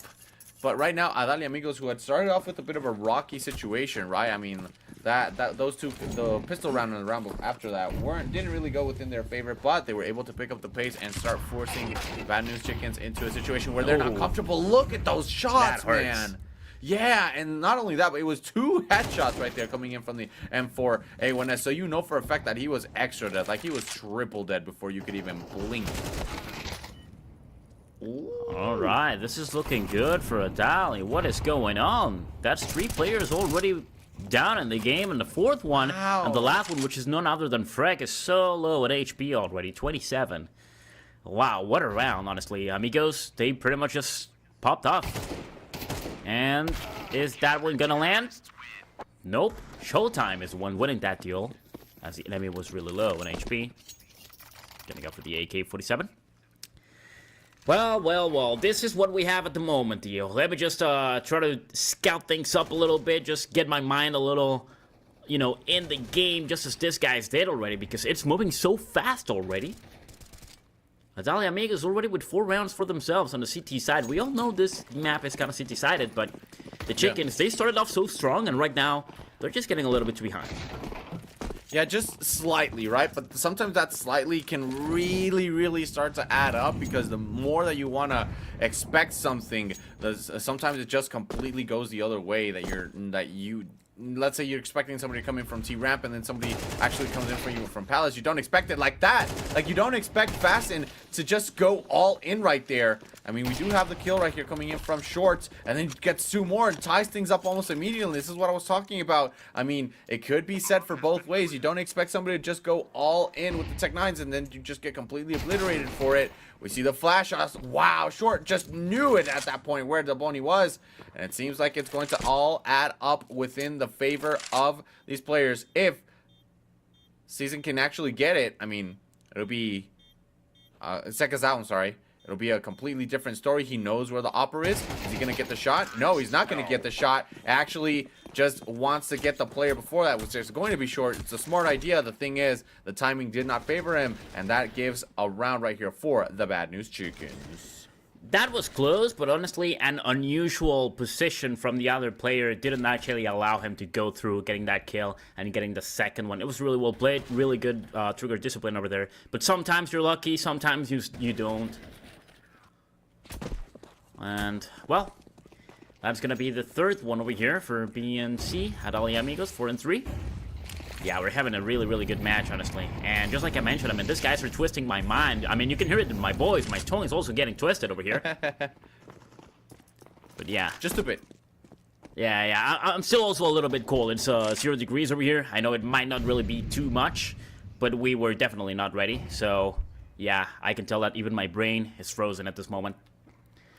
But alright, let's just get a little bit of accounting of what we have, because Dash does have an AWP in his hands. I really want to see this guy actually pop off with the AWP. You know how every team has a designated upper? Yes. I do want to see what each up actually has to afford for each team. But now, just a calm before the storm. Try to be a little bit patient over here. So we're down to the 1 minute mark. You can actually see the terrorist force pretty much spread around the map, around the right side of the map, towards B side. So we might actually see a 35-second push coming in from the BNC team. Just simply starting to take things a little bit slower is definitely the play right here. Simply because of the fact that Adalia Amigos have been very good on the defense, and not only that, they have more than enough money to be able to overwhelm you with the firepower if push comes to shove. And let's see, are we going to see the shoves coming in anytime soon? Yes, we are. Especially Shen Sword takes a little bit of a detour. Delboni able to get the kill on Little Monster, but towards the other side within Nice. Sandwich, Fasten says, you know what? Nah, man, you aren't fasting enough right there. See, the Flake actually gets a shot, but does not get the correct kill, especially because right there through the wall bang, it didn't help out much. Showtime finally puts a dent within Short, able to take him out, but I mean, the bomb has already been planted. Nothing much left for Adalia Amigos to do other than simply retreat. Showtime and Cassin know that their AWPs and the M4A1Ss are worth their life more than at this point. So, I mean, this retreat is very, very optimal. I think it's time for me to step up, Dio, because these guys definitely are at the moment. We're going to have the 4th round and pretty much the tie on the score once again. As the bomb's just about to blow up. And that's going to give the round for BNC. Now we got the last 2 players of Adalia Amigos actually trying to defend over here. The 2 Amigos just waiting for somebody to actually pop out and get a pick, but of course that's not going to happen. BNC knows what they're doing. They know they have the round. They know they have the upper hand. They don't want to give it away, trying to chase somebody and just going down when they don't really need to. So right now, a small tactical pause has been called over here. I'm pretty sure that's going to help them get a little bit of a refresh on what's going on with the enemy team, getting their strategies, and allow them to do something different on the next one. Because what I've been seeing right here is some really good entries coming in by the chickens. And that 30-second push, pretty much 25-second push at the end, I mean, just allow them to catch the enemy off guard, getting to side, getting those kills. And the last 2 players, they were forced to run away. Yeah, and I mean, it's the fact that they're constantly being pushed back, right? That's really, really starting to lead them into a bit of a corner. And I like the fact that we're seeing so much offense coming from both of these teams. Yeah. You see them constantly within like a seesaw fashion, right? It was Adalia Amigos first that tied things up, then got to 4. And then it was Bad News Chickens that just caught them off guard once, man. Just caught them off guard once, and oh, look at that. Just those shots. A little bit of a contention warning. It says, like, you know what? I'm still going to try to risk it, and actually gets punished for it. Leo Monster has been biting off a little bit more than he can chew. He started off super strong within the first round, and then he just disappeared into the night, man. I think that's actually the last thing that you want. I think that's actually really important what you mentioned. I mean, they actually punish the enemy whenever they make a mistake. Both teams have been able to do this. That is really important because that's exactly the moment in which one team starts getting the advantage and starts getting those rounds. I mean, they know how to capitalize mistakes. They have been doing that consistently. It's only been 8 rounds, but we have seen it more than twice already. So it is really nice. That just means that everything is really balanced. Yeah, definitely. And not only that, but they're able to identify these areas, right? Which is something that you generally don't see. Sometimes you'll have somebody that's constantly lurking. Sometimes you'll have somebody that likes to peek with just like raw, just completely unprotected peek right there. No smokes, no flashes, no HEs, no nothing. And they're still able to get the kills, right? So once you start to understand like these habits and start to punish them, that's when the layer on top of layer adaptation comes up, right? It's what you want to generally opt to do for right here. We see the shot being fired off right by Cassin. Didn't want to commit too much to it, but then he ends up actually getting to Sekazao. Oh my goodness gracious. Gonna get the shot right there. Nope. Do we see the firepower being off right there? Yep, Dash does get the kill on Showtime. And then towards the other side, Sekazao puts the final nail within the coffin for the team right here and loads the untie within their favor. Just a tiebreaker right there, completely unexpected. I didn't really expect Dash to be able to get that kill on Fasten, not gonna lie. I didn't expect him to just be so ready to see just the smallest of pixels appear right there. I mean, in the end, it works. Unfortunately for Dash, I mean, it wasn't more than what he could go for, and then just continue with this onslaught until just finally Adali Amigos read where he was. The advantage once again going way too much within the favor of one of these teams that ends up giving them the victory. So this is exactly what we're talking about, man. Just these advantages, like you said, going unwarranted within these areas and not really checking up for them, it starts to add up a lot. Ooh, good entry over here. Frag actually takes down Faster, not without him actually getting a frag for himself, but that just pretty much annihilates all defense on A side. Now we see the rotation coming in by Showtime. He does take down Frag, just shooting through the smoke, trying to spam over there, but the bomb was not on that position. So it does go down, and now the timer has been got down, but look at that. This guy was on fire, but Zed is right there to actually stop it on his tracks. At the last moment, just pretty much clutching that 1v1 in the end, as this guy was going in 1v3 pretty much into A side trying to get that bomb defused. But yeah, also, I mean, once again, the shout out for every single one of these players. They're doing wonders with everything they have. And we did see a great display of skill on the AWP as well in the previous rounds. So I'm pretty sure this is only going to get better and better as it goes by. And this guy starts warming up a little bit more with each one of those rounds. Now, we definitely see a Molly over here on A main, just trying to make sure that the enemy won't rush it. Because that is definitely something the Chickens are pretty good at doing. We've seen that worked out on B side. But these guys do know how to adapt. Look at that. Beautiful display of flashes. 1, 2, 3. Mollies, everything they've got. Toboni over here being the first line of defense, taking one down. Leo Monster actually answering with one frag for himself. Fatson on the other side takes one down. Not quite the second. Woo, but look at that nade. Just puts him on the brink of death. 3 HP. But now, Short's moving forward. Oh, Showtime actually watches, sees him first. And look at that, just like that, the tourist force is pretty much out of the equation once again. The last player, only 3 HP. I think he's going to try to save that AWP from so far away.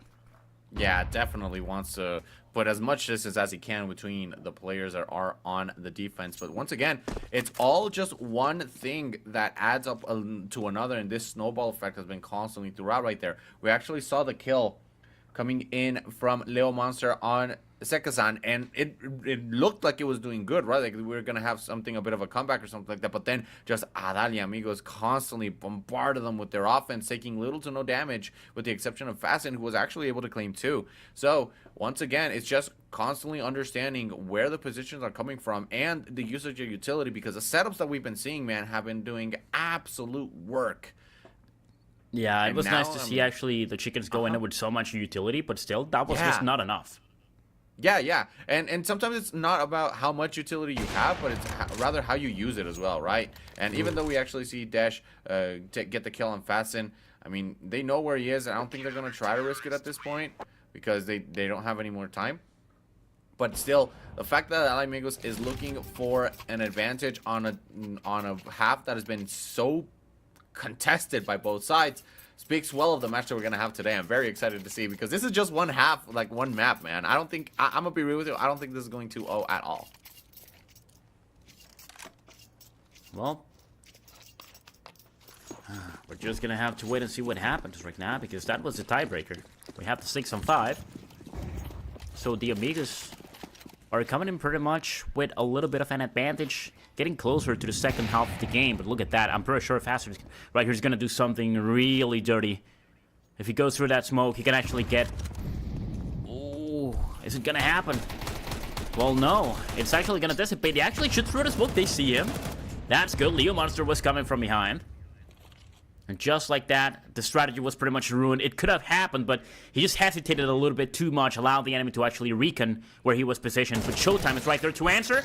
No, Leo Monster's gonna get that kill as he flicks first and gets that headshot against the enemy. Good shot coming in from Delbany all the way down to mid. And now, sort of check that decision. Yeah, he does not want a little bit of the same medicine, which was applied to his teammate. Freg with a beautiful shot from so far away with the AWP, and look at that, Leo Monster. Whoop! Just like that. Wow. Well, we have the end of the first half. That was really interesting once again for the Chickens, and we just go pretty much tied up. Let's see what happens as we hit the reset button, Dio. And right now we all know what it means. We're jumping into the second pistol round of the game, one of the most important ones, the one that will set up the pace of what's gonna happen. Definitely, especially because, it seems like first and foremost we're gonna have a little bit of a tech pause right here, right? So just gonna want to see what's going on over there. But I mean, just overall, this is looking really oh, IRL problem. Okay, I hope everything is fine.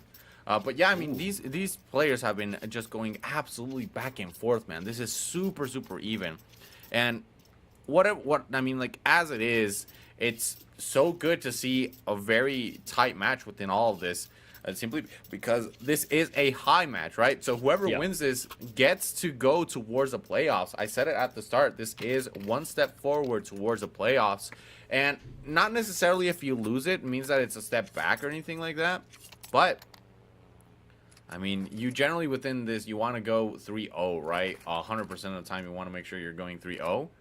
So, I mean, it's very interesting, to say the least, how these teams have been just coordinating super well and then adapting towards what the other team is throwing out right there. Like, there was one occasion where we saw a lot of players just simply stacking within mid, but not really going for the executions until later on. And if I recall correctly, it was Leo Monster, the one who just went up and started gunning them down. And they took what can consider an unnecessary loss right there by hesitating a little bit too much, because they got too comfortable while being on top of mid, right? And once again, mid control has been super important. Speak of the devil right there. One shot, one kill. Leo Monster is a beast whenever it comes to those headshots here within the pistol round. This is where he really shines. Oh man, what a tap right there. And actually, Lips to Telltale gets out. And also makes a call, because that was more than 3 players he actually spotted on that spot. So right now, the enemy starts moving forward. Another kill for Leo Monster. Look at that, that's a triple kill for him. Finally goes down, but Dash is right there with the Julies to answer. Woohoo! And another beautiful one tap coming in, Dash, with the Julies from so far away. Del Bunny doesn't even know what hit him. Yeah, and like the fact that you're doing so well on Adalia Amigos pick, because remind this isn't, we just had a little bit of an issue right there. This is not Bad News Chickens pick. This is actually Adalia Amigos. The fact that Bad News Chickens is doing so well on Mirage too speaks eons of how Adalia Amigos is actually, a little bit on the back foot, because they were the ones who had to adapt towards what Bad News Chickens was putting on the table, right? Remember, they were the first ones to start off within this. So it's still something to take into consideration, how sometimes you take just so much time to be able to adapt, and yes, you're able to stand up to it, but you're generally the one that is a step behind, right? So I mean, you're doing a great job with the adaptation and things like that, but you're not forcing your opponents. And in this case, Theo, this pick was actually the Chickens. That was corrected. Yeah. Remember, we actually had a little bit of trouble over there, knowing exactly who had banned what at the beginning. But yeah, this one was actually banned by the Chickens. So this is their map. Oh, you're right. Never mind then. It seems like I got confused. Oh, I was watching the other Veto. Never mind. No, yeah, this is Bad News Chicken's pick. Yeah. Oh my god. Yeah. It happens. It happens. The thing is that behind everything, we actually had a little bit of trouble over there, just as the players actually had trouble going into the server. So like things were a little bit messy, but everything's corrected right now. So thank you, man. We just keep on enjoying this beautiful match because look at this. Now the chickens. It seems they're just a little bit better on the defense, though, than the attack. They're having a great time on the CT side. Yeah, they're looking pretty good. And I mean, everything that I said, everything that I yapped about within like the last 30 seconds, just forget that you had it, right? It speaks well of how Bad News Chickens feels within this map too. Because if we're going to go like, once again, to stats and things like that, you know, Bad News Chickens, this isn't their best map. It is one of their most played ones. I'll let you know that right now, with the total of 6 times 1 after the 11 times that they've played. So they feel comfortable at it, yes. But I mean, it's no Ancient, right? It's no Nuke, where Ancient is generally their comfort pick, which we actually saw banned later on within it. So I'm a little bit surprised, to say the least, that we didn't see the pick on it. But regardless, I mean, Adalia Amigos has the perfect opportunity right here. Do you check the copy right there? You do not, and you get punished for it. Dash gets a kill on Fasten, but then Cassin, that's a second one, but he was able to get a kill before, man. That's the second grenade kill, if I'm not mistaken, on the game. Yes. But also, that shot coming in with the deagle just at the last moment, pretty much at the same frame that the nade actually popped out. Wow, he actually does get a second kill for himself before going down. Let's see if now Dublin can actually do a little bit of the same, get one for himself over here, but not quite landing those shots. Already on site. But no way that he can, actually win this. Leo Monster was right there to stop him. Now the enemy has been spotted, and Freck is the one that's gonna seal the deal over here. And now, Dio, I do have to mention, I mean, everything that you said before, I mean, let's just not completely forget about that. Because one thing we need to mention as well is that the chickens were doing great on the T side on this map. We all know this is a CT-sided map, right? So they're gonna pretty much do hugely differently. Like, they're gonna have so much advantage against the Amigos at this moment. So it's very possible that they are gonna get this one for themselves. I do see it happening. First map, going for the Bad News Chickens, definitely possible. Very, very possible. But the fact that they actually got 6 rounds on the first half of the game, that's a lot. I mean, if it's a CT-sided map, you would expect them to get at least 3 or 4 if the enemy knows what they're doing as well. But they were actually able to go into the second half pretty much tied. So, yeah, I think that the chickens are definitely going to pick this one for themselves. They are demonstrating that they can dominate, and they know they mastered this map perfectly well. Yeah, and once again, like you said it, it's just the fact that you get that credit within the map overall, and it starts to stack up a little bit against your opponent, right? So I mean, still a lot of things to take into consideration, because sometimes it's not about winning, sometimes it's about sending a message, right? And the message has definitely been sent. The thing is, Bad News Chickens say, you know what, let's return it to sender. And whenever you do that, not only does it rattle your opponent's mentality a little bit more, but it also starts getting them to play, you know, a little bit within the inconvenience side. Like right there, what does that smoke do? You already have them just right up in your face. It doesn't delay their approach. It only gives them a little bit of a leeway to be able to get you where they want you. Like right there, we see Sekasao going to get that kill on Freck, and then we see them just straight up Fasten gets a kill on Leo Monster, knows that there's one player right there, gonna molly off. Yep, just simply get out of my way, and then that is going to be the bomb plant. Do they give chase? I don't think they will, up until maybe the halfway mark before they can find anybody. And if they see anybody right here with MB short, that's gonna be Cartons. Yep, so it's just gonna be the rest of the teammates right here for Adal y Amigos getting the bomb plant, getting this round win, finally placing themselves on the scoreboard within the second half. You know, taking things a little bit slower than normal. So once again, just great use of utility right there, where I think it comes in from Adalia Amigos, making sure they're flushing out the players where they feel the most comfortable, and, you know, taking notes once again about where they are so they can adapt to it, which is really good. Well, bomb goes up. This round goes for the Amigos once again. So things are 9 and 7, if I'm not mistaken. No, it's 9 and 8, right? Oh, 9 and 7. Yeah, on the scoreboard. Yeah, 9 and 7. But, well, Dio, let me tell you a small story. Taking the time over here as we jump into the next round, round number 17. Today in the morning, around 6:40 a.m., I actually was woken up by a series of bullets going off around really close to my house. I mean, something completely unexpected. And apparently it went out of the news. It was around 60 rounds or more actually fired against one house. It was brutal, let me tell you that. But I think this round is gonna get even more brutal as we actually see all those bullets fly out with the MP9 as well. And we can see Short over here dealing damage. Look at that, Del Bunny getting one kill for himself. All from Tetris. And we are still down to 3 and 4 players, respectively, for each team. Ooh, that nade was really, really close. But now Dash patiently waiting with the AWP just for the moment in which an enemy is gonna try to make the cross. And here we go. There is it. There it is. Going down. Also coming up, Neo Monster. And now Cass, and he's not even gonna do nothing at all over here. Just completely annihilated. That was 3 players. I think they should have played a little bit more aggressively, but they were so pinned down.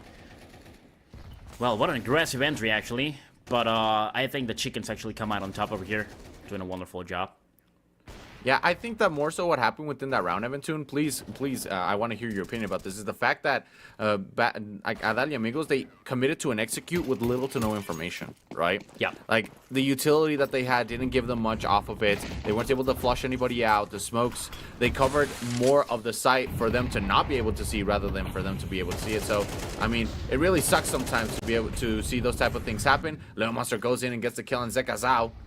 And then simply backing off once again in order to provide that coverage that is needed. But it seems like they left the A site completely unguarded. And this is what I was talking about, the lack of information. But I don't think at this point that BNC has to worry too much about that, because they have the possibility of a one-man up retake, right?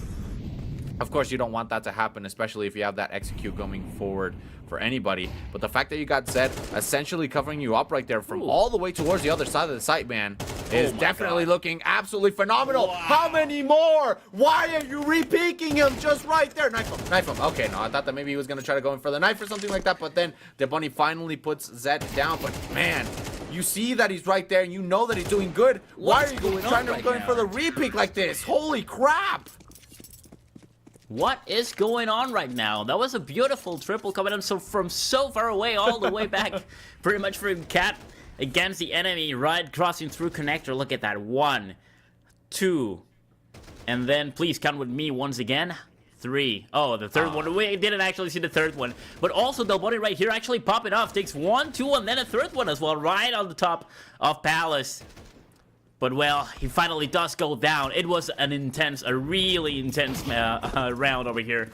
But the chickens, I mean, man, we do need to talk about the chickens because they're 11 and 7. It's just one round away for making sure that they at least can go into an overtime if things happen to go south really quickly. I don't think that's going to happen. I mean, they're dominating the game in many different aspects. One of them, of course, being the rounds they have against the enemy, but the other one is the economy. Just look at the Amigos pockets right now. They're pretty much completely drained. They only have one AK-47 and a few pistols. But still, they want to give it a try. They do want to go in. The AK-47, though, in the hands of the body, we know what this man is capable of. And look at that beautiful flash as well, doing a beautiful dupe with Showtime, allowing him to get that kill with the Tech 9 all the other way.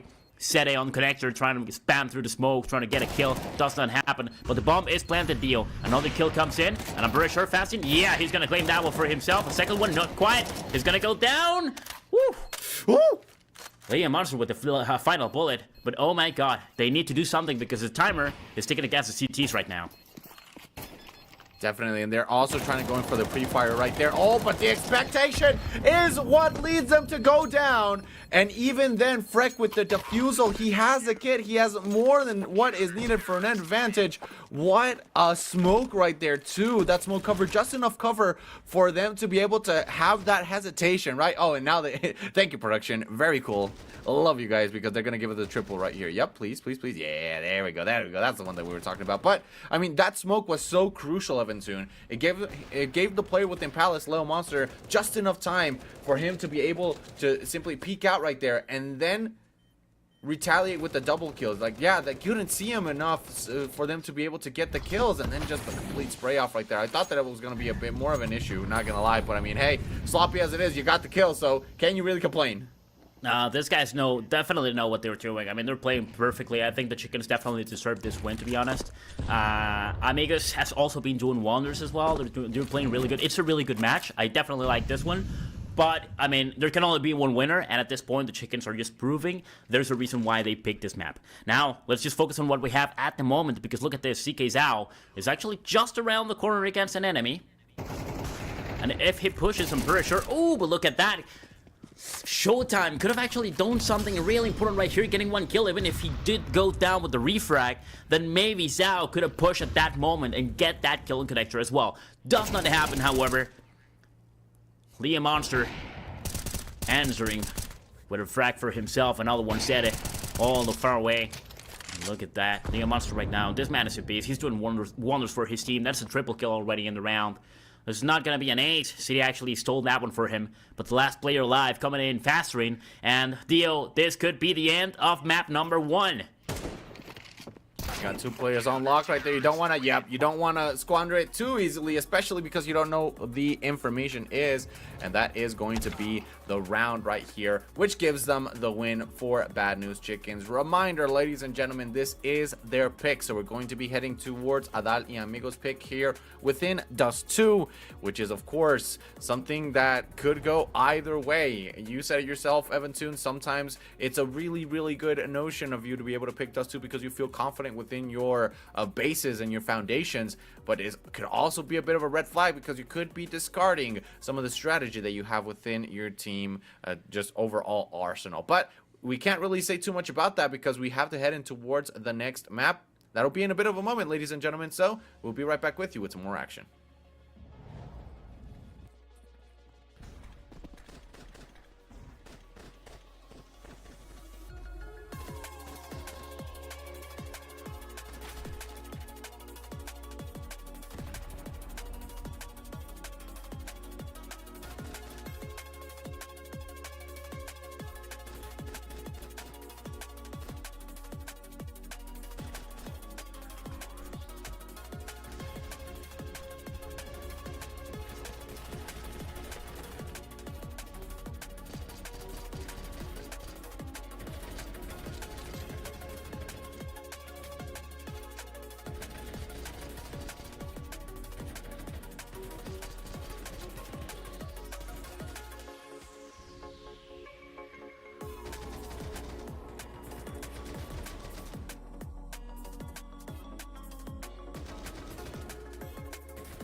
Do I wanna try? Can I let it go?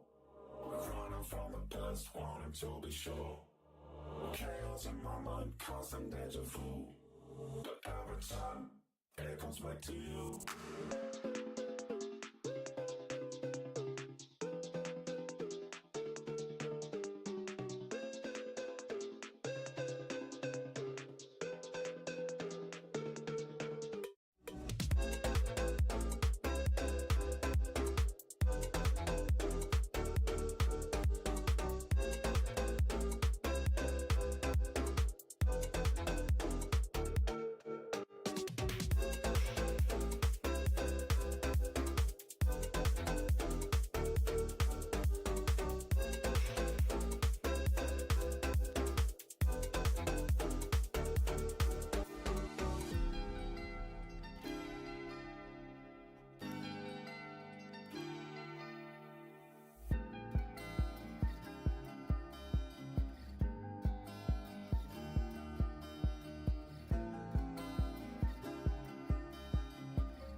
Well, hello, welcome back everybody. We're getting more than ready once more as we are just about to jump into map number 2 to see what happens in the battlefield, as we are also going to change that. This time we're jumping into enemy territory. It's gonna be nothing else than Dust 2, the classic, the map that pretty much represents Counter-Strike throughout all its history. And of course, well, this time it's gonna be picked by the Amigos. So, after the Chickens actually claimed the first map for themselves with beautiful display of skill and teamwork, let's see if the Adalia Amigos team also does have what it takes to do the exact same thing, so that probably they're gonna have another chance on the decider. If not, we all know what that means, Dio, that this could be a 2-0 for the Chickens, having pretty much the pass for the next phase of the tournament already. I mean, they're doing a really good job.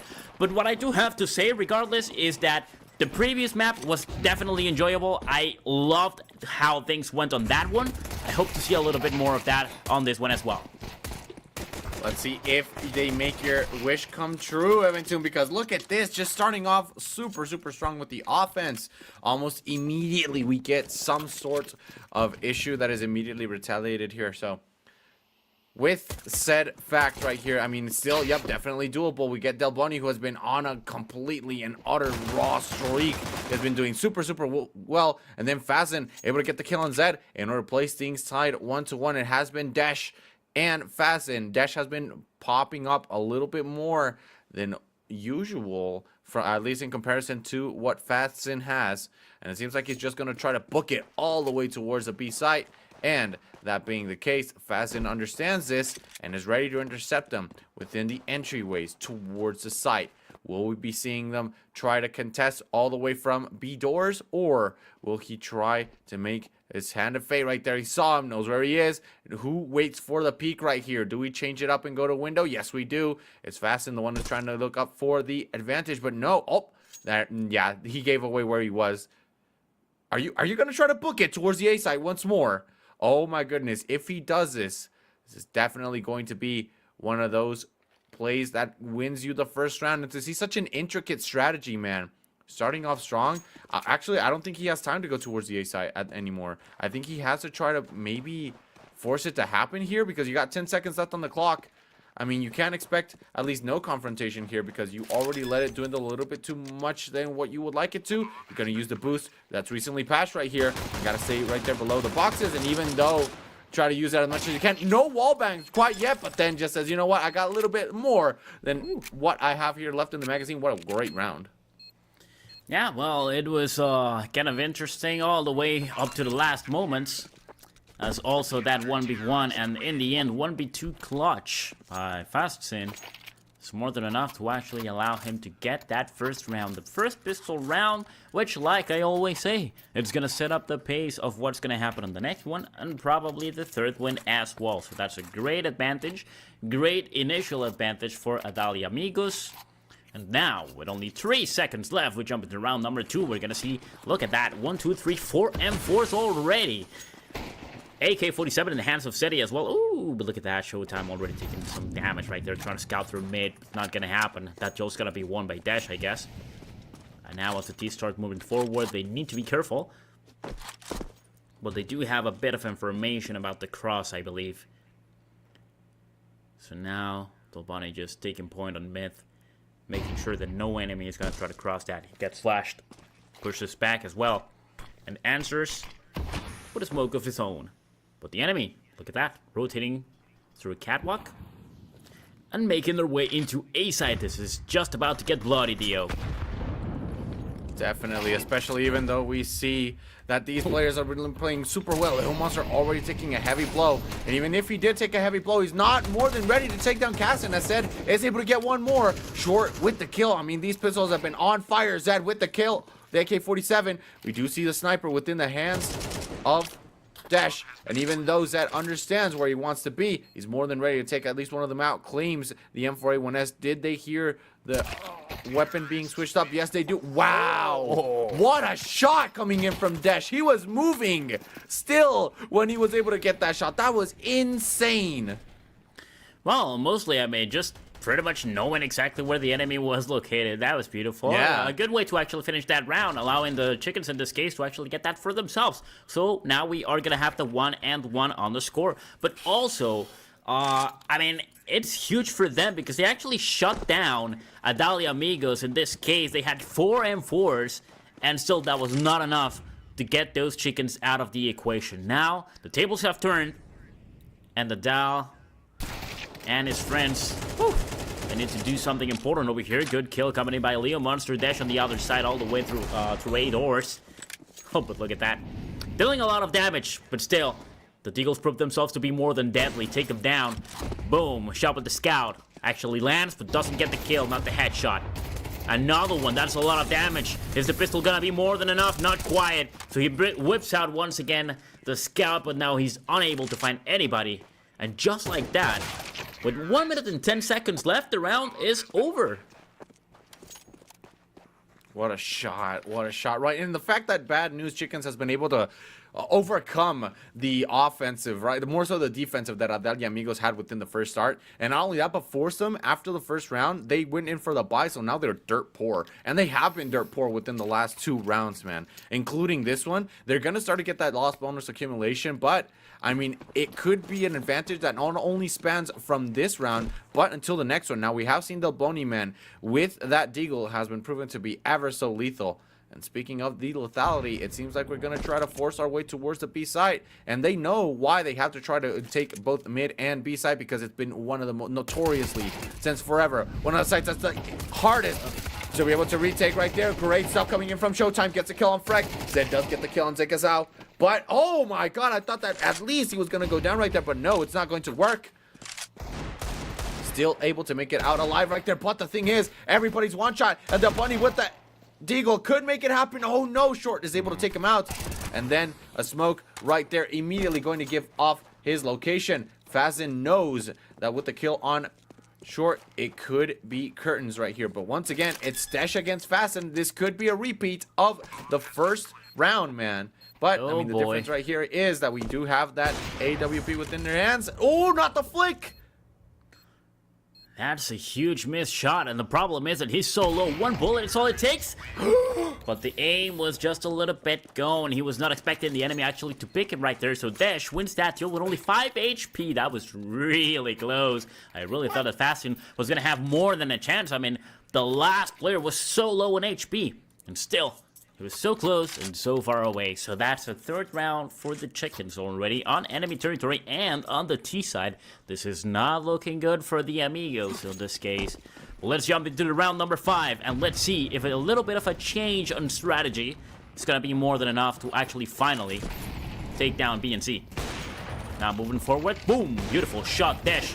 Always not missing those. Running through the fire. Actually allowing that kill to fall in. Freck claims the last player on B side, and with that, the Chiefs begin moving forward. That bomb has to get planted as soon as possible. Spamming through the smoke, City over here, but he actually, just takes out the knife at the worst time, and he had no bullets right there. Huge mistake, but still more than enough to actually get one more kill. Cass, and over here. I mean, what was that smoke, right? Like, I was just trying to land it. Mistakes usually happen, but the problem right here is that we have a 3v1 situation. But look at that nade, actually, Freck. Oh my god, 1v2. Is it gonna happen? Faking the plant. And he pushes forward, and he's not quite able to get it. Dalbany was definitely gonna take him down. The M4 with a jump-in shot, and look at that. The last 2 players so low in HP, less than 30 points. Really unfortunate. It was a great entry, honestly, for the Chickens. But running right through the smoke and a lot of damage coming in by Fasten pretty much sets up the pace. And that would happen over here. Just swapping weapon at the worst moment possible. Trying to get that that fire, that smoke, the flash, the utility. And in the end, it just ended up being bad for you and your team. Allowing that player to get an extra kill for himself. But well, Leo, let's just hope that BNC can actually do better on this one. Because right now, firepower, in behalf of both teams, we don't really know who is going to have the upper hand. And they're actually using the utility as a bit of a preventive measure, right? You don't want anybody trying to catch you off within a short or anything like that. So especially with mid control being handled specifically by one smoke, and one singular smoke right there within mid doors is of course super tight timing, to say the least. You got little to no leadway for any errors or anything like that. So I mean, just taking it slow sometimes is the correct manner. And speaking of taking it slow, I like the way that they're thinking at this point, with Zed being the only player that doesn't have proper firepower within the hands of a rifle or anything like that. He is the one that is staying behind a little bit, right? He's the one that's going in for a bit of a lurk. So if he's able to get a cheeky little kill, he will be completely armed right here.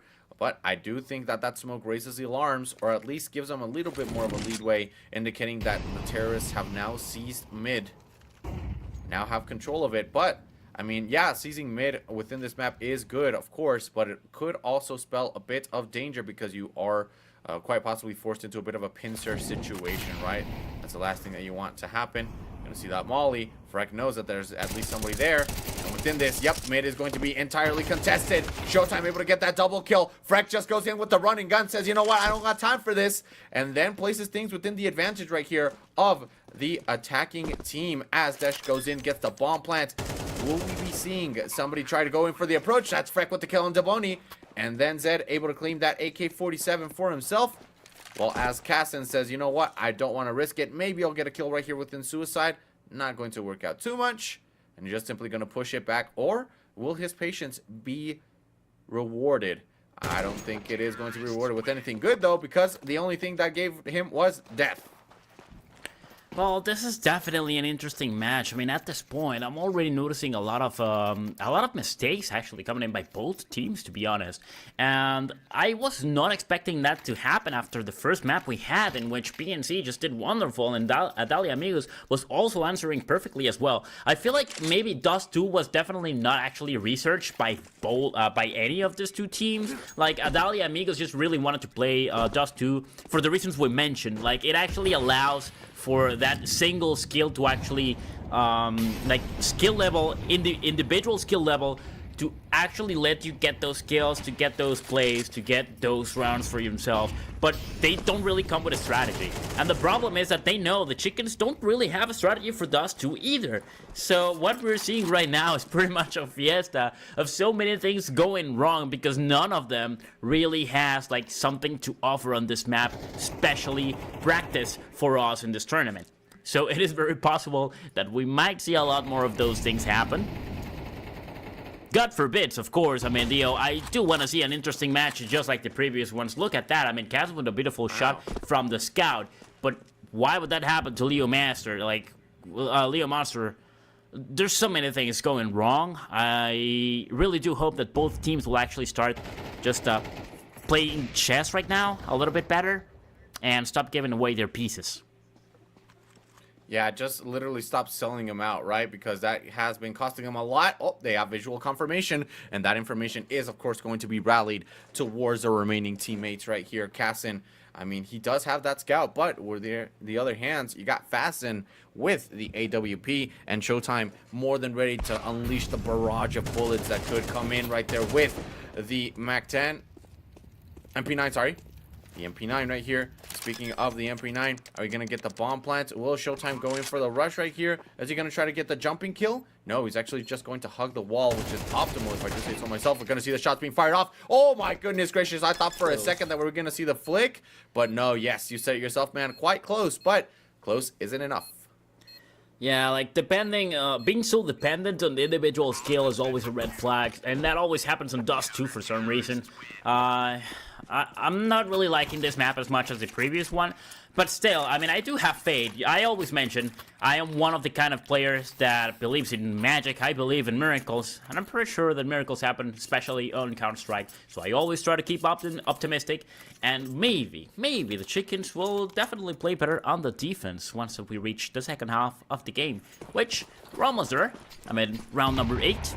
Let's see what this one has for us in the future as we jump into it. And with 1 minute and 50 seconds on the clock, both teams start getting everything set up. Now, Fasten with only an MP9. Oh, look at that. Good entry. Those Tech 9s, man, I mean, they're certainly deadly. Yeah, and we've seen it time and time again that how much they work, how much work they put in right here. Do we get the frag? Yes, we do. Delboni able to get the kill on Lil Monster. And it seems like it doesn't matter how many kills you get as long as you're able to move all the way around that. Simply staying right there within the smoke. Delboni takes a huge hit. Oh, and he has him right there within the crosshair. Cassie able to get the kill on Zed, though. Do you see the player right here coming in from the boost area? No, that's Freck getting a kill on Cassin. 2v2. Once again, we got a player coming all the way from long doors. But is it too little too late? Bassin and Showtime, both with rifles. We're actually seeing where the final player could be coming from. Oh my god! Actually gets caught within the crossfire. Desh does have the prime position, man, in order to be able to make it happen. Does he get the shot? Yes, he does. And bad news, Chickens, being able to clutch out after what was a bit of a prickly round, man. That definitely stung in a lot more places than what you can expect. One being the economy.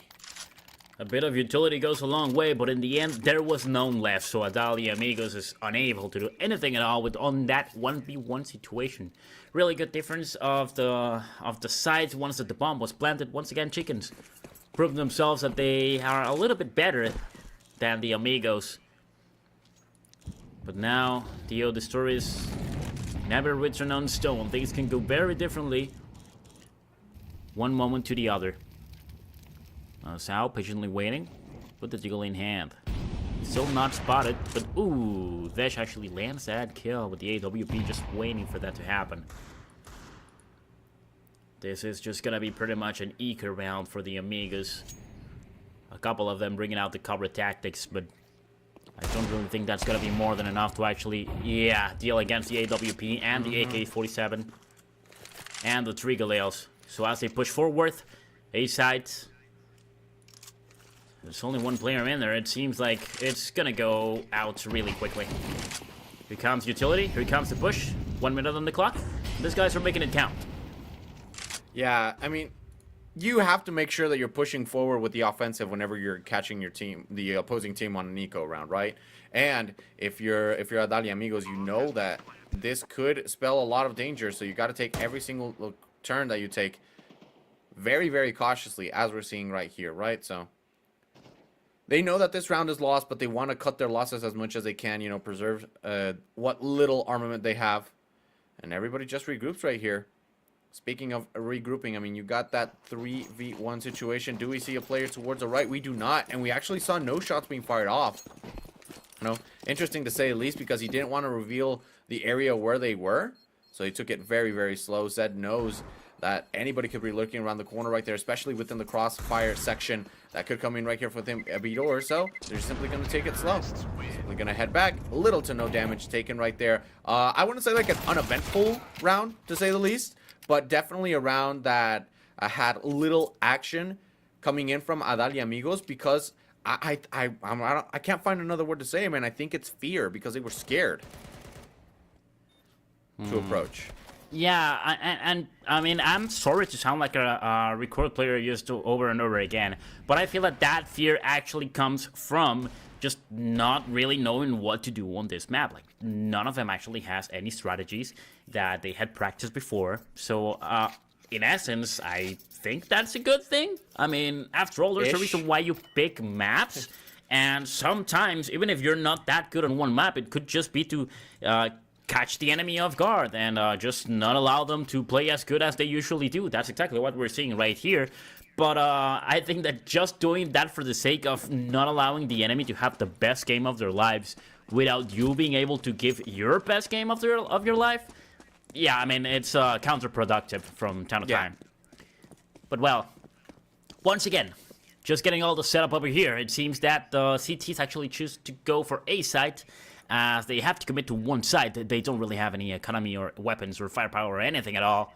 And they also don't have any advantage. They don't have any rounds for themselves. I mean, just 3 of them. It's half the amount of rounds that VNC has at this point. So they just need to make sure they can stay together, probably get 1 or 2 cheeky kills. Oh. But First Blood's actually gonna fall in the hands of Short, followed up by Leo Monster on the other side, taking down Showtime. That's 2 players down already. That's just gonna ring a bell, and the T's are gonna start moving forward and see if they can take the enemy down through the sides, or just go straight up for the plant and get that win for themselves as fast as possible. Oh, okay. Sekazao just making his way right there through it, making sure that he's able to get at least a kill right here, claim a Galil. But I mean, you already know that they're headed towards the B site, right? Notoriously a difficult site to take, to retake. And everybody's positioned. Like, look at that. Every single player was positioned for a moment towards the left side of the site, man. Everybody knew that they could be coming in right here from mid, and that's why they're just simply placing up the most firepower that they can within this area. Gonna go in with the smoke, stop them from probably pushing if they want that to happen. And then they just see him. Everybody, bullets fly. Just corpses fall down. Short able to get one kill. And then Sekazao just one on Zed as well. Will Kaysen try to make his way, get a little bit of a sneaky little defuse? No, but he does get the kill on Short. I mean, he is gonna go down right here in a blaze of glory. But not before letting his teammates know that, okay, yeah, we did win this round, but nothing much left for us to do. And the fact that he didn't even try to claim the weapon that he rightfully won within the duel against his opponent, you know, speaks of the fact that he was trying to play this as cautious as possible, which is something that we've seen can sometimes give a bit of an advantage of Entomb. We actually saw it yesterday within one of the matches what was it, like Sunday? Yeah, Sunday. We saw it on Sunday that whenever they were ecoing, they actually played a lot smarter because they knew that they were down and they took less risks, which I think is what happened right here for Adalia Amigos. But the difference right here is that they're not winning the rounds. Yeah, they kind of made a bet. They just made a gamble on the previous round. And they just went for A side, and the enemy, of course, didn't want to gamble. They actually played it safe. And just like that, they were able to get a couple kills and make sure that they had that round for themselves very, very quickly and easily. Problem is right now, Adalia Amigos, with one player down, they have a 3-7 on the score. I mean, economy is not the best for them either. I am starting to see BNC actually crown themselves as just going through the next phase of the tournament as fast as they can. Now utility pops off. Okay. CK Sao, first line of defense over here inside. Oh, the nade actually clears out the smoke just enough for him to actually find the enemy, but the enemy was quicker on the trigger. Still, though, 1, 2, 3, 4 players down, and the last one by a cute shot coming in by Short just puts it into his life, and with that also the round. This one goes for BNC once again. That's 5 rounds already on advantage. Oh my god, what is going on? And this is the last round in the half, man. So this could be either 6 or 4, with this being the last round possibly played here. I mean, Adalia Amigos, you know for a fact that they were betting a lot on the T side. I'm sorry, on the CT side. Simply based off of the fact that here within Dust 2, they have a phenomenal win rate. And that being the case, okay, Showtime able to get that kill on shore all the way from Suicide. But I mean, this is the map that you win the most on within the CT side. You win almost 60% of the time when you're on CT, and right now Bad News Chickens is just curb stomping them within the area where they feel the best. And not only that, but Bad News Chickens actually has a bit of a better win rate right there. Oh my god, just flows into the shots being fired off. Freck catching a triple kill. Man, really nothing much left for them to do, especially since they have little to, well, never mind. I was about to say little to no firepower, but it's actually Kaysen with the AWP. They've already made their way towards the site. Will we be seeing some sort of ambush of sorts? No, it's actually just Kaysen simply standing there against Dash, seeing if maybe he's able to catch them off guard. But, I mean, this divided force, I think, is quite good because it could, if they catch one player, man, one player, I mean, you already have Dash that's ready to refrag in case that happens. And then you got Del Boni in case one is to spring off from the site right there.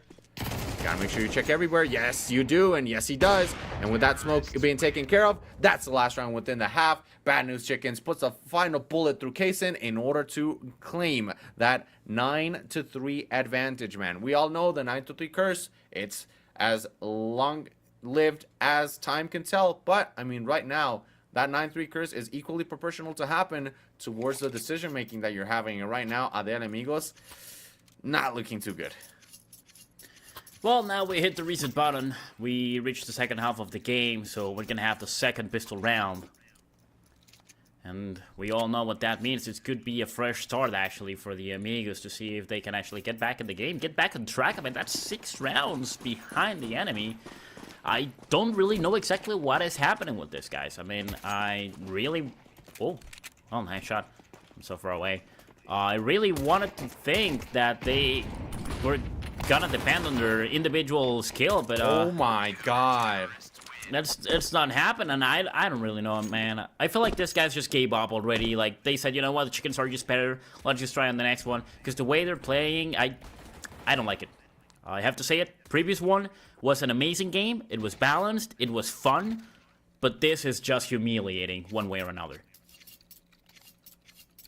Yeah, in a way, like, I understand where it comes from. And yes, I do see it like Adal y Amigos. The fact that they picked Dust 2, I feel like they bit a lot more off than what they can chew, and now they're choking, right? Like, in a way. So I do see why Bad News Chickens is playing this so aggressively, because they're wanting to dwindle the little remaining mental stack that Adal y Amigos has. But at the same time, like, you still got to take into consideration everything right there. Yep, you can't just dwindle idly. Especially if you know that mid right here within Xbox is generally a concurred area. Smokes don't make walls. So I think that's something that generally happens a lot here within the scene, is that they take smokes for granted sometimes, right? Like, oh no, nobody's gonna cross right there, and then the moment that they do, that's when they end up eating lead. So let's see how that fares out right here. Flash. Nope, it's actually just going to be a smoke. Simply pushes back right there. Great stuff. And now they go in with the flash. But Zed had already taken the kill on Delboni, which was their entry. And oh, little do they know that right there within Goose, they have one terrible, terrible person that is ready to take everybody down right there. And Zed, between Zed and Desh, man. Zed and Desh. And not only that, but Desh got so much money from that. What a great shot. And he was able to pick up an M4A1S off of the bodies of these players from one of his fallen teammates. So it was a net gain situation for everybody, that in the end, Adal y Amigos is on the receiving end of it, which is really, really rough, because we saw such a great display of skill within the first map, and right now it's nowhere to be found. They've met with a terrible fate, haven't they? Right now, Yes. technical pause actually being called by B and C.